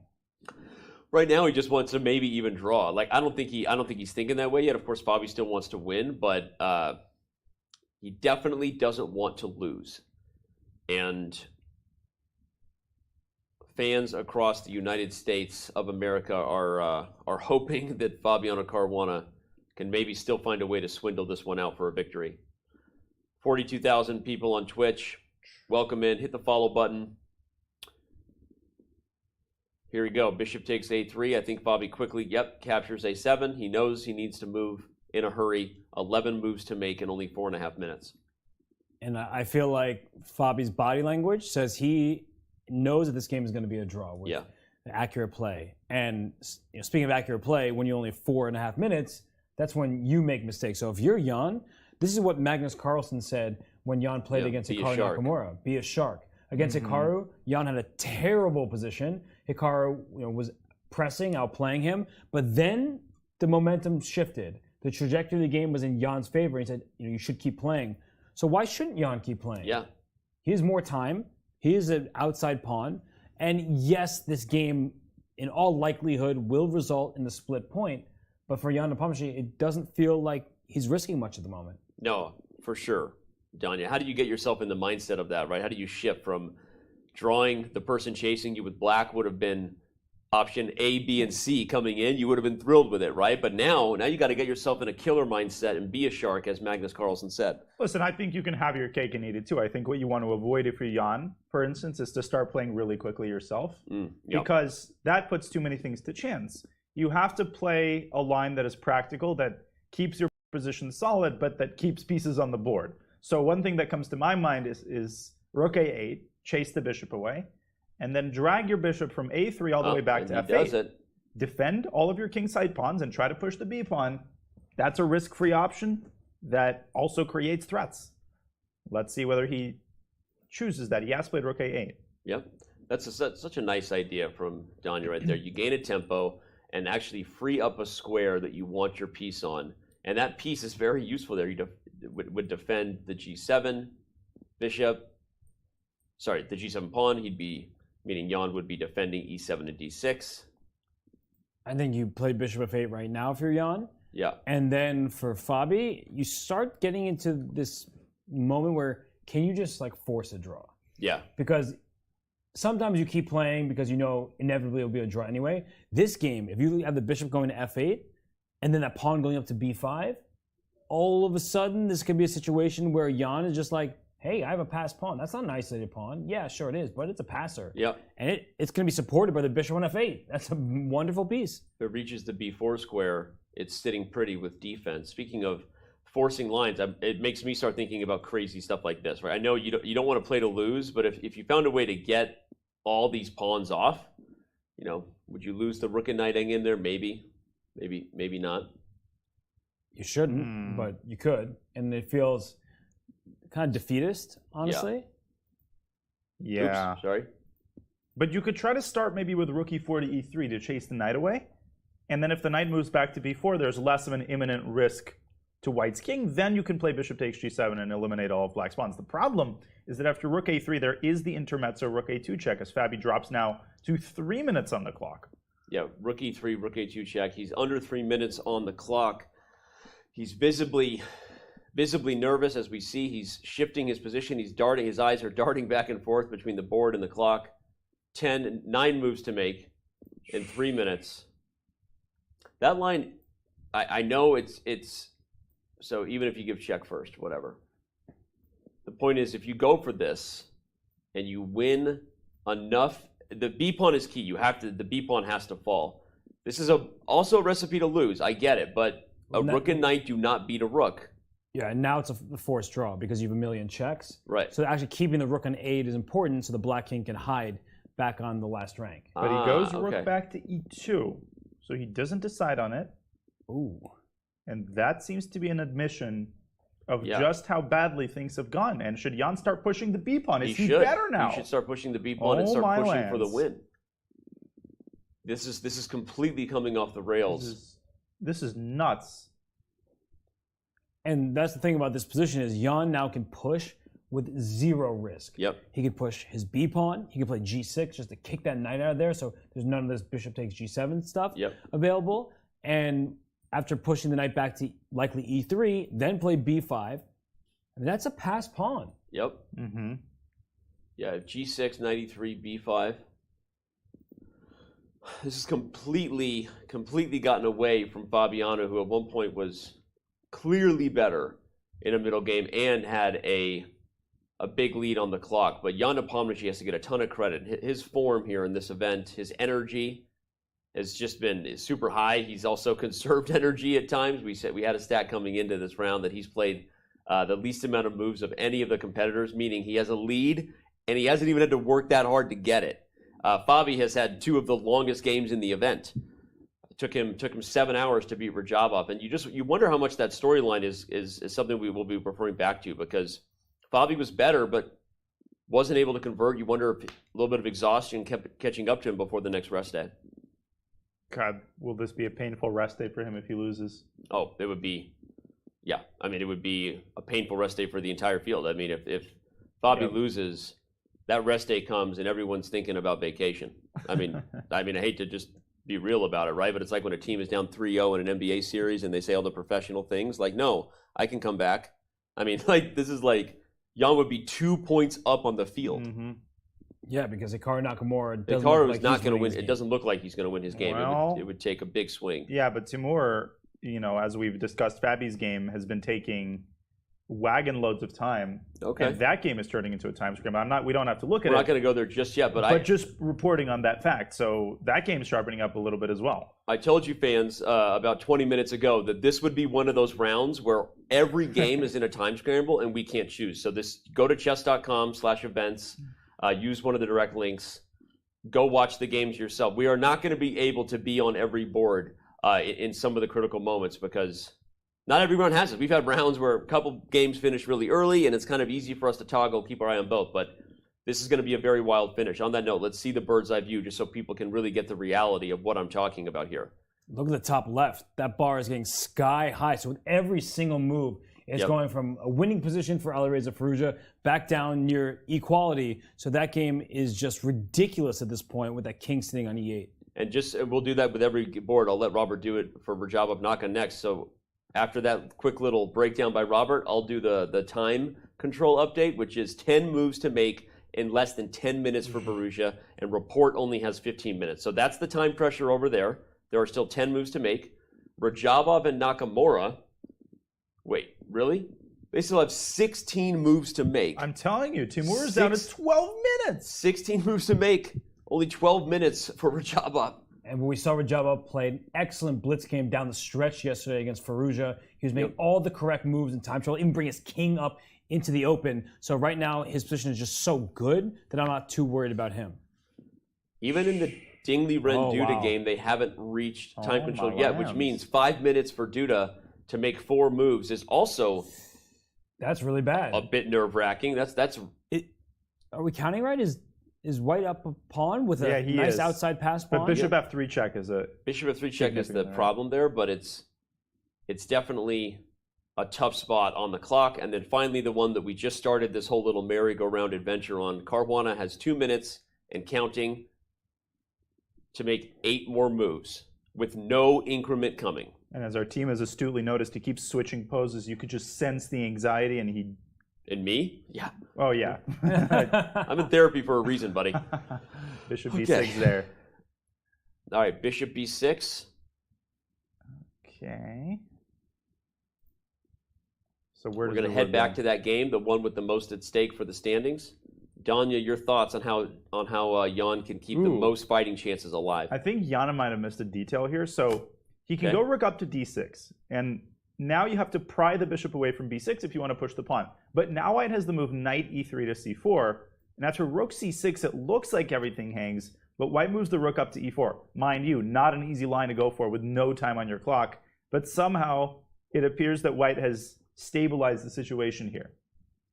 And I think if we go even one step further, like rook e6 here, if you trade the rooks on e6, this is where things could start to get out of hand, because after king takes e6, that outside pass pawn is extremely valuable, and we already see the evaluation where it's saying that black is the favorite. I guess rook d4 instead of rook takes e6. Right. It's important to keep the rooks on the board. That's a good point. Yeah, that's Fabi's best drawing and winning chances at this point, is to keep pieces on the board, try to keep this pawn pinned down where it stands, keep threats alive. He's got 2 minutes for 6 moves, no help coming. There is no increment. Sudden death chess. Well, it would be the sudden death of his tournament chances if he loses this game, but with Nepo's body language, I think Jan, he's very happy just to get out of here with the half point. Yeah. I mean, he is going to try to find a win if it's offered to him, but the way Fabiano's defending now with the knight to c4, it seems like Jan's like, let's just get out of here. I don't want any more stress. I'm done with today. Yeah, well, yeah, and that was a little bit of the upper lip grimace from Jan. That is a bit of a, well, you know. All right. I mean, I actually think he's going to be disappointed, because had he played b5 instead of rook d8, instead of rook d8, I seriously believe that black's winning chances here were very significant at this point. I feel like you overcooked it a little bit with that move. Well, especially given the time on the clock for Fabi, I'm with you. So whatever he missed, and maybe that was kind of the facial expression, he did kind of miss that white was holding this down. That might save Fabi's tournament chances. And even if that other position ultimately should have been a draw, you just need to maximize the pressure. That's how Magnus Carlsen wins so many games, is he never lets his opponent go without the longest possible struggle. And so for Jan, in that moment, he could have played b5, and in Fabi's time pressure, nice one. In Fabi's time pressure, he could just say, you figure it out. My pass pawn's running the board. Can you stop it? Right. No, you're right. We always, I mean, again, there's the eval bar, which makes it feel like even more complete information and analysis, but the reality is it's a game. They play the game for a reason, right? And time is part of the game. And when you run out of it, I mean, that's when blunders happen, even if you rarely ever do actually lose on the clock. So I'm with you. I mean, that's why Magnus wins games like that, because he just, you have to be a shark. You play b5, you sense it, and your opponent might even beat themselves. So anyway, we keep talking about this guy, Magnus Carlsen, like he's pretty good at chess or something, As if he matters. But yeah, we're sure that he's watching this tournament. It's good to be king, right? Stress-free, eating some popcorn, see whether the players figure it out. All right, knight to c4 has Jan thinking. He has 18 minutes for 5 moves, so plenty of time. Let's head back to the bird's eye view while he thinks about it, make sure that we see if anything. I mean, that Firouzja report game is just... both the top left and the top right, those eval bars are approximately the same. And that's worse news for Hikaru Nakamura, because there's more, that position is much clearer. It's just an outside pass pawn that's going to start running. But look at that complexity between Firouzja and Report. And Firouzja has 6 minutes left. 6 minutes? Yeah. And a Report trying everything he can to complicate the position. That bishop on d6 is, of course, a huge thorn, not just in his side. I mean, just a bone in his throat. But can Firouzja actually put that bishop to use? Can he get the queen off of the long diagonal and invade into g7? That's why Report played h5. I think he wants to meet rook d1 with h4. And it looks like Firouzja plays e5, cementing that bishop even further in the throat of Richard Report. Oof. Look at the dark squares around the king there. E6 queen, g6 queen takes g6. Really? Oh, we got to show that. Oh my gosh. We have to go to there. Let's go to that board. E5 was a super strong move, everyone, because it cuts off the queen's defense. And you say, all right, well, obviously you don't want to allow queen g7, so just play g6, right? Well, puzzle rush time. Queen takes g6. Oh, I guess not. Oh, it's not mate? No, that's mate. No, it is mate. But there's apparently knight takes e5. And that opens up the d7 square for the king. Oh my Unbelievable. God. Forget you, computers. All right, fine. So just take with the bishop then, and it's also winning. Nope. Oh my gosh. Queen G4. Queen G4. Gets the queens off the board. You got so it's not that simple. Yes, it's a Queen G5. Queen G5. Okay. It's a moot Queen point, G4 though. met by Queen E3. Firouzja's got to keep the queens on the board to make sure that the mating net lives on. The legend of the mating net. Oh, it very much lives on. Black has no moves. Actually, I don't see a single move for black. This is... I don't know, H4? Well, I don't know. And I'm just looking, making sure Jan Nepomniachtchi has put Fabiano Caruana back on the clock. So while reports king is in danger, it's Caruana's time now down under 2 minutes, 1 minute 50 seconds, and maybe Nepo's still trying to win. Well, at least he's What going has to he make got to Fabiano lose? time control, right? You should. 1.5 What a minutes. tough position for white, actually, because even though you figured everything out, it's hard to find a move. Okay, he does find f4. That seems like a good way to do it. But if the bishop moves, the b-pawn runs. If the knight moves, the bishop falls. The rook is stuck to guarding the knight. Those are the types of factors when you point out that every single piece is stuck where bad things happen, right? Nothing bad is happening. Lucky for Fabi, Nepo doesn't have any pieces to attack. But when every piece is relying on the defense of another, that's usually a sign for a tactic to occur and expose your opponent. And one way you can do that is like the move knight to b2. Because now you're removing the defender of the b6 bishop. After knight takes b2, I can take that bishop on b6 if I want. And now we have a bishop versus knight scenario. The outside pass pawn does feel quite strong. I've moved my rook to b1, start pushing my pawns, things like that. So at the very least, it makes Fabi think, but he gets trades in that variation. So that makes a couple moves at least happen quickly. But the position after knight b2, knight takes b2, rook takes b6, is it just me or does it look a little bit better for black? It does. Bishop is better than the knight. You have the outside passer. Yeah, I think Nepo should go for it. Yeah. Yep. Because what's funny, actually, if knight b2 takes and you take there, I was actually going to suggest that white comes with the knight to c4, and that could actually be what Fabi wants, a little bit of chances. So perhaps on knight b2 takes, you could also just go for the bishop on bishop action, given that this will also be a pretty straightforward position where only black could win. I actually would not want to play a position if I'm Nepo giving Fabi chances like this. Well, he went rook e6, so he decides just to offer the rook trade. And we mentioned this before, the black king trying to run towards center. In fact, there's no choice but to trade rooks at this point. Mm-hmm. Yeah, now you have no more squares. It's unlike the line where we first saw this, where the rook could slide over. Here, there's a bishop on it. If you like it, then you got to get a bishop on it. Or in this case, you don't like it. You don't like that square. Oh, I just got that.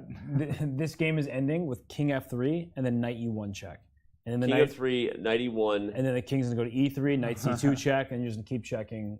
And we have a perpetual. Well, part one has happened. He's played king f3.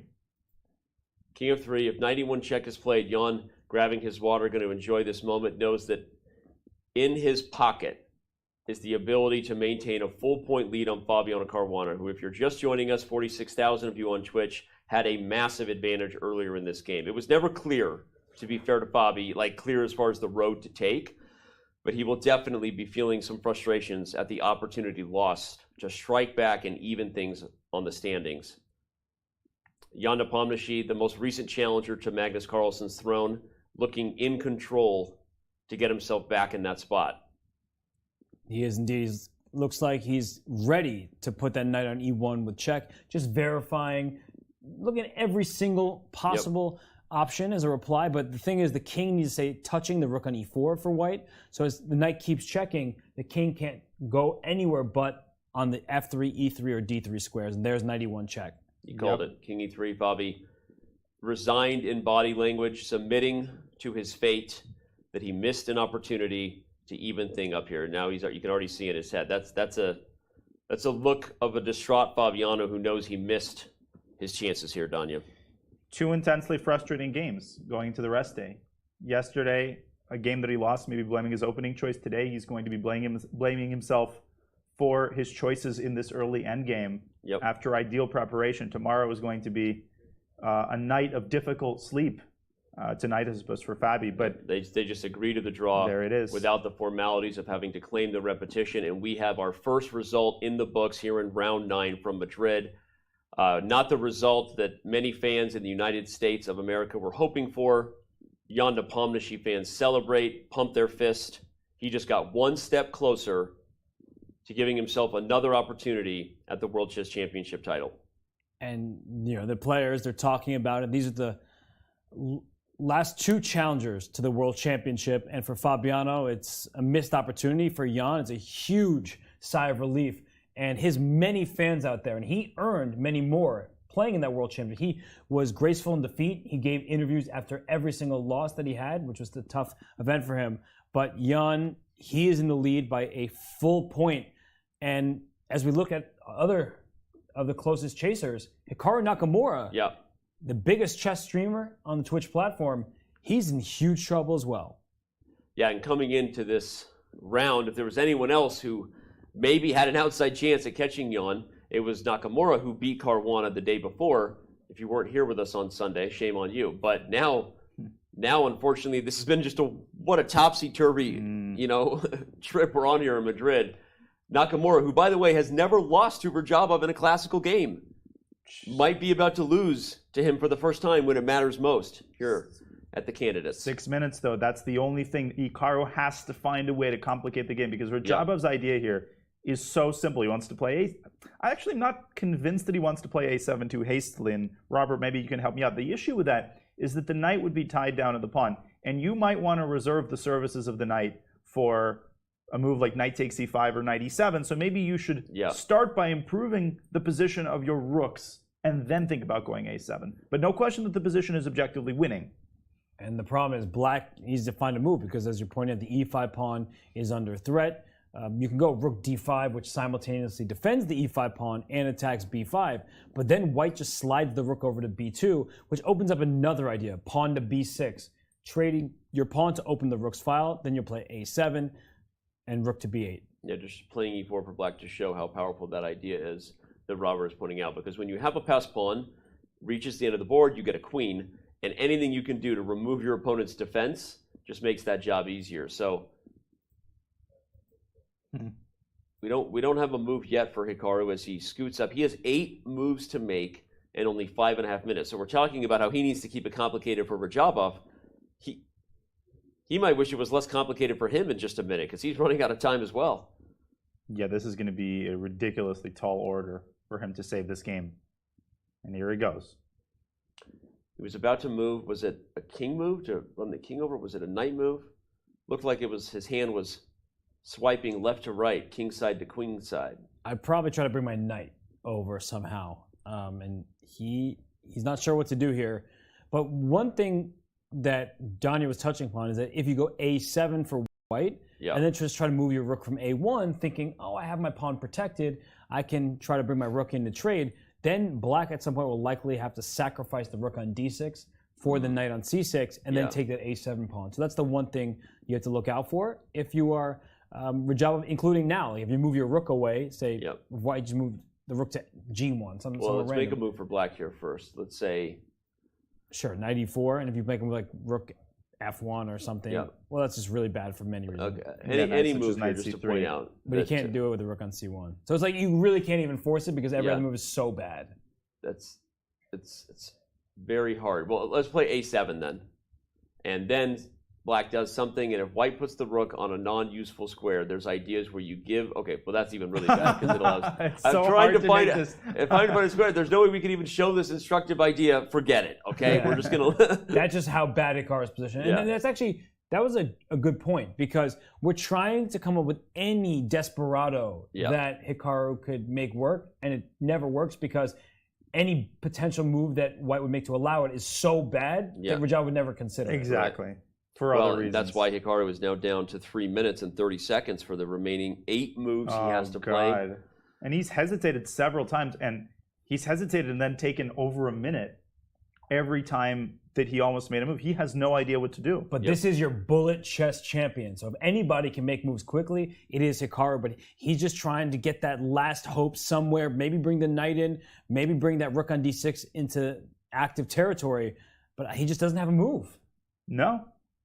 Well, this is different than bullet, right? You're a very good bullet player, often the highest rated bullet player on Chess.com. Did you know that? No, thank you for letting me know. But talk about the differences. Bullet is a very different animal than when you've been spending all this over the board time. You're in a completely different mindset. Playing in a time control like this, 8 moves maybe feels impossible in 2.5 minutes. Well, I mean, there's the logistical consideration. It's literally harder to make moves over the board. It takes a little bit longer for everything to register. There's the other consideration, which is that Hikaru was lost to begin with. Right, the position isn't good. The position isn't good, and it's incredibly hard to complicate things. Hikaru in Bullet is a virtuoso at making things complicated. Here, everything is defended. Rajabov's plan is simple, and I just don't see Hikaru pulling this off. Rook e2 to c2 here. Simple and I think incredibly strong, aiming at that c7 pawn, restricting the knight even further.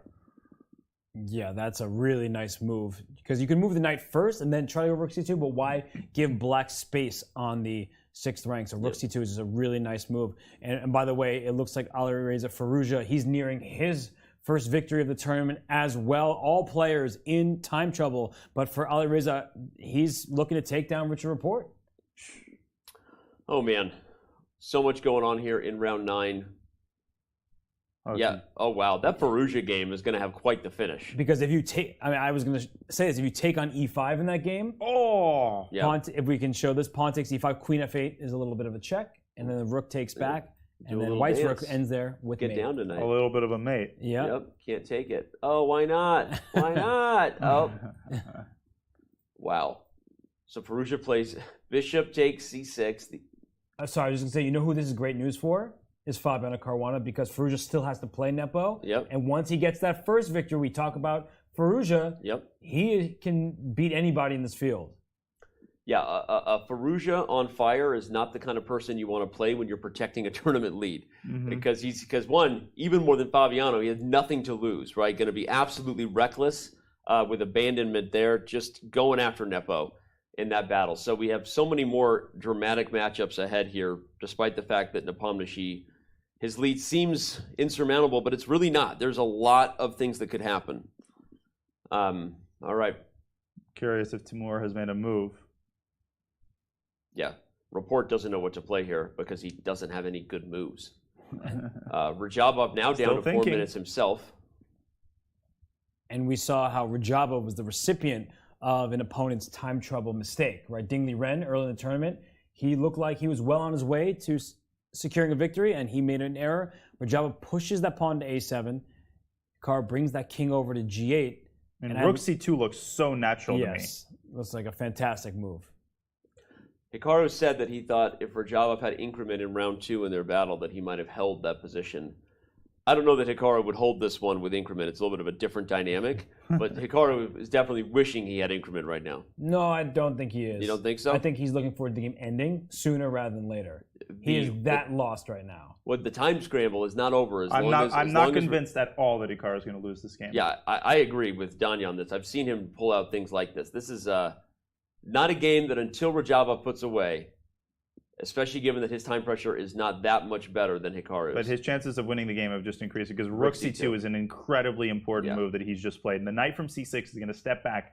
You will have no way of defending c7 because the rook is tied down to a8. Yeah, knight b4 is a pre-move. Basically. Pre-move. Yeah. Unless you go rook d5, in which case knight e7 check might be a little bit better. King f7. Roger's going to remove the knight. And actually now every step they get, they are on move 34. 6 moves to make, 2 minutes for Hikaru, 3 minutes for Jabba. For Jabba. I'm about to go to a Jabba the Hutt. I don't know. Yeah. By the way, let's not downplay how big this will be for Rajabov in his career, right? He has not won a classical chess game in 3 years. Never won a classical chess game against Hikaru Nakamura in their career, and they played a few times. So this is a Rajabov who's the most experienced player in the field, looking to strike. But no knight before yet. Yep. He's taking too long on this move. He can't put himself in a position where Hikaru can complicate anything. Knight b4 is really, really simple.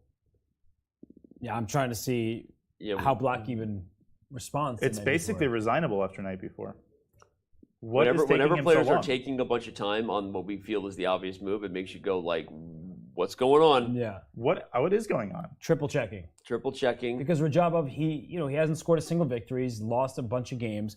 He knows he's winning. He finds it. Yeah, knight there to it is, b4. knight Hikaru b4. immediately responds with c5. Was that the move? No way. Whoa. He played something instantly. Yeah, I think it was. It looks like can't c5. Keep up with the camera. It was c5. And then BC instantly. The illegal move was played. Illegal move. What? Illegal move. Oh Danny. no, en passant's real. Oh, okay. Okay, for those who don't know, I will show you. His pawn just moved like a ninja and went behind my pawn, captured it as if it had moved once. This actually is en passant for those who don't know. And if you're watching on Chess.com's platform, there's a little info bubble that pops up to let people know what en passant is. Jokes aside. 130. It's not. Robert scared me because the moment was so big. I was like, a player's gonna obviously en passant is real. It's not magic. Tell your friends about en passant. What? Timur could lose on time. He needs to move. He's got a minute on the clock, no increment, 4 moves to be made. And Hikaru is responding instantly. And what a defensive strategy by Hikaru. He wants to put that knight on c8. So he's blocking one pass pawn with his rook, the other pass pawn with his knight, and that blockading knight does put pressure on a7. And even if that costs Hikaru a piece, if he can get rid of both the c and the a pawns for his knight, that gives him good chances to hold. And he's made a Hikaru move. sits up. Radjabov has less than a minute for the remaining 3 moves. Thought c7 was more convincing, but he establishes the d5 square for his knight. Yeah, that's actually a really strong idea. That makes Hikaru's life very, very difficult. And Hikaru likely will drop that knight back to c8, just blockading the pawn in advance, attacking the a7 pawn. And maybe Radjabov has to resort to rook c2 to a2 to make sure he doesn't lose the a7 pawn. The good news for him is the d5 pawn is defended by the knight, so if he has to use his rook on the a file, so be it. But then the knockout, it's still a few moves away. Hikaru plays knight c8. Radjabov with 53 seconds to respond, does so very quickly. By the way, we now have the Firouzja versus Report game down low so that we have both of these battles. We told you, I said it, we can't follow all of it. You can go to chess.com and choose your own adventure anytime. We're doing our best to catch the dramatic moments in every game as they happen. But forgive us, viewers, for it's a chess sin to not witness the best moment, but we can't do it. We can't catch them all. Wow, that game in the bottom right-hand side is also very interesting. Yeah. I mean, Report's holding on by a thread, but Nakamura moves. King up to e6, I think. And does he want... Rook a6 is coming, and then knight d5 is going to be available. Yeah, rook a6 is a really nice move, and there Radjabov plays rook it. a6, Hikaru responds. 30 seconds for the final and 40th move to get an hour on the clock. Radjabov double checks to make sure it's going to be move 40. Looking at his score sheet, helping this one old guy to another. Hey, Raja, give me less stress in my life. And there he goes, and knight d5 is played. He has reached time control with the move knight to d5. And now he's just totally and completely winning. After king d6, what is the fastest winning strategy? Well, that's what Radjabov... I believe that's what we saw, was knight d5, king d6. Yeah, the moves came in instantly. I mean, knight b6 looks pretty... Yeah. Oh, yeah, that just ends the game immediately, actually. All right, well, now that they've reached time control, we're probably going to see a bit of a think. I want to head over to the Firouzja Report game. We already have it on the small board, so now we've got it on the big board. They are also just making move 40 as we say it. With 10 seconds on the clock, Report just played queen to g5. And he's going to lose a piece. Yeah, bishop takes e5, takes advantage of the fact the king on f7 out in the open. That's been Report's problem all game. And after bishop takes e5, he is just can't capture back. He loses the piece. Why can't I? Fine. That's a glitch. It's got to be a glitch. Oh, well. Kidding. So if you... Oh, that was a mouse slip. Not kidding about the mouse slips. They are real. Yeah, the point is the pawn is pinned. And yeah,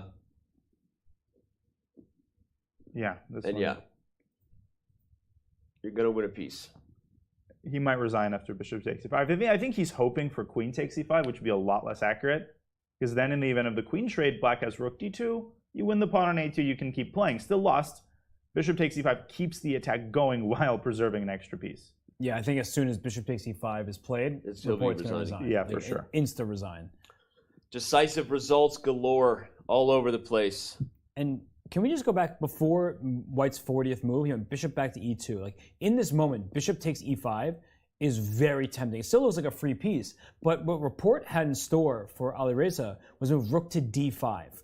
And now both of your bishops on the 5th rank are under attack, and it looks very challenging to figure out what to do. The best move, and probably the only move that allows white to be better, is bishop takes f6.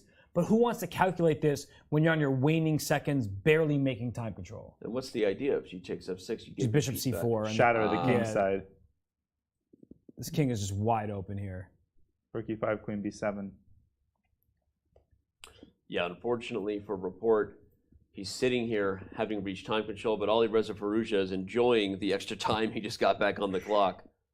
And when he comes back to the board and takes the piece, Report might just throw in the towel. Speaking of throwing in the towel, is Jan-Krzysztof Duda going to have to do that against Ding Liren? He could be losing his 2nd game in a row. Oh my gosh. It's fallen. Where does f7 pawn go? And now a6 is going to come, and the pawn is defended by the bishop. Oh no, I think it was the 40th move as I look at the notation up there. Yeah, that was on the 40th move. Right here, Jan-Krzysztof Duda had almost no time. But also, and we can see, because he literally played bishop takes e4 in like a second. Which is the most natural move in the world. Wait, you don't? So if that's a blunder, that means there's only one move that I can see that doesn't lose the bishop. Are you saying it's bishop h5? It's bishop 8. Okay, but no one is finding that move. Dude, that looks terrible. The bishop was basically trapped here. Yeah. You could have played bishop e2 because the idea is crazy. What's on bishop e2? The rook you just take it, and then rook c7. Oh, it's the same idea kind of in the game. The rook will come down and the a pawn runs and. Okay. Oh my God! But the idea of bishop h5 is prophylaxis against rook c7. It was to meet that move with g5. Yes. When the bishop defends the f7 pawn. I think that's what you were saying. Oh my gosh. That's unfindable. I mean, especially with no time on your clock. Duda was under incredible time pressure. Bishop h5 is the only way to defend the coming threat, because you can sacrifice this pawn, unleashing a bishop defense, and then take on e4, and the game is still unclear. You've got to be kidding me. Yeah, and I think that the win wasn't earned because of move 40 blunder, even though that's what the evaluation bar says. Yes. The win was earned by just the pressure, move after move. And unfortunately for Jan-Krzysztof Duda, I mean, there are several players in the event who haven't won a game yet, right? And he's Firouzja is about to win his first game. Rajabov looking like to win his first game. And Ding Liren, his first game. So that would leave Duda as the only player here in Madrid not to have won a game. We knew that his first candidates could be a challenge, just like it has been for many of the younger players in the field, but Duda started off really solidly. The players talk a lot about how the longer this event goes, the more of a grind it is. We've heard the more experienced players in the event talk about it. Fabiano Caruana, Ding Liren, these guys know the longer this event goes, it's just grueling. Double round robins are no joke, and that's where maybe you see some of the players who've never played in an event with this much at stake, this long of a time. As great as the city of Madrid is, at some point you start missing home, you start getting tired, right? And might be part of the thing we're seeing here with Duda struggling. Because remember, he started out so great. It feels like as the tournament has gone on, especially after that first really big loss he had to Jan Nepomniachtchi, that he hasn't been the same player. All it takes is for one thing to get into your head, like you're saying, one thing. That's it. Boom, boom, boom. Every opponent you're playing has the capacity to beat you. And once something goes a little bit wrong, once you start, as you said, missing home, feeling sad, you can just get pummeled in these types of tournaments. And we've read that on his body language. Yep. Yeah. During this game earlier, the eval bar said White was a smidgen better, but the way he was looking, grabbing his head, he's been struggling. Rajabov, by the way, he has delivered the crusher knight b6, and I think Hikaru might resign here. Well, we're going to take a very quick break before that moment happens so we can be back for it now that we have reached time control in all games. Robert, what are you doing like July 29th through August 9th? What's on your schedule? Yeah, there's this event called the Olympiad in Chennai, India. I've heard of that a couple times. I'll be coaching the You'll US be coaching Team USA. No, for those who don't know, you know and love Robert Hess's chess commentary. He's also a sought-after chess coach and trainer. He'll be leading Team USA as the coach in Chennai for the 44th Chess Olympiad. Right as we say that we might take a break, I might just pull the plug on that and say we're going to stay right here because we have our first decisive result of the round in the books. I think we're going to have several others, the only draw in this round will probably go down as the one game that people were hoping was going to have a decisive result in favor of the American. But Firouzja gets his first win in Madrid, his candidate's debut. He's got a victory on the board, guys. And Hikaru is, I think, going to follow right after. Yeah. But what a win for Alireza. What a way to win his first game. Oh, and look at Hikaru. He's not even looking at the board. And this isn't one of those, I'm thinking about the position, let me stare at the ceiling. This is just, heartbreak for him. Because while he says, everyone talks about his first career streaming now and all that. I mean, he obviously cares. He's given so much to this event. He prepared well in advance. He took time off from streaming. He's played a really good event to this point. He was in third place coming to this round. And I think the last thing he expected was to lose to the tailender in Timur Radjabov, who hasn't won a game since 2019. And I think that's the worst part, is you're playing somebody you kind of expect to have a good chance against. But Radjabov played an excellent game. He took a pawn when it was offered, and he withstood any pressure that Hikaru put on his king. And he's earning that full point. 100%. Well said. And also you mentioned that it's not a game that Hikaru expected to lose because he's playing one of the tail enders in the tournament who hasn't won a game in 3 years. But Radjabov has also never beaten Hikaru in their career. So I think it was just, but those who will look deeply at this game, you'll see that Radjabov brought a great idea to the table with this A4 approach that kind of caught Hikaru by surprise. He stole the pawn. And this is a line that Hikaru has been known to just go into fearlessly because he's maybe the world's leading expert in this little A5 anti-Berlin idea that he likes to play as black. So yeah. And I guess we should show why Hikaru, is looking the way he is and why the game is probably about to end. Because Radjabov put that knight on b6, which offers a trade of pieces. And once those knights are swapped on b6, the rook threatens to come down to b8 to get rid of the blockading piece. And if the king comes to c7, the way to stop rook b8, in comes rook b7. You take on c6, rook b8 just wins because rook d8, rook takes rook, and the a pawn promotes, and that's an extra rook easily winning endgame for white. If you decide not to take c6 and go rook back. Rook a b1, I think, is simplest, or this. Just preparing rook b8, and that is totally... And there's a nice line at rook d8. Not forced, of course, but rook c7 check. Or sorry, rook b8. I was like, what? Rook b8 check, and rook takes d8. I would do the other order. Rook takes d8 first, and then rook takes d8 and rook b7 check, forcing king takes c6, and then rook b8 wins the game. One of many possibilities. Yeah. But this is forced. Knight to b6 was the hammer being brought down, as one of you said, because once this knight is traded, you lose the great blockading setup that it has here, and white's rooks will help that pawn finally crash through. That's how endgames are won. You develop winning plans around the unstoppable force that will be a new queen on the board. So Hikaru head in hand, that's not a visual that many fans around the world are going to be happy to see if they're just tuning in or even if they've been here for a while. The most popular chess player, maybe? I mean, he's definitely the most popular chess personality and content creator on the planet. He's known to fans. So many people on Twitch might have gotten into the chess game. The chess game. They got into the game, right? Don't hate the player, hate the game. I'm making references here, but not a fun sight to see for Hikaru to maybe be losing his second game here in Madrid. He's looking at his score sheet, by the way. He isn't thinking about the current position. He already knows he's going to resign. He's looking at the score sheet, trying to figure out, where did I go wrong? How did I have so few chances, seemingly, in an opening in which I'm unquestionably the leading expert? I think the way you look at it is, why was this game so one-sided, right?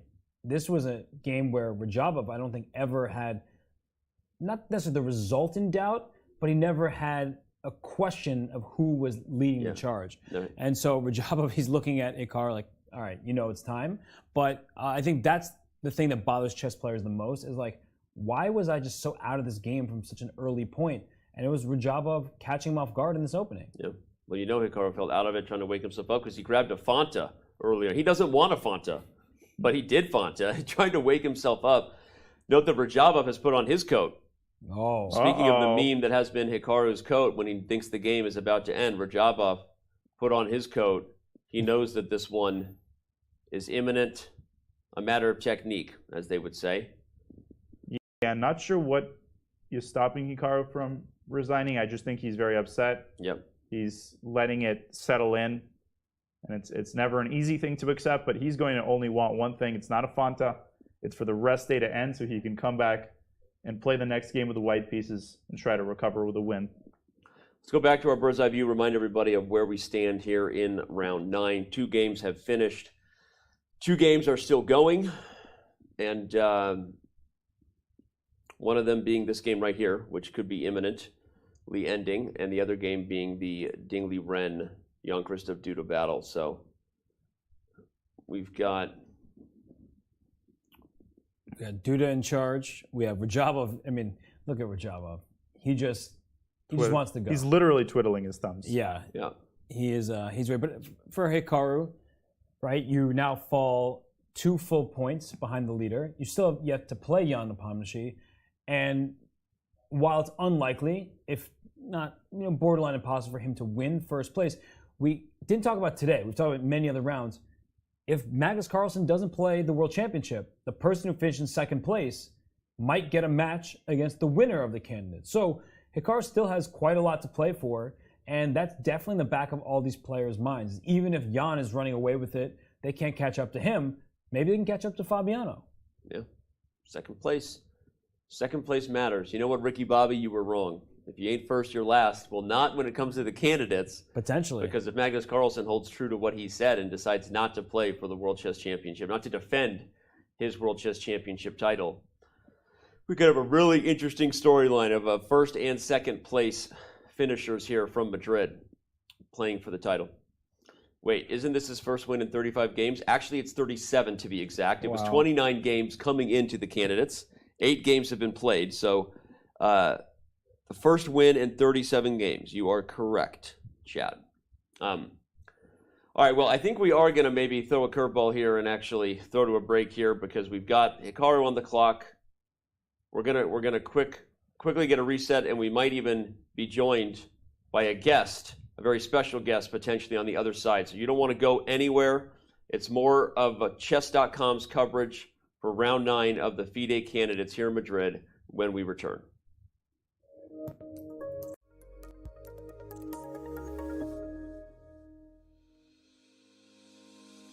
Want to hold a massive chess tournament with dozens of clubs or hundreds of players?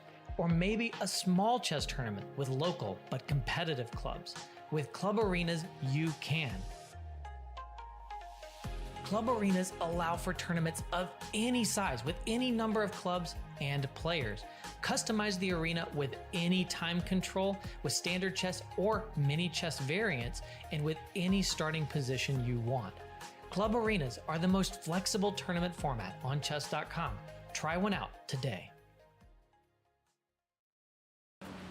Apparently, this is the horse she rode in on, literally. Queen Isabella herself on a knight, a noble steed, changed the world forever. It's why everyone in Madrid knows the game of chess. They know that the candidates is here. They know that that this is one of the capital cities of our great game. And it's all because of that lady right there on that noble steed. Now that's a 9. Thank God for Queen Isabella changing the rules, right? And giving the queen her powers. I know that in the filming we're really running with this, but in my head it was the Queen of France. So that begs the question, who is the Chess.com historian, and can I fire them? Well, you'd have to fire yourself, I think. Yeah, that's a good point. That's called as an outtake, I believe they call it in the business. Outtake. So read it. Mike's going to say it was the Queen of Spain next time. He knows. Yeah. He knows. Yeah. We got to find more about this lady and find more about what the people know here.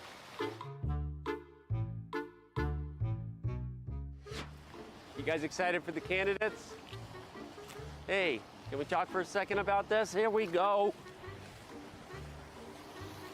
To the plaza we go. Which way's the plaza? You guys play chess? Yeah. Yeah? There you go. Are you excited for the candidates? Yeah. Yeah? You don't know what it is? I do. Actually. Okay, what is it? We watched the Queen's Gambit. Oh, you watched the Queen's Gambit? No, Me too. Okay. You guys actually play chess, like on your phone? No, he does. Yeah? What are you playing on Chess.com? Yeah. You're about 1,300 on Lee Chess. Yeah. So it means you'd be like 900 on Chess.com, actually. Yeah. Give me your username. I'll give you a diamond membership. No way. Not kidding. He's gonna be a contender in like 3 years. There it is. He's up and coming. So I'll give you a premium membership, and then you won't have an excuse. Then you can use our. Yeah, I'll go back to it. Yeah. All right, man. Oh, you're an IM? That's me, man. That's crazy. Yep. Magnus. He's like #1. Oh yeah, the guy that like beats. Yeah. So this tournament decides who plays Magnus Carlsen. So the next challenger comes out of this tournament. All right, guys, enjoy. Thank you so much. Have fun. So much. See you. Great trip, guys. There you go. No drinking. No drinking. Actually, yeah, we're 18. Still true. no drinking. That's true. You guys are connected now? Yeah, no, we're buddies on. We're gonna send each other some ticks. Do you think they already talked about and then this? we'll talk about it. Is that your phone buzzing? Are they already Yeah, talking? they're already hitting me up for my digits. Okay. Yep. Maybe wearing a pager wasn't the smartest idea to fit in with them. Want to play chess online or join us at the #1 chess destination in the world, Chess.com. With thousands of people playing at any moment, you'll quickly find a game with someone at your level, whether you're a beginner or a grandmaster. Chess.com makes learning fun and easy. Sharpen your need to take your game to the next level. Signing up is free and easy. Join Chess.com today.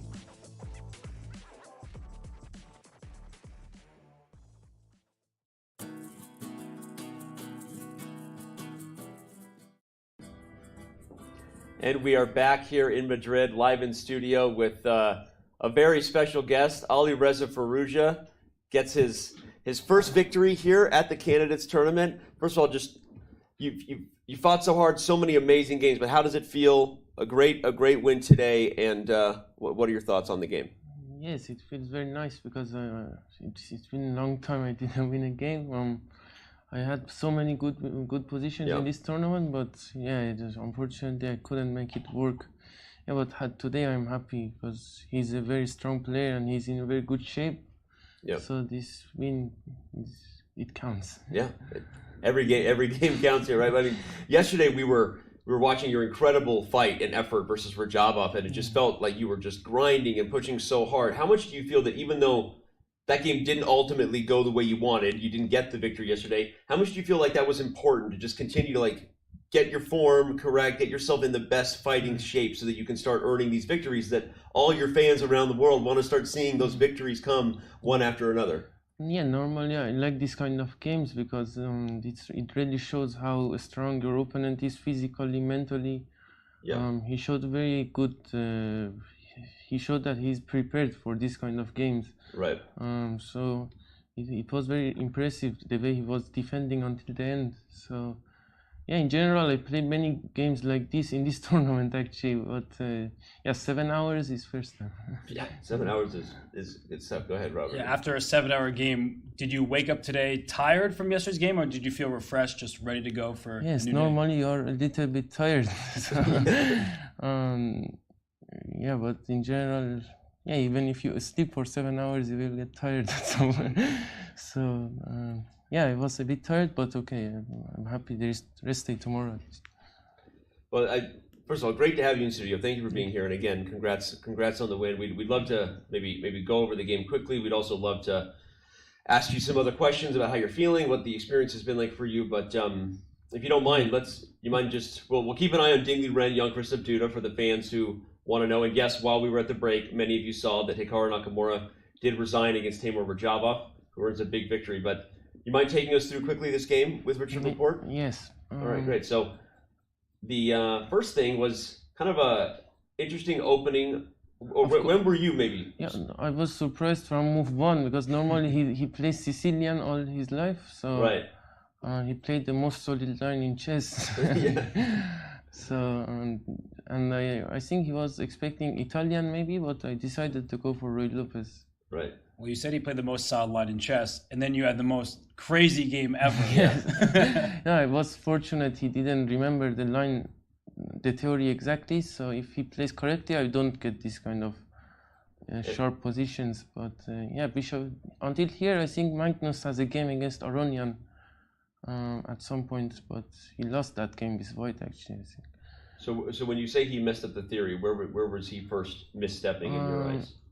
For instance, Queen E7 is, I think, inaccuracy. Okay. it's very small inaccuracy, but these days this kind of things counts. Right. So he had a better way to play, so I don't get this f4 idea. Now after queen e7, I got the time to push f4, bishop g4, queen e1. Were you surprised by that bishop g4 move? Already I was very happy after knight c4 because it's not an easy position, because if he touched the bishop on b6, then I have f4, and his plan was to keep the bishop on this this diagonal, but then I just went king h1. Yeah. When we came to this board and we saw the bishop on g4, you can see all the highlights carried over, right? All the things you're seeing are the things we were talking about. We were really liking your position and what was about to happen. After f4 and a4, you went for this really aggressive idea of taking everything on e5. Were you already kind of smelling blood in the water here and really wanted to strike before he got his king out of the center? Yes, normally these kind of things you should just play without thinking, but I think it was not the best way actually. Maybe I should have gone knight e3 here and just be better, but yeah, I decided just to go for it and see what happens, because it looked very interesting. So it had us. We were excited. It looked very interesting to us too. And in this position right here, how much did you feel the compensation was long term, or you felt you had to be really accurate as far as how yes, of course I have to be accurate, because if he castles, then it's just better. So this bishop d2, I saw the move, but it was my first idea actually. But then I thought maybe bishop e3 is better, but bishop d2. It's nicer because I have bishop c3, bishop b4, his queen cannot go out. I think rook c1 here. Yeah, but bishop e3 also interesting. But I think I got worse at some point, I don't know.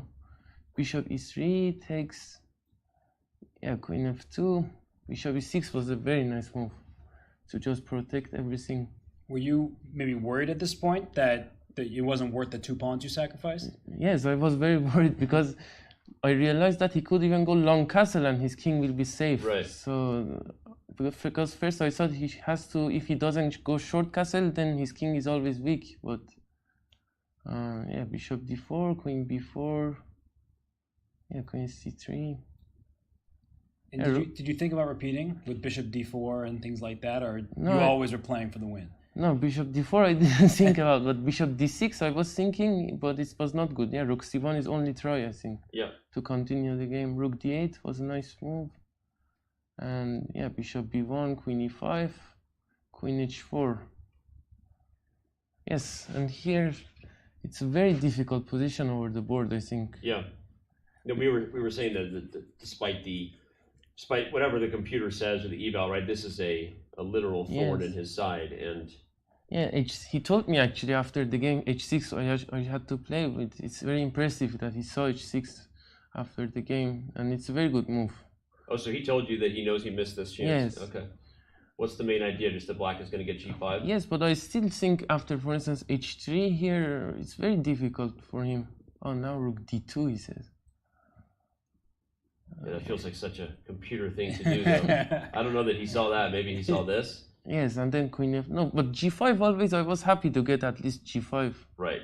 Because still he has some problems, but maybe with tactics he can solve. But knight h5, knight g3, Yeah. Okay. But it was a mess. I mean, you guys were entertaining no matter what, and then after he missed this chance with bishop to c4, you kind of never looked back from here. Rook f5, queen b2, maybe rook e1 was more accurate actually. But I didn't have much time, and I was afraid this rook is hanging at some point. Right. So. Yeah, that's exactly what we were talking about during the game. So rook g1 just felt safer. Yes, it felt safer. And bishop e6, queen g3. Yeah, queen g3 was a nice move. Yeah, very nice. Knight d7. Bishop d6. At what point did you feel like the game was over, that you were winning? Already I understood it's very difficult here for him, because my plan is very simple. I just should push e5 and mate, and it's very difficult. Here I was confident that I will win. So queen d4, rook f1. Yeah, e5 didn't work. That's for some reason. Right away? Yes, because first I thought he has to just resign, but then he takes, and then queen g7, he has knight f8. Oh, wow. Yeah, no, you don't have mate. You can't even take the rook, yeah? Rook d6. Yeah. And also bishop f5, knight f8 instead of queen g7. I couldn't find the win. Bishop f5, bishop f5, knight f8. Queen f3. Yeah, I missed queen f3 because still, if queen g5, I thought first also it's winning, but then rook d6, e d6, queen f6 only move. And then I don't win. Somehow. Queen e3, knight e6. We were not calculating as many roles as you were. Just so you know, this is impressive. We were just kind of going with the flow, but yes. That's yeah, so but rook f1 is better move, yeah. Just to come back, and then it's very tough for him here. Rook f1, h5, and then once you had e5, we came here. We got kind of silly. We were analyzing the game in real time, and after g6, we started thinking, oh, there'll be queen takes g6, but there's actually knight takes e5, and black is surviving. We were very excited that you might checkmate him in the middle of the board with this bishop takes g6 thing, but it doesn't work because he doesn't have to take. So in the game he didn't play that. Queen g4, queen e3. Yeah, h4. Yeah, he's just lost here. There's no defense.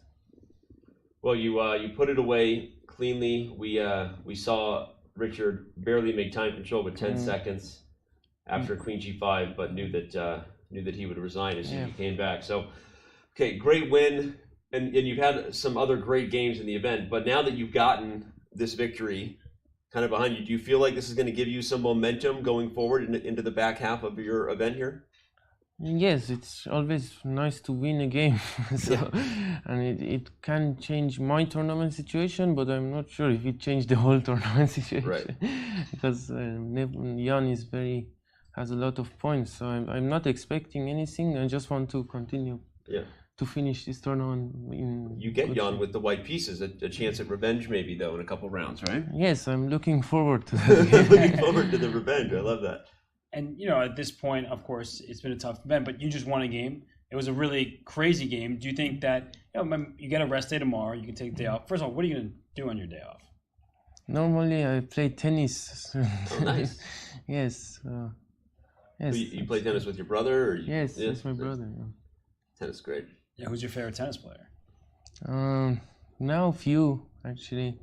Alcaraz is very good. Mm-hmm. Okay. So you, just on the comment you made before Robert took that last question made me think like you said, you're focused on your chess, just playing the best you can at this point. Do you feel like that's going to allow you to even be a little more aggressive? Maybe there's the pressure you feel you want revenge, right, against Jan, and do you feel like you're going to be playing aggressive chess in the back half here? Yeah, I was playing very aggressively in the start of the tournament, which was maybe not the correct thing to do, but okay, it's just I play normally like this. So, for instance, against Jan, I made a lot of risk playing this Najdorf. Right. So, yeah, but in general, I will continue playing the same. It's very aggressive already. So. Yeah. And this tournament's 14 rounds, it's very long, and it's also, I guess, the first time you played such high-level opposition 14 games in a row. Yeah. Of course, the stakes are very high with the World Championship, but how does it feel to play such strong people, every single day? Yeah, I didn't play 14 rounds tournament before, so it's my first time, and yes, it feels great actually every day to come play against all these very top players at their best. It's a very tough thing to do, but I'm really enjoying it. Yep. And the fact that I got the chance to qualify in this tournament was already pretty good, and I have another 5 games. I will try to enjoy it. So. Yeah. Well, talk about that, because you said, I mean, it's a tough tournament. You're enjoying the experience, but what have you learned? Right, your future is bright. It's like a meme. Firouzja is the future, right? They say, and I know that's come with maybe pressure at times. But what have you learned so far? Have you changed anything about your approach through the first 9 games? And what would you say that you've now taken with you as we're going to start talking about what you're going to take ahead into your final 5 matches? Yes, I learned a lot of things actually. I have to go back home and again review all these games to see and get a lot more than what I know now. But I think in general, it feels. I understood that they are all very motivated. Right. Even if some people said, for instance, Rajabov was not motivated or so, but he's playing 7 hours games. He's played more moves than anybody else in the tournament at this point. Yes, so everybody is very motivated. Everybody is in their best, I think. For instance, Fabiano and Jan, I think they are in their best. So it's really amazing and a lot to take from this tournament. Yeah. Well, let's talk about what you might take into the back half set of matches. I mean, you can't no revealing any prep, right? Prep stays for you. We don't want you to tell us what openings you're going to play, but if there are a few games you have circled, right, like in your hotel room, games we know you want revenge against Jan Nepomniachtchi. You'll get another game against Hikaru, a game that maybe just barely got away from you. You almost had a victory there. Tell us about, of the 5 matches ahead, which ones you're most looking forward to. No, I look forward to play Jan, I think, because he's playing very good now. Yeah. And I always look forward to play against him, and now he's in his best. I'm really excited for this game. Yeah. Okay, Jan, right? Got a circle. So, all right. Well, we have you in studio. I have to ask the big question because everyone's talked about it. Obviously, it's our job to entertain the world, and that's what they think about. And one of the biggest storylines coming in was Magnus Carlsen's statement, right, that he would play you if you won this event, and if he would play you in a match, and who knows whether that's true or not. And you've said many times that you don't feel like that added any extra pressure to you, that you love chess, and that's what you're going to continue to do. But now that you're here, you're halfway through, there's been all kinds of learnings. How do you feel about what this experience has been, and was there maybe some pressure in the back of your mind that you didn't know about, or did those statements really, you feel, never get to you? No, not really, because if you look at my games, it's really me that is playing the games, I think, because it's really my style, and I don't feel any pressure, I think, because... That's probably a good thing. It's a great thing. I think we feel pressure when Magnus says things like that for you, but, okay, it's amazing stuff. Well, maybe now that you've gotten this win here and pressure's off a little bit, we'll continue to see Firouzja catch fire. I'm always thinking of, like, fighting Firouzja catches fire, thinking of funny phrases there, but anyway, man, this is great, and we're super excited for you. What a game it was. Maybe we'll be having you in studio again, depending on how many victories you start racking up here. But I got nothing else. Here comes some love from the fans. Ollie with the hearts. We got a lot of people tuning in right now. What do we got? 32,000 people. We love you, Alireza. They do. Anyway, this has been great. I got nothing else. I'm sorry. I don't have any more questions. I'm running out of questions. But absolute genius, well-deserved win. Thank you. Do you have a diamond? Do you want me to give you a diamond membership for your win? Apparently, you had 3 brilliant moves according to our game review, and your analysis and computer's a little different than our game review. We had 3 brilliant moves in this game. Hopefully, I don't get banned again. Oh man, I'm going to tell a story while we have Alireza here. So when Alireza was young. When Alireza was young and nobody knew who Alireza Firouzja was, I think you were 13. Maybe less. Maybe less. So we knew of this kid before anyone else did, and because he was racking up wins, and he basically reached like the autoban level on our site. We didn't know who he was. You weren't even a GM yet. You were like 11 or. I am, yes. Okay, you am, and we banned him. We did a manual review. And we said, no, this is a human, a very strong human, but a human. And then I will say this, without calling out any other names, one thing that Alireza, doesn't know is, before people knew how good Firouzja was going to be, I had more top grandmasters email me about this account and say this person's cheating, and I would email them. You now have played and beaten some of them in tournaments. I will tell you that. And I would say, no, guys, relax. He's clean. He's just a future star, and here he is, a star of the future, sitting with us in the candidates. So. That's you brought it up, so there you go. I had to tell the story. But anyway, man, we are very excited for you. Thank you. What a game, and we do hope, of course, to have many more conversations like this in the future. And congratulations to you and your family. And thank you again. Way to go, man. Enjoy the rest of it. Thank you. Have fun playing tennis. Thank you. All right. All right, see you, Alireza. Well, there you go. That was Alireza Firouzja. One of the men of the day got a victory. Of course, as we said, there was another decisive game here. Rajabov also got his first victory in more than 3 years. But that was an awesome interview, awesome kid, and That was fun. That was fun. awesome. Ding Liren's having fun, by the way. He might get his first victory in the candidates as well. That would be the trifecta, right? 3 different players trying to get their first victory today. And it's what Alireza was saying, right? These players, even if they're out of contention, everybody came here to fight.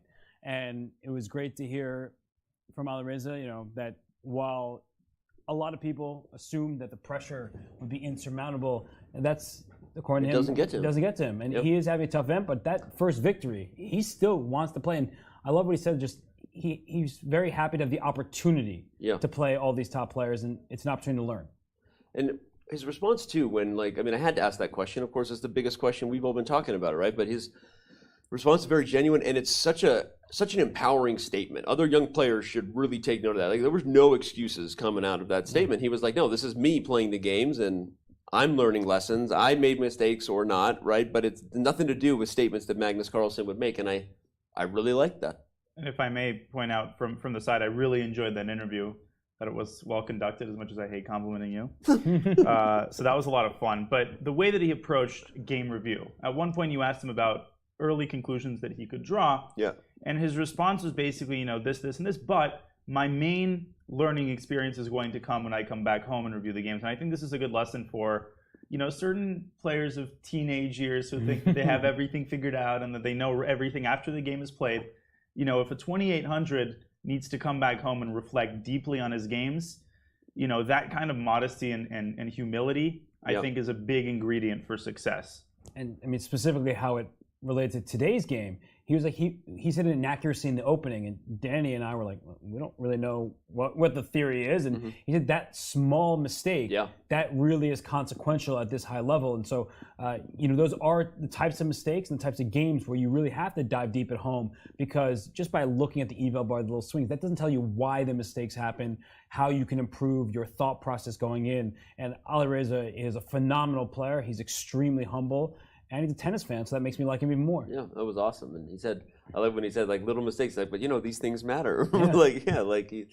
Anyway, he clearly, and it's great to see him in good spirits. And who knows what that does if he catches fire, like we said.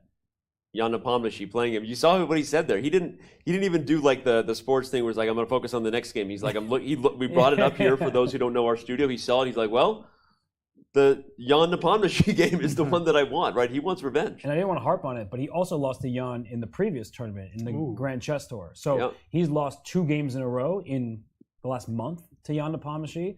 And so I think revenge is on his mind, because you're losing once, happened, you still want to win. Losing twice in a row, can't be 3. Speaking of losing twice in a row, unfortunately, as we look at an awesome player, another star of the future, get used to seeing a very happy Jan-Krzysztof Duda, because right now that might be the saddest Jan-Krzysztof we've seen in the event. He's been inconsolable the last 2 games. Yeah. It honestly hurts to see players like this, because the amount of energy that's expended at the board over hours and hours and hours of play, and then to just, there's no one to blame but yourself. It's what Alireza was saying, right? When you play chess, it's your responsibility. The entire game is up to you. And so for Duda, he's probably just kicking himself. 2 days in a row, this is awful. The rest days tomorrow, that sounds great, except for the fact that I'm at the bottom of the standings. Tournament's not going my way. It's a huge stage, and there are never any guarantees that you make it back to the candidates. Of course, Jan-Krzysztof Duda is strong enough to, anytime an event happens, Jan-Krzysztof Duda belongs at the top. But there's no guarantee you make it back. Other players who are higher rated than Jan-Krzysztof Duda, Levan Aronian, Wesley So, Shakhriyar Mamedyarov, Anish Giri, they're not playing here. They didn't qualify. So you look at this tournament and you don't want to put too much pressure on yourself, as Alireza was saying, but there's never any guarantee that you make it back. It's so true. In fact, so many times people ask us, who are maybe don't follow the chess world as closely, not that they don't know that the players in this event, would be maybe good matches for Magnus Carlsen, but they ask questions like, well, who would you rank as people you'd want to see in a match? And as I go through around the world, sometimes I realize the players who I maybe would love to see in a world championship match aren't even in the candidates, right? Because of how grueling and complicated at times the system is, and how unlucky you can get. And one more point on this. How many candidates tournaments has Maxime Vachier-Lagrave qualified for? 0, actually. Yes. He played in one because Rajabov dropped out. Yeah. Oh, that's why you played. thought you were That's going to right. catch me, and I actually knew the answer. And I don't mean that to No, it's true. To say anything negative about Maxime. We're friends, and he's an amazing player. But that just goes to show how difficult it is. Maxime Vachier-Lagrave was above 2,800, right? Yep. He has been at the top of the chess world for a very long time, but the path to qualification is just that difficult, that daunting of a task. So for a player like Jan-Krzysztof, I mean, he's very young. He's exceptional. But I guess part of it is like, well, this is maybe my one shot. I want to make the most of it, and it's really getting out of hand. Yeah, and I mean, the last thing I'd say is that, and again, not to keep tacking on, but let's not forget that Jan-Krzysztof beat Magnus at the World Cup. So I think that he seriously thought that he has a chance against Magnus in a potential match. And, you know, he's beaten him before. He knew he can do it again. And to see your chances dash like this in the span of 2 days, it's inexpressibly painful. Yep. Assuming he loses this one, which I think is maybe not a totally bygone conclusion, or is it just hopeless? Well, I guess we could dive into the. Is that what we do as position. commentators? We Are we chess, analyze? chess Is that an commentators? option? I guess we could do. Fine. Well, F3. And that's a pawn that can be captured, right? You can take that pawn on F3. But I think Ding Liren's point is after the trade, then when White plays the move A7 over here, it feels like you can't keep this king boxed in forever. And the bishop will first leave, maybe to C4. Then this king can start running up the board. And I feel like there's a way to try to trade the bishops in the long diagonal so that you can end up promoting. And the black king being cut off is really important.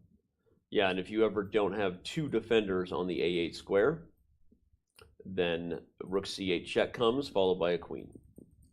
So black's pieces are tied down as powerful as they are on these squares. They're tied down, which is why you can't really stop these things. Bishop will come here, the king will start to enter, and then you'll have other problems. So taking F3 is not ideal. Probably bishop D5 is the move that I would play to keep the pieces on the board. And now there is this bishop C4 resource, which is why idea. Ding played F3. Or one of the reasons he played F3. Now after bishop takes C4, rook takes C4, amazingly, there's no way to win the pawn on E6 without dropping the knight, because if you play knight E2 check, White simply shifts the king probably to F1. Yeah, you don't want to give that pawn. Yeah, okay. You're just testing my tactical vision. Well, I wasn't even sure at first, but then after taking with check, you can't attack the knight because the knight gets to go to a protected square with check or king E3. That's a good point. Otherwise, anyway, but you're right. King F1 simple. Knight is trapped. Easy does it, and White goes on to win. Yep. Yeah, I think it's. So, what else can you do? You can take with the bishop, because then if you take with the knight, whoop. Yeah, I think Ding's gonna pretty likely do that. Mate. So if you take with the bishop, actually, White has to find another move besides taking the bishop. And it's why F3 was played to begin with. Bishop C4 now. Rook A1 would be a checkmating idea if that pawn were back on F2. So by playing F3, you jettison the pawn, so your king has an escape route, and now E6 is going to fall, A7 is still a possibility, and the bishop on F3 is under attack to begin with. So Duda ultimately decides he is just going to take the pawn on F3 with the knight. Ding Liren immediately follows suit. After bishop takes F3, likely A7. You could also maybe play bishop C4 first. Actually, I like that. Yeah. Attack the rook and the pawn first thing. A7 also winning, of course, too, but this may be even better. And if you try rook G2 check and rook takes H2, the point being ultimately trying to give up the bishop for the A pawn and trying to get to the F pawn. Because if A7, then I thought maybe rook F4, rook H4. Ah, because if you get another pawn, you can give up your bishop, no problem. The Ivalbar is laughing at me. Because of this move, and then here. But then G5? There's going to be some sort of trick. Rook takes F4. There's bishop takes E6 check, and if king F8, is it rook F7? Wait, yeah. what? Yeah, you trade. Oh, because you win the bishop on F3. Yeah, and if you try to play G4, so you keep your bishop in place, I can play bishop H5, then I take on G4 next move, and then I pre-move bishop F3. I can just get my pre-moves You going. play bishop H5, whatever I do. I can also play king H8 instead of king F8 in this position. Rook f7. Oh, still rook f7. Yeah, once the rooks come off, it's just... It's a very instructive idea. Yeah. Yeah. That shows you in an endgame, it's not how many passed pawns you have. Here, black has 2, white has 1. It's who gets a queen first, and white's pawn, of course, miles ahead in that race to the finish line. So, we're in Spain, kilometers ahead. Right. Oh, I'm sorry, kilometers ahead. In fact, I was running on the treadmill the other day, and I was very confused about what was going on with. Man, I'm running fast. Like, when did I get so what is fast? going on? Like, I'm So you start turning the speed up to great pace. Right, I'm 15 kilometers an hour. Of course, it was also in Espanol, and I was trying to bounce around to different settings, and before you know it, it's not a treadmill; it's a tread kilometer. I got lost in the interface. But you made it through. I made it through. You survived the treadmill in a Spanish gym. I sure did. Shout out to the hotel gym, by the way. It's pretty good. All right. Thinking. I think that we'll see a little bit of thinking here for a while. So we're going to take a quick break. When we come back, there is still one game that we are going to see through to the finish line, of course, as Ding Liren tries to get his A-pawn across the finish line and take this one home. So don't go anywhere. We will be back with more of our continued coverage for round 9 of the 2022 FIDE Candidates from Madrid. Do you know you can watch top chess events right on your phone? You don't even need to download an app. Just open any mobile browser and head to chess.com/events. You can see what's happening right now, check out top games, see results, and so much more. Try it for yourself at chess.com/events. I was told by the locals of a chess school. And there's people out there. We should go while they're opening the door for us. Let's go. Let's go. School of Chess. Don't cost nothing. Dodging traffic. A game as old as chess itself. And half as dangerous. This is the most dangerous part of our career. Game on. Gotta give the people what they want. Game on. Keep going. Don't stop. So we tell them that chess education gives you better life decisions as we get hit by a car crossing the road in a non-crosswalk. At 5:20. 5:20. What time we got? Oh, Starts in 20 really minutes. close. Dude, I mean, should we just stay and crash? Of all the places we could film in Spain, the fact there's going to be a class and we're here, we can film other stuff, but we got to stay for that. Yeah, I agree. People say crashing weddings is fun. We're crashing a school.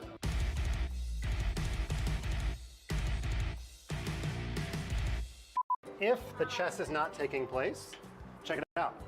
Flamenco dancing. Huh? You thinking what I'm thinking? You want to be my partner? Are there partners in flamenco? We're not even graffitiing a building. We're like trying to help local kids, and yet somehow I see this going poorly.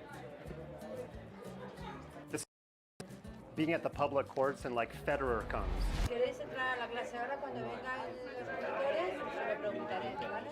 But we are walking quickly. I heard the word seguridad, and I was like, no seguridad, Mike Levidad. Yeah. I said Feliz Navidad, but we got to go. You know, they obviously kind of knew that we were, they kind of knew we were a big deal. They opened up their arms and... So this is why when we were kids, our dad told us to say open sesame, which gets you into the building, but if you say open address, you do not get into the building. You don't get into the building. No, it's open sesame. You got to remember that. Dad was right. I play a lot with it. Yeah? I love it. You could have gotten us into the building. You play on chess.com? Yes, of course. Do you know who that is? No. You don't? You don't need to. No, you just need to use the app. He's the face of chess.com. Do you have a diamond membership? No, That's I like the don't. paid membership. Yeah, no. I'll give it to you. Seriously? Yeah. For now, you get a pegatina. There you go. Pegatina? So just next time you're on the site, just send a message to support and say, I met Danny in Spain. Say, I met Danny, and Danny said I could get a diamond membership. Okay? All right? I love your work. Okay. I love your work. Thanks, Big guys. fan. Bye-bye. So it's funny, Danny. We were sold a bill of goods. They flew us here to do real work. Yeah. And I realized our entire job is just to go around giving out stickers. Honestly, well, there you go. I can't even do that well.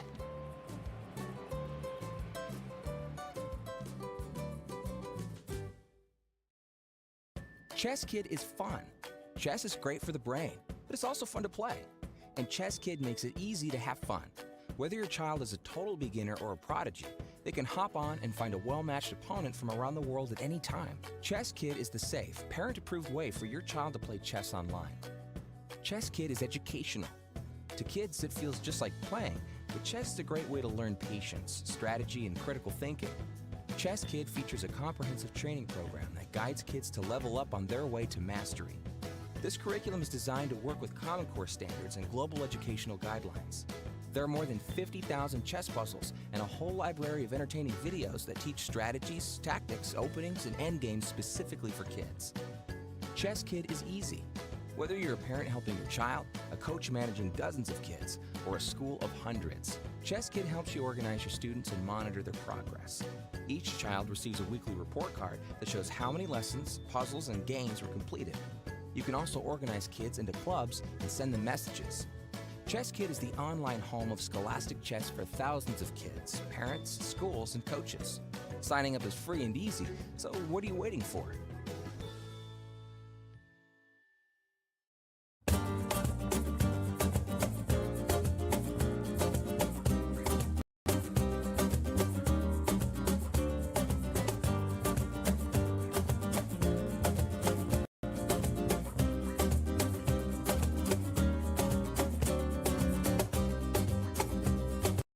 Did you know you can watch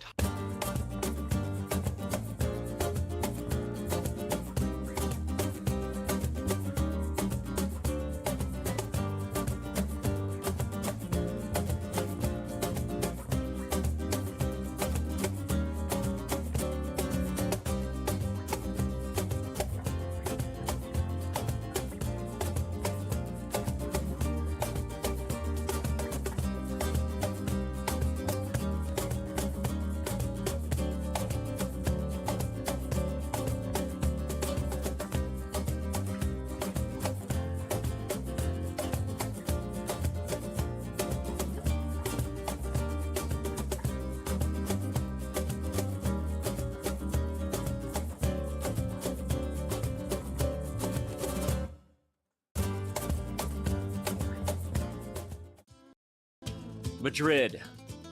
Civilization here is almost as old as the game of chess. Some claim the queen was given her powers to honor Queen Isabella. Now that, my friends, is a chess legacy. Passion for chess continues to thrive in Madrid. For the first time in 30 years, Spain's capital plays host to the Candidates, the most important tournament in chess.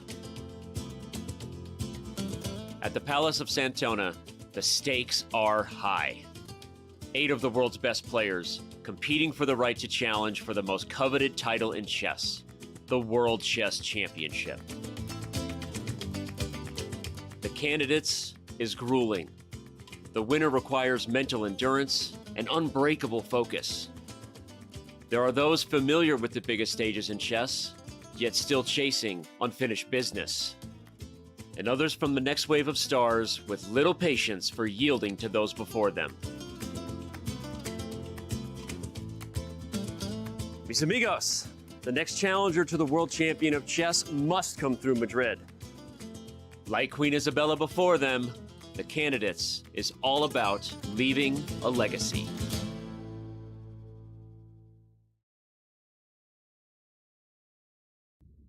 Just how old is civilization in Madrid? That was a good question, actually, from chat. Oh, you were asking rhetorically. Well, chat asked. If only we had some history majors in the room. Yeah, but...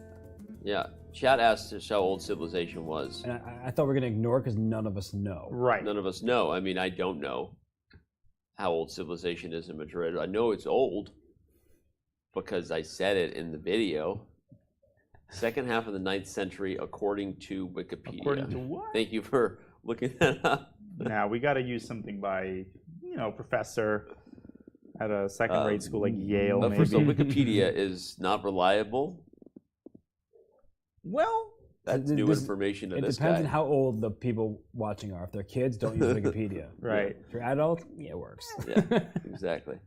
All right, well, We've had quite the day. We've had a lot of fun. We had a great interview with Alireza Firouzja. If you missed it, you're going to want to check that thing out. I'm sure the team is already working on putting it into its own VOD, which is a video on demand for those who don't speak French.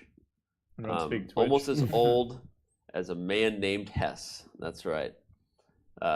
Can't spell chess without Hess. Yeah, was that one of those jokes, or they just call me old? Chat said it. I didn't say it. No, I read it. Yeah. Well, where's M. Night Shyamalan when you need him? M. Night Shyamalan movie that I haven't seen because I stopped watching his movies a long time ago. Don't watch that movie. I've heard it's terrible. I only watch M. Day Shyamalan. Oh, Jesus. Oh, gosh. Come on, Danya. Like, you don't always have to force them when they're bad.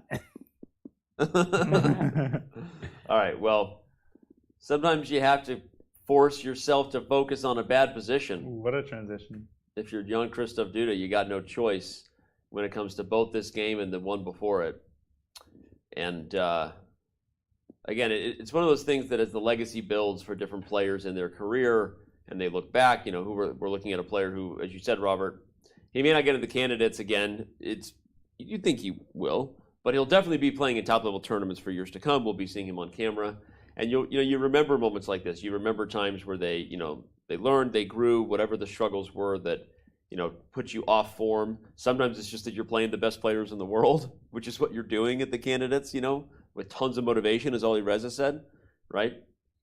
But at the same time, it hurts for all the many, many fans in Poland to see. Nope. Wait. Nope. That was not the move. That was not the move. What? No, it was with the b5. Okay, yeah. DGT error. Yeah, because that was so obviously the wrong move. Yeah, bishop takes c4 draw. I think for some people it would be tempting. Well, the thing is, because it had a deflection idea of a8, I thought for a second, what? Well, but we should show it, actually. We should show it, actually. There's a reason why, for a brief second, because the point is, as I pointed out earlier, both of these pieces have to eye the a8 square, otherwise we have a queen. So, as bad as this move is, there is this crazy point that you can't take with the rook because you take and distract the bishop and then get a queen. And if you take with the bishop, I have this check, and then I can actually get a queen, and you actually win the exchange. But the point is, even this is no good because now black is actually holding down the exchange in an endgame, despite the fact that you won the rook, quote unquote. But okay, so that's why for a second, right, I was like, wait, did he play bishop c4 and just blunder? But no, instead he played bishop to b5. Super instructive though, right? Because deflection tactic is one that people should know about. Yeah. And many people would be tempted saying, I have a rook, my opponent's a bishop and just one pawn, I have more material, I should win that game. But the problem is there are not enough pawns remaining, so the bishop can defend the pawns along with the king, and there's no way for white to win. So I think that what Ding is looking for is how do I get my bishop to challenge the opposing bishop? That's one idea. The other idea is rook takes b5 is obviously a threat here, but it wouldn't be a threat if in response to rook takes b5, you could take the black bishop. So rook d7, like kind of following black's bishop, is definitely a viable option because how is that bishop going to escape? It will move off of its current square, remaining on the h1a diagonal, but then the e6 pawn becomes a quick target. I go bishop c4, so I change the diagonal of my bishop. But the thing is, black can actually try to take on b5, and go for a fortress construction. Rook takes c5, and now rook takes d5. And I've been trying to figure out, I'm pretty sure this is winning, but this might be, practically speaking, Jan's best chance. Oh, wow. Jan. How easy is this to win, is the question. I guess queen b7 check. Yeah, this is one of those positions where it's very easy, like I did, to assume it would just be a win, but then you have to go a step further. And I think the problem for black is this e6 pawn's going to fall, and then very likely I can end up trying to sacrifice my queen for your rook and a pawn at some point. Yeah, so we're going to get this position, king g7 probably. Okay, well, whatever. I'm just trying to show the instructive point that this is not so easy to break down. And I guess the reason black wants to have the rook on f5 is you didn't want h5, right? So actually here you play king g7 because the rook on the 5th rank prevents any shenanigans of the pawns. White has to now defend the f-pawn and then maybe advance the king. And Robert already called the idea that at some point you might have a point where the queen can sacrifice itself and go into a winning king and pawn ending to break down the blockade. But it's not simple, right? You shouldn't just take for granted that that's an easy win. It's definitely winning, but Ding, I think, is spending a little bit of time just making totally sure of that. Yeah, because you can imagine how upset someone would be if they just, I got a queen, you only have a rook and one pawn, and then you realize that there is a fortress configuration, which does happen with this kind of pawn structure and the rook. So Ding, he's about to grab a piece. He could also just bring his bishop back if he doesn't want to deal with those calculations, right? He could just bring his bishop No, back. he does. He went rook d7. You know what's crazy? If he wins this game, then all 3 decisive games will have come from people who are winning their first game of the tournament. Yeah, which is, we said that this would not be, you know, a boring back half of this event, right? These players want to win. Ding Liren wants his mojo back, right? He really does. You can keep your money and your mojo, and I'll get your baby. It's Austin Powers. Oh, okay. That's I thought it might have been. I was going to continue with it, and I realized I probably shouldn't make other references to that film. That's as far as you go, referencing that particular character. That baby, that baby, that baby, that baby. Baby bot ribs. I want my baby bot ribs. I got Chili's baby bot ribs. I left you a present. I left you a present, Dr. Evil. You can keep it. Oh, sorry, I'm done. I got to stop. And I'll get your baby. Oh, gosh. But so what I was going to say about all these players getting their first victory is that means that Jan Nepomniachtchi, Fabiano Caruana, despite the fact that they can't play each other anymore, that they have to be on the lookout. Alireza sat here and told us, he's like, oh, I'm really, really anticipating a fun game against Jan Nepomniachtchi. And while that should make Fabiano Caruana happy because it makes him feel like he has a chance, those same players are going to challenge him. Right? Nobody is giving anybody a free point here. So as we see Jan-Krzysztof, even him, right? He is going to, in all likelihood, lose this game. Mm-hmm. He'll be at the bottom of the standings, but in any round, he can beat any player, as we've been discussing. Playing spoiler, right? Not exactly the way we use that term sometimes in other sports, because these players also have a lot to play for outside of just an individual season. The difference between chess in some ways and traditional mainstream sports a lot of people follow is there's a start and an end to the emotional roller coaster that is a season, right? You always start fresh. They always say every baseball team comes to spring training with a new hope, right?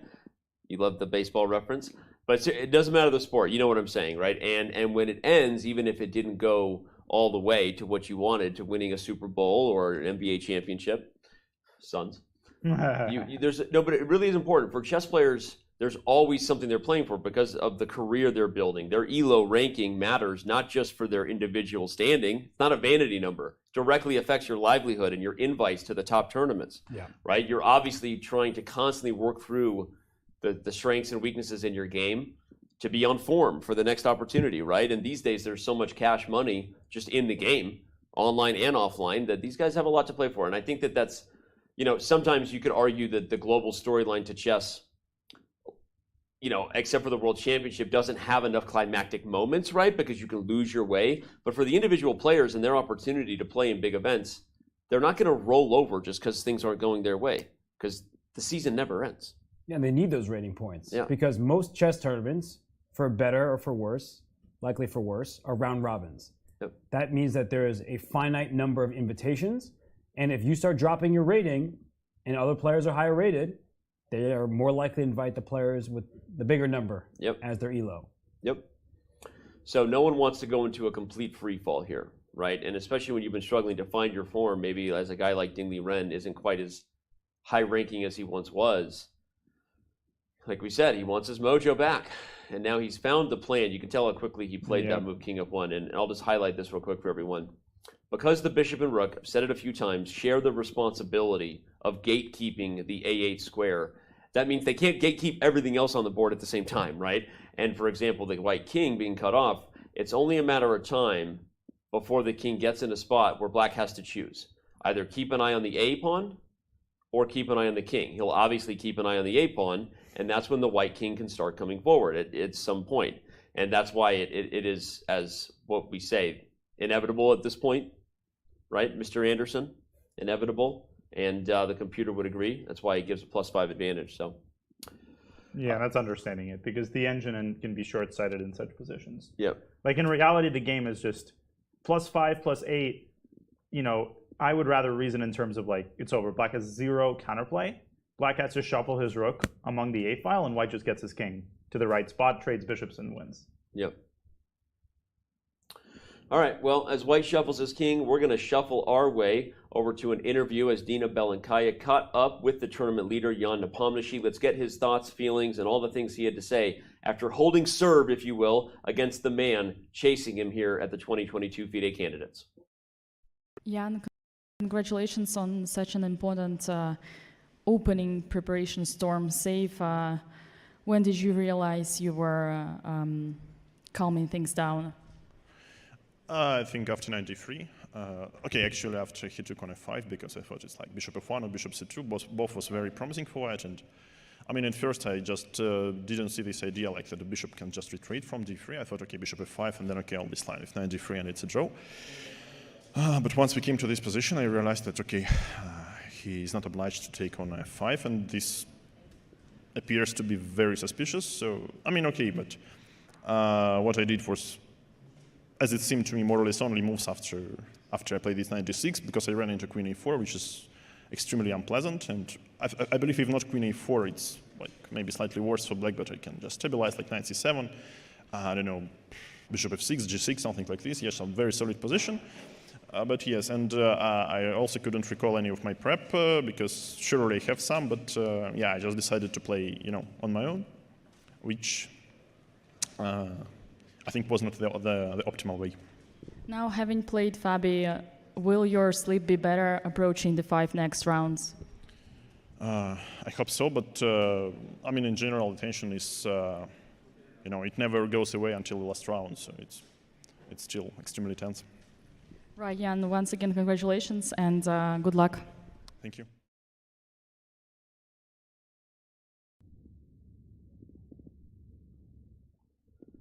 Interesting stuff there. Jan Nepomniachtchi did see the move that either Fabiano didn't. We don't know. We haven't seen an interview with Fabi yet. But either way, as this game plays out, we got to talk about that interview, guys, because again, if Jan saw Fabi's idea for bishop f1 and just said that that was a tough position for him, it continues to come back to like, where did that game slip for Fabi? I mean, there was a moment where I legitimately thought he was about to win and bring this thing to a tie. What do you think Fabi miscalculated there? We're looking at each other pointing at each other. I don't know how else to ask the question. You know, it's just like, what happened, right? Jan knew it was trouble, and Fabi lost the thread somewhere. The question is a completely legitimate one, and what surprises me, if Fabi had played very quickly, right? If he had grabbed on f5 because he thought the position was simple, that would be one thing.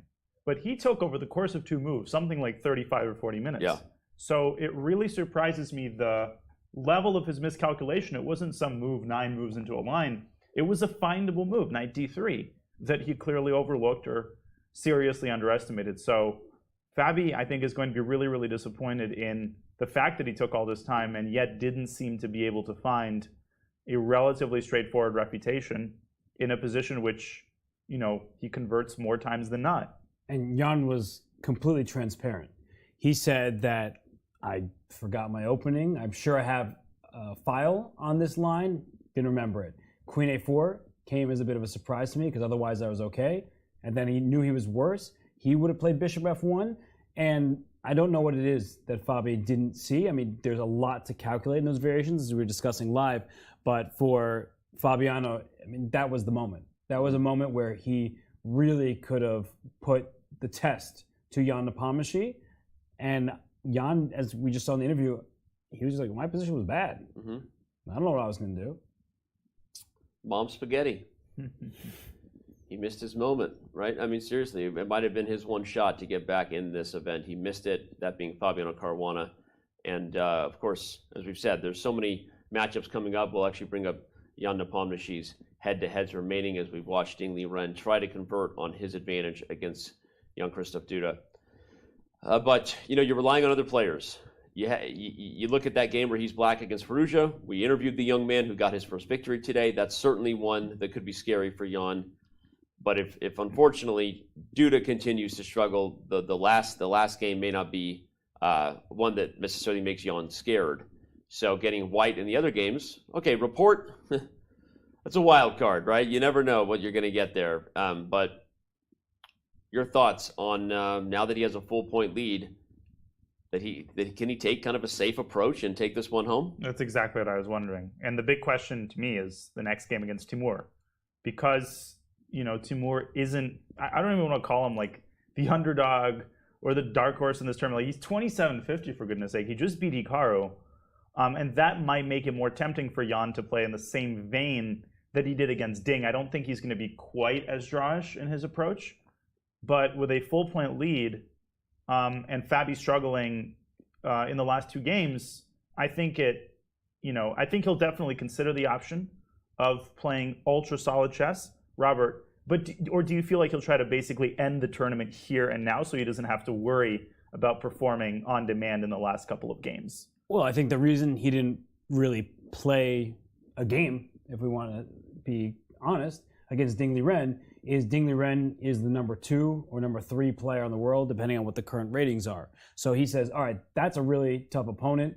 Let's just conserve energy for today's game against Fabiano. Imagine if Jan played a 6-hour game yesterday against Ding and they drew anyway, right? And then he had to fend off that preparation today. He might have been exhausted and unable to do so. So as I look at the remaining pairings, I'm circling round 11 against Alireza, who we just had in the studio, who by his own admission, is hungry to beat Jan Nepomniachtchi. He gets the black piece against Alireza. So with round 11 being a big question mark, I think you need to press against Radjabov. Maybe play in the style that Radjabov did today against Hikaru. We never really felt like Timur was at risk of losing, and he was playing for 2 results from a very early stage. So I do not think you just force a draw. I think you need to try to put pressure on Timur, who probably is in pretty decent spirits after today's win, but has struggled throughout this event. Yeah. Only thing I would add to that is, at the same time, he's never beaten Radjabov. They've never played, they haven't played a lot of games. Only 5 in total, including a draw from earlier in this event. So it was 4 coming in. But he'll have white. I agree totally. He'll push. Question is how hard, and we'll see. I like your point, Danya, because if he gets that W, you're putting a nail in the coffin, right? Not necessarily. Of course, you still have to. The games are there for a reason, but that would be a monster way to bring it home. So. Yeah, and I just add very quickly that it's human nature to get more nervous as the tournament progresses and moves toward the finish line. You can't leave yourself with a situation, or you don't want to leave yourself with a situation which you're black and stewed in the last round. Somebody's trailing you by half a point, and you basically have to draw to put it in the bag. You want to have a 1.5 point lead, especially given the fact that he's already got a 1 point lead. Right. So while his nerves are still not totally shot, it would make sense to try to put pressure, especially the white pieces. And in hindsight, seeing the draw with Ding Liren, there's an experience factor paying off here for Jan Nepomniachtchi. Just the more we talked about it, we give him a little bit of surprise. We were surprised, a little bit of criticism of, wow, he didn't press at all. But in hindsight, as you're describing, Robert, you're like, well, maybe he didn't want to press against Ding in particular, right? But he will press in others, and that experience Jan Nepomniachtchi has, also playing in his third candidates. He understands it's a marathon, not a sprint, and he's got his eye on the prize. Yeah, and he's got 3 whites in the remaining 5 games, and Fabiano Caruana, who is the person chasing him, right? He doesn't have the same luxury because he had white in today's game. He's gonna have 3 blacks down the stretch, I'm pretty sure. So that's the thing about Jan right now. He's focused on his own matchups, and he controls his destiny. But he's also probably keeping an eye on which games is Fabiano going to press. You see upcoming. Look at that next game, Black against Duda. Jan also has that same pairing in the last round, but right now, Duda's about to lose his 2nd consecutive game. He's in miserable spirits, and that's a game if you're Fabiano Caruana. You say, I don't care that I move 2nd. I have 3 wins, 0 losses against him. He is in last place here. He's not playing his best chess. You need to target him. Yeah. No, it makes sense. And obviously, if Fabi starts winning, that changes the storyline, right? You've got, now you're feeling the pressure. Every draw you get, they get a half a point closer.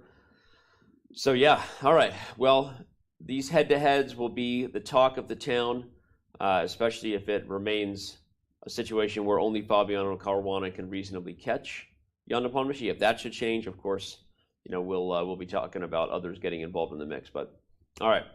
Not much has changed for Duda. We see him kind of head in hand here, dealing with the plan we talked about. Let's analyze a little bit just to show everybody what is coming down, why this is so tough. So let's say black just sits. I'm going to play black and sit, and one of you gets to play white and beat me. Good luck. Shall we alternate moves? Yeah, let's do it. Okay. Go ahead, you start. We're analyzing here. Let's bring up the analysis board so we can show what these guys are going to do. Let's go king b1. Okay. The funny thing is, okay, I think I actually can go king c2. And, okay, so you're going to go to that endgame. Yeah. Yeah. I think we determined that it should be a win. Okay. I'm just going to sit tight for now just so we can see it kind of play out and see what white's threats are. I'll put my bishop on d3. I don't even want you to be able to get to that. Yeah, if black had given a check on e4 in the previous move, I still would have had bishop d3. Okay, now I'm going to play king c3. Yep. And king b4? The point is, I can't slow you down. Yeah, I'm going to go probably bishop b5 first. Yeah, and look at white's pawns, by the way. f4 and h4. There's no way for black to play g5, even if you put a pawn on h6 without losing a pawn. Yep. And there's no way to play e5 because your bishop's hanging, but even if it weren't hanging, you'd lose the pawn there. So white's pawns are actually perfectly placed. And if I sit tight, progress is just... Well, already bishop c4, I think, ends the game on the spot. You force So the at some trade. point, you're going to get a situation where like every rook move is going to allow a bishop trade. Well, so I guess we have a really clear plan we've established. Is the king coming forward is not just for the idea that I think was also interesting, which was running over here, sure, right? Creating mating net. I guess the simplest path is that the moment you touch down on c4, boom goes the dynamite. You put the bishop on the square, force the trade, and then you're in an easily winning game because of the threat of pushing the pawn. So now we've established that it's super important for black to keep the king from doing that. So bishop e4 is a move to try here to try to keep you locked in. Yeah, just rook c7. Because you also have rook c2 check as kind of an idea, because the king still wouldn't be able to go to b1 because of discovered checks. So rook c7 just takes away your only idea. So king g8, for example, bishop c4 or what? That looks really good.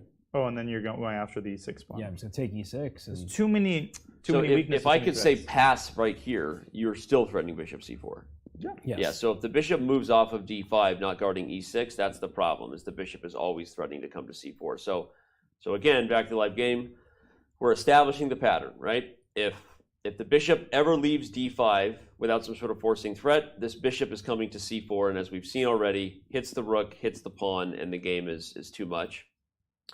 If you eventually are forced to let the king out of its first rank cage, it's only a matter of time before explosive things happen on c4.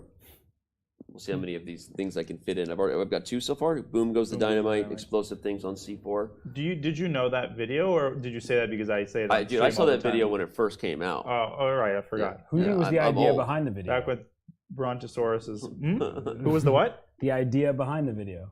What do you mean the idea behind the video? I was giving Danny credit for something he didn't do. Oh. Okay. What was the name of the broadcaster? I don't remember that. It was a young kid, some like Collins. Brian Collins. Okay, there you go. Shout out. I was just looking forward Boom to goes the dynamite for those who don't know what we're referencing in chat. By the way, chat, if you've got questions, this is a good time to get some FaceTime with these three people right here. Throw your questions to us, and we might have some answers, little Q&A as we help take this one home. We've talked a lot about what we know we're going to see in the final head-to-head matchups between Jan Nepomniachtchi and the guy trying to catch him in Fabiano Caruana. And of course, we'll break down what we're going to see in tomorrow. Sorry, not tomorrow. Tomorrow we got a rest day, right? What we're going to see on Wednesday when play resumes here on June 30th, June 29th in Madrid. But now's your chat. Well, actually, we've also got an interview. Let's do that. So I've been waiting for this. So thank you, team, for crushing it. So we've seen Jan Nepomniachtchi. We heard his thoughts on the battle versus Fabiano Caruana and what he thought the American could have done to keep the pressure. Let's get Fabi's own thoughts on his game and the chances that he missed. I assume you might be a little disappointed after today's game, but yet you showed an amazing preparation. Do you already know where you didn't push enough? No, I don't know. I figure knight d6 is a rather dubious move, although it's very natural as well, and I had many options after that. I thought queen a4 was a good choice. It wasn't my first instinct to play queen a4. It looks rather unusual, but I couldn't find an advantage or a clear advantage with other ways, and I thought queen a4 is super dangerous for him. And the endgame I thought should be very good for white. I guess that bishop takes f5 maybe is a mistake. Bishop c2 was the other option I was considering, and I just missed one detail, which is after knight d3, rook e7, king f6. When I saw his position, I thought I could play bishop g5, and I missed that the knight is hanging. And after knight d3, it just looks like a draw. Yeah, I guess bishop c2, but I wasn't sure if it's how much of an advantage it is. It looked very promising, but it's also very, very sharp. It could be that one small inaccuracy is enough to lose the advantage, or that there's like only one path to an advantage. According to the computer, the only inaccuracy was not to play bishop f1, which was supposed to be giving you some advantage still, and other than that, it seemed like all your moves were perfect. Yeah, well, that's just kind of bad luck, I guess. Yeah, well, it sometimes happens that it looks very dangerous and it doesn't really amount to much. Like I think knight d3 is the only drawing move. If he takes on b2, bishop d6, I think rook c8, rook e7, it just looked like a win. And yeah, it's by one move basically that black draws, but yeah, I guess it's enough. You mentioned it was a matter of luck. In general, how much the importance of luck is in chess as a sport, in your opinion? I mean, luck balances out, but it's good to get luck at the right moments. In one tournament you can be lucky, in another you can be unlucky. These things happen. I've had both things where everything just works in your favor, and sometimes it doesn't work in your favor. Here I can't say I've been unlucky or unlucky. It's just I've had some ups and downs. I also had some moments which I can say were quite lucky, and some moments which maybe luck wasn't entirely on my side. But yeah, it's also still the tournament has many games to go before I draw any conclusions. 5 more rounds to go.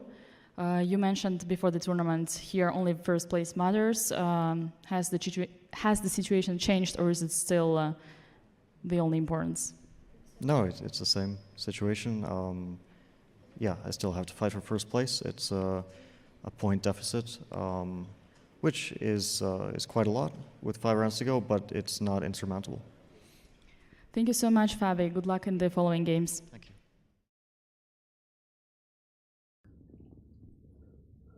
you. Interesting stuff there. It was interesting, Robert. I mean, we were obviously, all three of us were looking at each other during the interview. There was a little bit of a disconnect there, clearly showing that Fabi actually not only did he not see bishop f1, he didn't even really realize the position that Dino was referring to, when he missed bishop f1. So it tells you he's probably looking at it now and realizing what a big chance that was. Yeah. And it's not the first time he's missed a chance against Jan Nepomniachtchi. Yeah. Because we have recency bias where you're going to look at this game. But what about the round 2 game when Fabiano had the black pieces? It wasn't clear, right? But he had an advantage. I'm sure both players knew it at the time, and they talked about it in the post-game interviews. So for Fabiano, if he looks back on this tournament and he's not in first place, he's going to be like, I had 2 great positions against the guy who ended up winning, and I didn't convert either of them. Yeah. He didn't see your bishop b1 idea either, which we know is even more obscure. But it tells you that Fabi, he said he knew knight d6 was probably dubious. But in hindsight, it's a weird thing to say that despite Jan being worse, he actually had the better feel for the position, it seemed, in the critical moments. Yeah, I mean, Fabi did a great job of playing queen a4 when, as by his own admission, it wasn't his first instinct. But it was interesting, he said that he thought it was the only way toward an advantage, whereas queen e2, not to nitpick, but queen e2 also yielded a big advantage. So there were a couple of moments in the game where it seems like Fabi did misjudge the position or misevaluate it. And then, of course, a very tragic miscalculation at the end where he thought the knight was saying, I mean, that just tells you what it comes down to, how minuscule the details that these games at the very top level come down to. And that's what makes them so incredibly fascinating to watch. I want to come back to that though, Robert, because we've talked about this before, where sometimes you get out prepared. Okay, sometimes you get out prepared and you made a really bad choice and you get blown off the board. It happens, right? But sometimes you get out prepared and that puts you into a think tank. You have to struggle, fall behind by an hour on the clock, but in the process of working your way through the weeds, right, the dark forest that is, you're worse and you're out prepared. In the end, when your opponent missed the opportunity, it actually left you with maybe a better understanding of what was going on in the position than your opponent, right? And we've talked about that practical factor where sometimes you come with prepared, but because you were playing with everything you had at home, you never actually got into the weeds where you needed to. And I feel like now that I see both those interviews, it's exactly the story I'm taking away from that. Jan got outbooked and tricked, and he was worse. But he actually knew what was going on in those critical moments where Fabi didn't quite have a feel for the tactics. I would say it depends on how long Fabiano has been sitting on that preparation for. Because if he just cooked it up last night, then he didn't have the time to dive in, and then it would seem that Jan just understood the dynamics a little bit better. Yep. But if Fabiano's been sitting on that prep for a long time and then just decided to use it, when you prepare a line, you don't just memorize a string of moves, right? Yep. So to give credit to Fabiano, when you like dive in, because sometimes your preparation doesn't actually give you an advantage according to the engine, which means that you have to test it out. You have to play over the board with your seconds, trying to work through the tactics, work through the consequences of certain choices. And so I think that something apparently wasn't right in terms of well, let me put it like this. process. It's less of a mark against Fabiano, but more of a credit to the fact that Jan, because he had to work to figure it out, right? And that maybe made him a little more on edge in those critical tactical moments. Well, he definitely had to be on edge. I just don't really know how to. We give Jan a lot of credit for surviving that game because many players wouldn't have. They would have just toppled over and it would have been done with.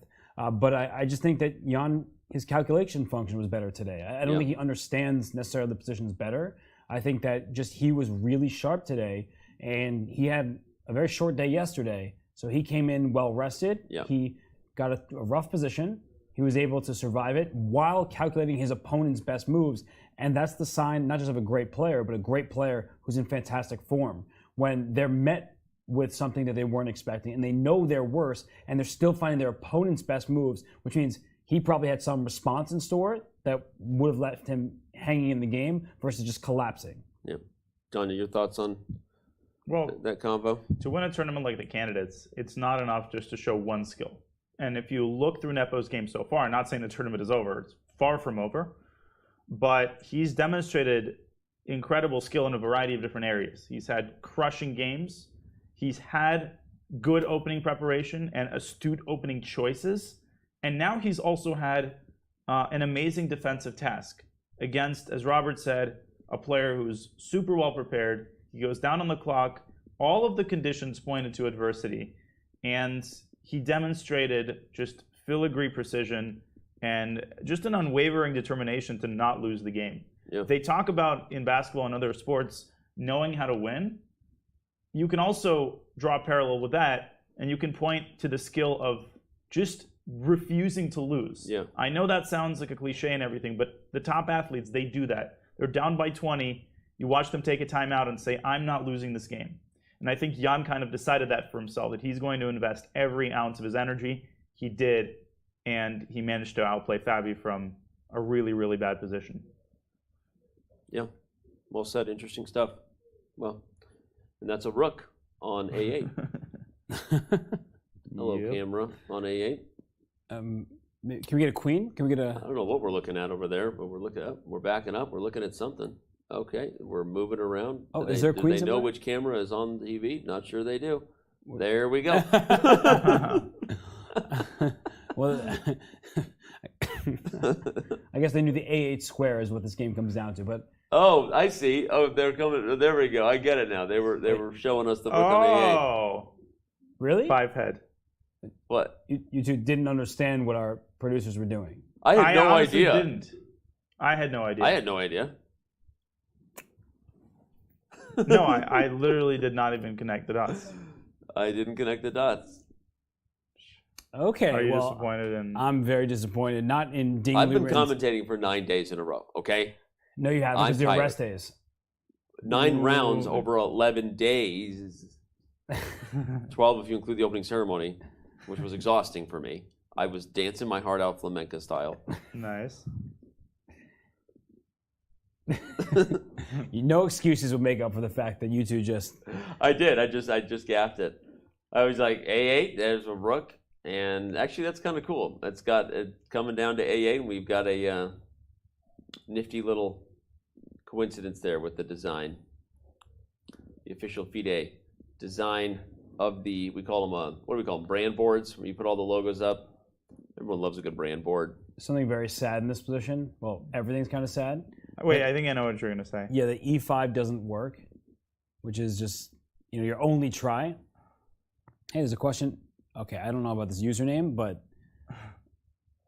I don't like straws. Straws are a waste. Bad for the environment. I avoid straws wherever and all possible, although I do have kids.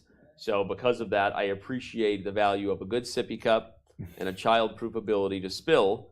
And if that comes with a reusable straw, then I am all in on straws. This is great. Keep them coming. Thank you, chat. E5 Sorry, here. let's show this line. Yeah, E5. Hey, the endgame magician, Ding Liren. Right. Ding Liren just subscribed. I didn't know he's on Twitch at the same time. All right, E5. Go ahead. Take it.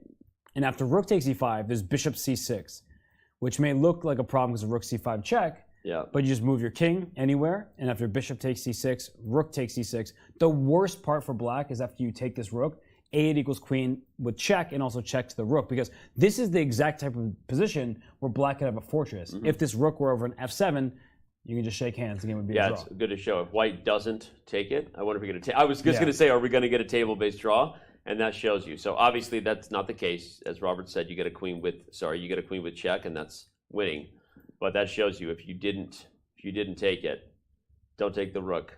Although apparently you're still winning on that move. There must be some check that follows that keeps the rook trapped. But if you make a bad move with the queen, it is a table-based draw after the rook can come over here and protect everybody. This is a fortress. Queen cannot break down the rook and pawns. So yeah. Right. So if you, as your bishop C6 in this variation here, if you take it on C6 and they, aha, I'm going to stop your pawn after rook takes C6. Rook A5 allows rook C8 check, and we get a queen, and we're up a rook, we win.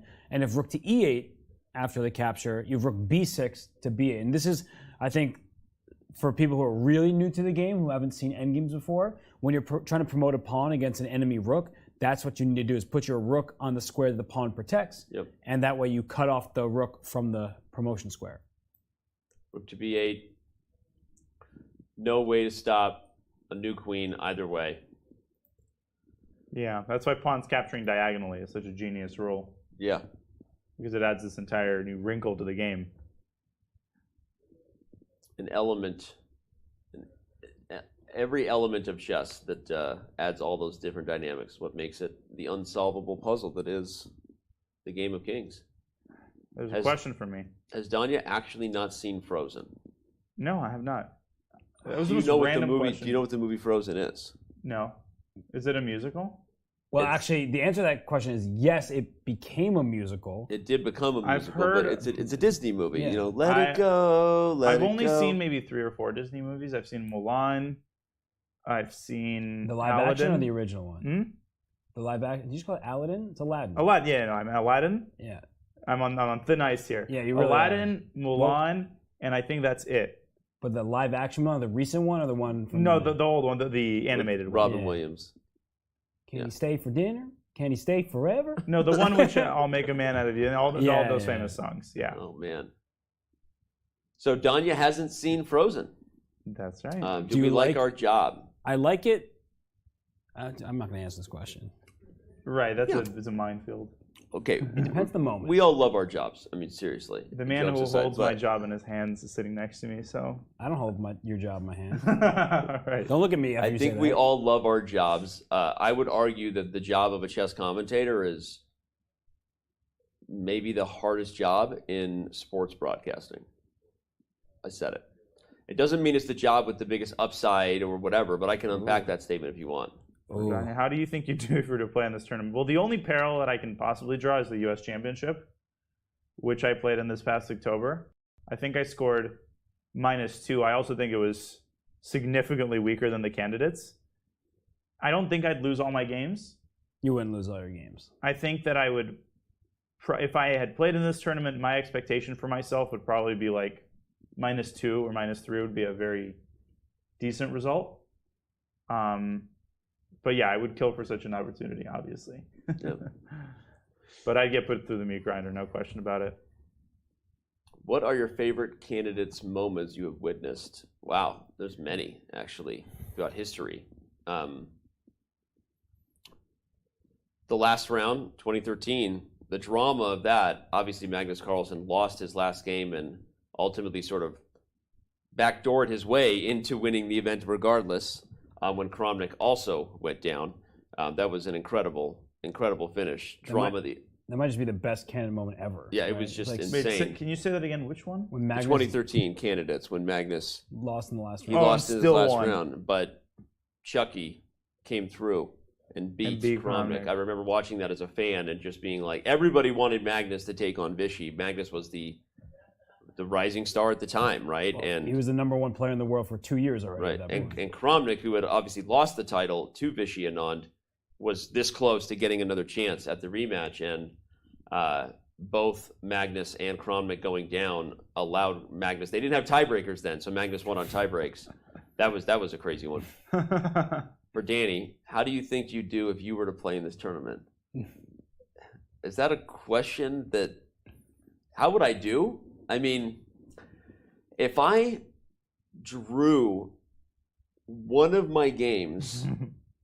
You'd be running around Madrid with your shirt off and your hands up. I'd be streaking through the gymnasium. You could bring your green hat, okay? I would be going nutty. No, I mean, okay, but if you're prepared for months and months and you play the white pieces, you hope you can get a few draws. But the reality is, like, I'm not in the league of these players. I don't know that any of us are, but I am on the lowest league here. So thank you for the question and the trollish attitude that comes with that. So. But I love my job. I want to go back to that. Chess commentating is hard just because of the pure. I mean, again, compare this to the length of any sports broadcast. We are going on, 7.5 hours, 8 hours at times. We had a 10.5-hour broadcast for Game 6 of the World Championship. If you had to bet, what would you guess Nepo's final score in this event will be? That's a good question. I'm sure you can bet on this question. This person, they have their mouse at the ready. As soon as you say a number, they're immediately clicking. Well, let's see. He has 5 games remaining. So drawing every game would get him 2.5 points more. He would finish at 8.5. Finish at 9. Oh, sorry. He went in today with 6. You're right. I'm sorry. So he would finish at 9. If he drew all his games. If he drew all his games, which I don't know at this point. If Fabiano starts getting wins, is that pressure? I mean, that's a really good question. I mean, because we're kind of predicting what we think is going to happen in the event by predicting his score. Right. That's what Webber is really asking. This is a question that I refuse to answer, and I wish our production team didn't put on screen. Why? Because it puts us in an uncomfortable spot where now we'd say, oh, Jan's going to lose a game, and then it's like, based on what? We're just like speculating. Yeah, but we're predicting results. If you look at his results. But that's why I don't like predictions in general. Yeah. Yeah, I mean, a single game prediction is okay, but over a course of 5 games, because then if we say, oh, he's going to go 3 out of 5, who's he going to beat? And then we have to pick somebody, but it's like... Well, because the strengths are so close. Well, even when you're in really good form, you have no basis on which to predict a particular result, I think. None at all. It's not like we have inside information. No. Then what's his final score going to be? I think his final score will be 9. And how is he going to get there? All draws? All draws. Okay, see, that's a safe answer.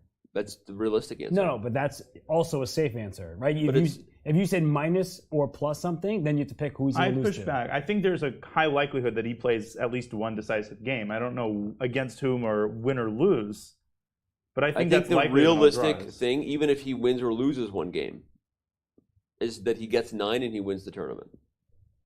That's the most likely result. An even score? That's fair. I mean, right now, obviously, we want drama. I'm not rooting for or against Jan, but I think that predicting a 50% result, given what we've seen, is probably the strategy he'll take. By the way, we saw that last question, which was Dude looked at that extra score sheet like, I don't think I'll be needing that. We saw the last question, which is how do we think the cameraman would do in the tournament? Depends on which cameraman. We do have some strong cameramen. Yeah, pan out to Anish Giri holding a camera.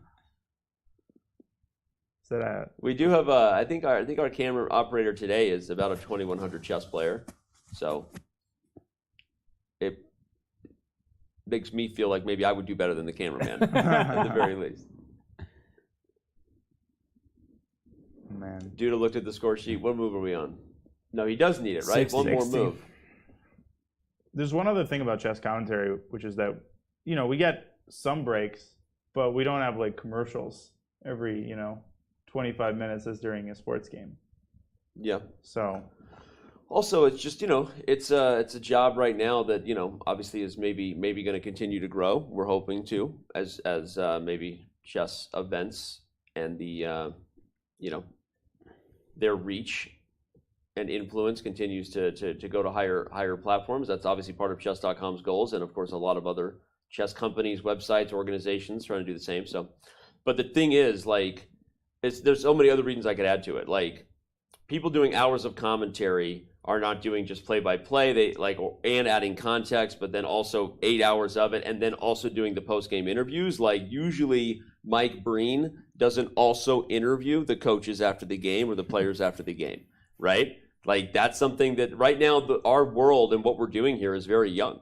I mean, chess broadcasting as a visual product, let alone the product that we're watching on screen, might be very different within a few years. There's also complete information in chess, right? There's nothing to hide. There's no surprises in the same way. I mean, if players make a move that we don't expect, sure. But in basketball, when a team scores, you're like, okay, that team scored. The other team's going to try to score back. You can't map it out. In chess, we can explain, here's how we got to this position. Here's why this all happened. Here's what's going on now, our assessment. Here's what we think should happen. And then we continue exploring all these variations. And so with all that information in front of us, it requires us to talk a lot. Yeah. In a way that if you're watching a basketball game, they'll explain this pick and roll. I mean, we love basketball. So no offense to Mike Breen. Bang. Sorry. No, I love basketball, and I really respect the best commentators. I wouldn't say all of them, but right. There's a lot of great ones out there. But the point is that they don't have to be on edge every single to explain things. I mean, we could also not explain things. That works for me. Right. No, but it's true, right? And also because chess is hard to understand, but we want it to be relatable. Everything you just said, Robert, is not only complete information, but it's also something we feel like we need to do to make it understand, right? So it's just an exhausting process. Yeah. When you have the last name I do, you're born into this. You were born into this. You have no choice in the matter. No, and you got to make it understandable to newer players, but also engaging for like a GM who's going to be watching the coverage. So the range of people that you have to appeal to is super, super vast. And I really struggled with this when I first started commenting. And it's always a journey. Like, sometimes I say something and I'm like, yeah, thinking back, somebody who's maybe newer to the game had no chance of understanding what I just said. And, that keeps the feedback loop going. But sometimes the body language makes it very clear how the game is going to end, even if you've never seen a chessboard. Yeah. And this king's going to keep going. King A5, bishop C6. That king was on G1. It went around on the first rank. And then now it's going up the first file. No. That's all I'm going to say on the matter. Is that to the think or the hope? Or both? Danya's not a fan of Fischer Random. No, I'm not at all. Why? I love Fischer Random. Me too. I don't like it. What's funny is a lot of players are very split on this. Okay, well, I mean, I could talk about this for a long time, but the long and the short of it is, there's two things I'd point out. The first is I feel like chess itself is still an incredibly rich game, and I feel like it is overdoing it to change the game so drastically. Like, I feel like if you really, really wanted variants of chess, you could make more organic changes, such as like no castling chess is interesting, but I'm still not even a big fan of that. And the second thing I'd say is that I think there is an inherent, maybe I'm being a gatekeeper, or like I'm being too old-fashioned, but I feel like there's a certain amount of chess beauty that inherently stems from the arrangement of the pieces. That produces tactics and openings that lend the game the sort of aesthetic appeal that it has. And when I play Fischer Random, I always find that I'm just less into the tactics that arise. I feel like less beautiful ideas arise when you randomly shuffle the starting position of the pieces. I'm not saying it doesn't have a place to exist. Yep, we have a resignation, by the way. But I don't like it. That's a good question. What is Fischer Random? Someone give that guy a link in chat so that he can see exactly what Don you just went on a rant about. It's also referred to as Chess 960 on Chess.com. I think Robert would have some counter arguments as to the pros of Fischer Random, but we're not going to get into it right now because we don't need to. We have a victory for Ding Liren. Jan-Krzysztof resigns because, as we said, the king made a journey. Let's remind the path of that. It didn't stop believing, Danny. Didn't stop believing, no matter what. And eventually the king arrived at the final destination, which was we're gonna eventually kick this for rook. And as we kept saying, at some point you will see this diagonal. Ding was smiling. Unguardable, and the A8 queen will arrive. So yeah, Ding was smiling. He was happy. And I keep saying this now, round after round. After his loss to Jan Nepomniachtchi, it felt like Ding not just was capable of getting a victory, but almost like he'd earned one. If you look across the games and looked at his advantages, like I don't remember him being in trouble since then, but I do remember him on the edge of a win, and now he finally gets his first one. So he knows that he's far behind in the standings. He's 2 points behind Jan Nepomniachtchi, but he loves chess. He wants to play good chess. He does interviews even when he's disappointed with his result. I know everybody loves Ding Liren, but about the chess itself, he has been playing high-quality chess, but not scoring the results that would indicate that. Yeah, I agree with everything you just said. It's exciting, and every interview we have with him, we just go, who doesn't love Ding Liren? And by the way, look at where he sits in the standings. Again, he's, like everyone else, chasing not just Jan Nepomniachtchi, but Fabiano Caruana. But okay, like what a huge win that was for the top player from China. And his candidate's chances are not gone at this time. And he also gets another crack at Fabiano Caruana. He doesn't get another crack at Jan Nepomniachtchi. But okay, 3 of the people ahead of him, he still has to play 2 of them. So he has some chances to shake up the standings. Well, Jan has a big fat X on his back right now. Yeah, Every single player Yeah. wants to either beat him. The players who don't play him want him to lose. I mean, every shakeup of the tournament standings starts with Jan Nepomniachtchi losing. So that's what everybody's going to try to achieve. And for players like Ding and Hikaru, they're obviously not thinking about first place right now. And Hikaru's thinking about recovering from today's game. Fabi is thinking about rediscovering his form. There's going to be a lot of, mental recovering and strategizing that's going to happen on this rest day. It comes at a good time. 3 players got their first win at the candidates today. We just saw one of them wrap up the victory versus Jan-Krzysztof Duda. When we have a second, we'll get results up. We should recap the full results that were round 9 today, because we had 3 of 4 decisive games, and those 3 wins came to players who hadn't struck yet. There you go. It's hard to say which one is the most memorable, right? Alireza Firouzja, the rising star, gets his first victory in the candidates tournament. For fans, wanted to see that young man arrive. He's finding his form. Rajabov gets his first victory in 3 bleeping years, 37 classical games later. And Ding Liren, the #1 player from China, who at one point might have been Magnus Carlsen's most feared opponent, gets a dub. So, I don't know. I mean, I know I just stole the thunder, but those were some pretty big things to happen here. Well, we heard in some interviews players talk about luck and being unlucky. I would say the player who's left the most on the table is Ding Liren. He's at 4.5 out of 9 even score. He's tied with Hikaru Nakamura. He had not just that game, right? They're just a game against Report. He's had multiple moments, and it just feels like overall he's played great chess. We can't forget his draw against Hikaru. Hikaru had really great preparation, and Ding Liren, every single move played accurately to the point where at a certain moment we're like, that deep pawn ram throw, maybe he can even win this game. So Ding Liren, we are seeing some of the form from him, but not on the scoreboard. Yeah. Makes sense. And we often suffer from recency bias, but also the kind of bias that comes from somebody's start of the tournament. When we think of Ding, we think, oh, he lost that very bad first game to Jan. But that's just one game, and the rest of the tournament has been great. Today was just an incredibly classy, masterful positional effort. Yeah, well said. Well, those were the results from round 9. We will have a rest day, but round 10 is coming up on Wednesday the 29th. We should probably preview what those matchups will be, remind everybody of what's in store after the rest day, and there you have it. the fighting chess is going to continue. We had 3 of 4 decisive results today. Maybe not all of them felt like the most impactful on the standings, but if it was already over, we wouldn't be playing more games. So there are still 5 rounds left, including round 10. And I'm going to let each of you circle your favorite matchup coming out of the rest day.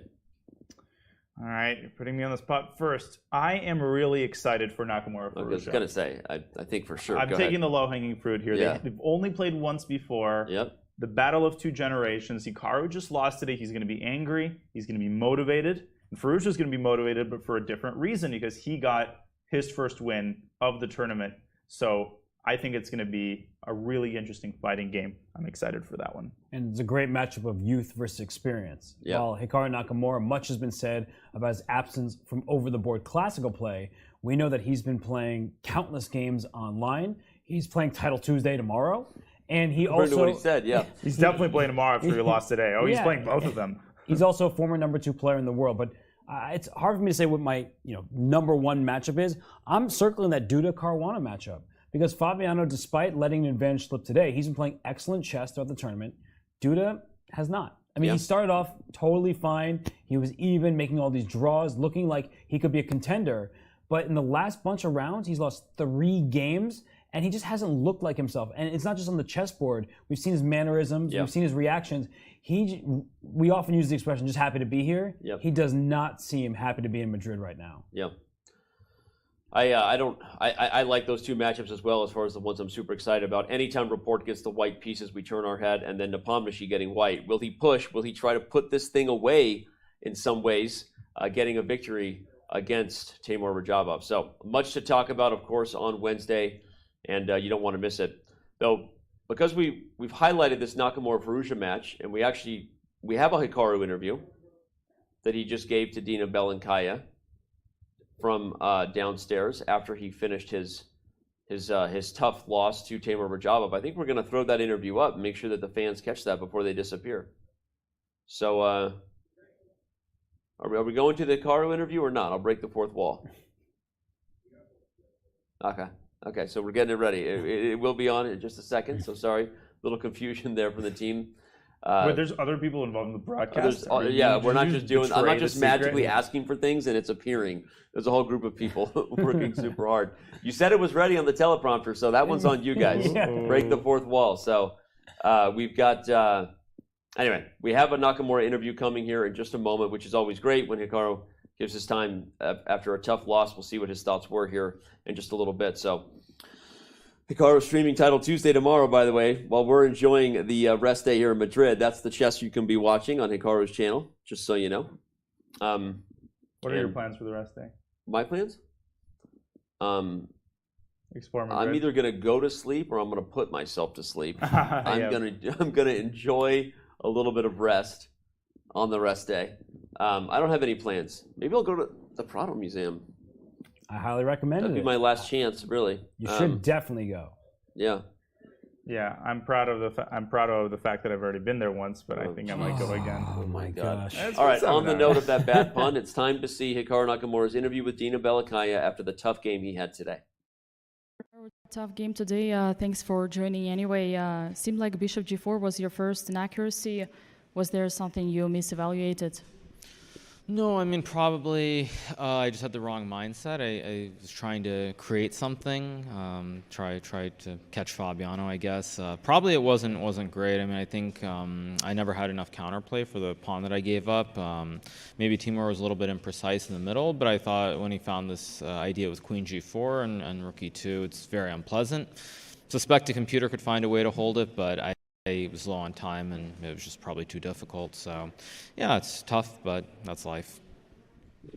And in the opening you played knight c6. Did you somehow expect 3 times repetition, or would you still refuse? No, I mean, I didn't expect that one. Actually, the thing is, I mean, just my whole evaluation was off because I spent a lot of time looking at this bishop takes f3 move, and I was sure that Timur would actually play bishop b7, knight g4, and that is actually a draw. And then he took on a5, and for some reason I just assumed there's a lot of counterplay. But again, I mean, obviously I'll have to look at it with a computer, but to me, it didn't seem like there was ever enough. So tried to create something, and probably, I mean, if I wanted to create something, I should have played a different opening, and then you see what happens. But again, at this point in the tournament, everyone's trying to catch up. I mean, Richard also tried to be creative and got absolutely crushed, so that's just how it goes. Did you have a chance to see what was happening in Fabio versus Jan's game today? No, not really. But I mean, I think at the end of the day, there are, of course, these what-if scenarios. I mean, many people are saying that Magnus isn't going to play, but I think all of us at least assume that Magnus will play when all is said and done. So really, first place is the only prize, perhaps, that matters. So I think that played quite a bit, quite a role in the game today. I mean, again, I saw the position. It looked like Fabiano had something, but it was never conclusive to me, at least when I was passing the board. So yeah, it's very bad, I think, for the tournament in general, because I lost, Richard lost, and now suddenly it's like it literally is a two-player tournament to the finish.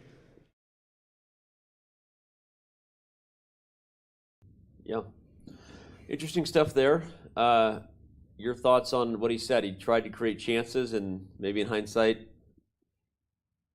should have gone for that. Yeah, he's never afraid to share his thoughts, and he said that I assumed, he used the word I assumed, if I'm remembering correctly, that he would have play over there on the king side. Right. But this is why we say you need to calculate, and you could tell he was regretful about this decision making, because he never was able to drum up much of anything. And as he said, maybe the engines can hold it, but it was just such an unpleasant position with that outside pass pawn for Rajabov. So I think he just nods his head and says, yeah, Timur played a nice game. He didn't really give me chances, and that was that. He said he's trying to catch Fabiano, right? And no matter what people might be speculating about Magnus Carlsen, obviously the candidates is a winner-go-home kind of a thing traditionally. So how hard is it to not let that just continue to affect, right? Because it can become a slippery slope where you're already thinking about that. If you keep making decisions, then you build yourself into a hole. Yeah, and I can assure you that the players are trying their hardest to put that out of their mind. I mean, cross the bridge first, come in first, come in second, play well in the tournament, and then start thinking about whether Magnus is going to play you. But I think Hikaru might be, unhappy with himself, as he revealed in the interview with his opening choice, because he decided to play something he's very comfortable with. Everybody can understand why he chose the Berlin. It is perhaps the line he's most comfortable with, but it was also an opening Timur Rajabov expected. And as Robert pointed out several times throughout the game, Timur managed to steer the position into a position that he was fully comfortable with. And when the strength of the players is so close as it is this tournament, that becomes one of the most important things. Not just the objective evaluation, but how comfortable you are with the position and its ideas. Timur did that, and his technique, while not perfect, was excellent on balance. It was a pretty one-sided game. Well, I think that was pretty much it. I mean, it was awesome that we got that interview up again. My guys here, Robert Hess and Daniel Naroditsky, give them a follow either on a Twitch channel or on Twitter. And we'll of course be enjoying the rest day. Hopefully all of you will as well, no matter what chess you decide to tune into, as everyone has candidates withdrawals. Everything will be back on Wednesday, so relax a little bit. But this has been a lot of fun. There's still a lot more at stake, and I think we're going to let everyone have this. Almira Skripchenko rejoins us on Wednesday, so everyone be ready for that. And I think we have a highlights video to take it out. Tomorrow's Title Tuesday. Is there also a Women's Speed Chess Championship match? Tomorrow's a Women's Speed Chess Championship match as well as Title Tuesday, so tune in. Obviously, you've been coming here every day, so you'll know there'll be some chess on. You should come in and check it out. Enjoy this highlights video of what the last few days gave us. And for those here in the city, enjoy Madrid. Be safe. And we will be back with all of you on Wednesday, June 29th, for round 10 of the 2022 FIDE Candidates Tournament. Great stuff. We can't wait for these games to begin, and so on. Mis amigos, the next challenger to the World Championship of Chess must come through Madrid.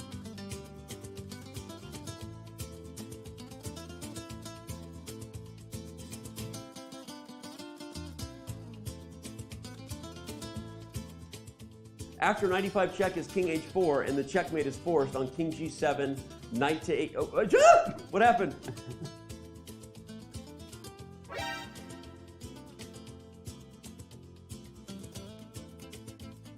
towel on a game. Did you see that? Let's just, we don't need to go through the ceremony. Are you worried that Jan is going to lose his own momentum a little bit, John? Yeah. Got to tell the arbiter. Tell the arbiter time to go to the bathroom. He was just having a lot of tea there.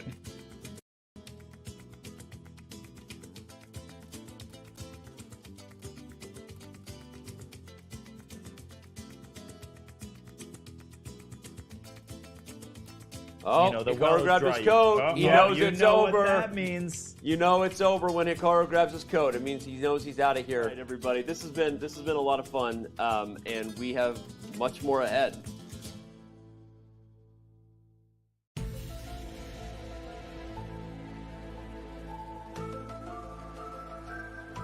Mis amigos,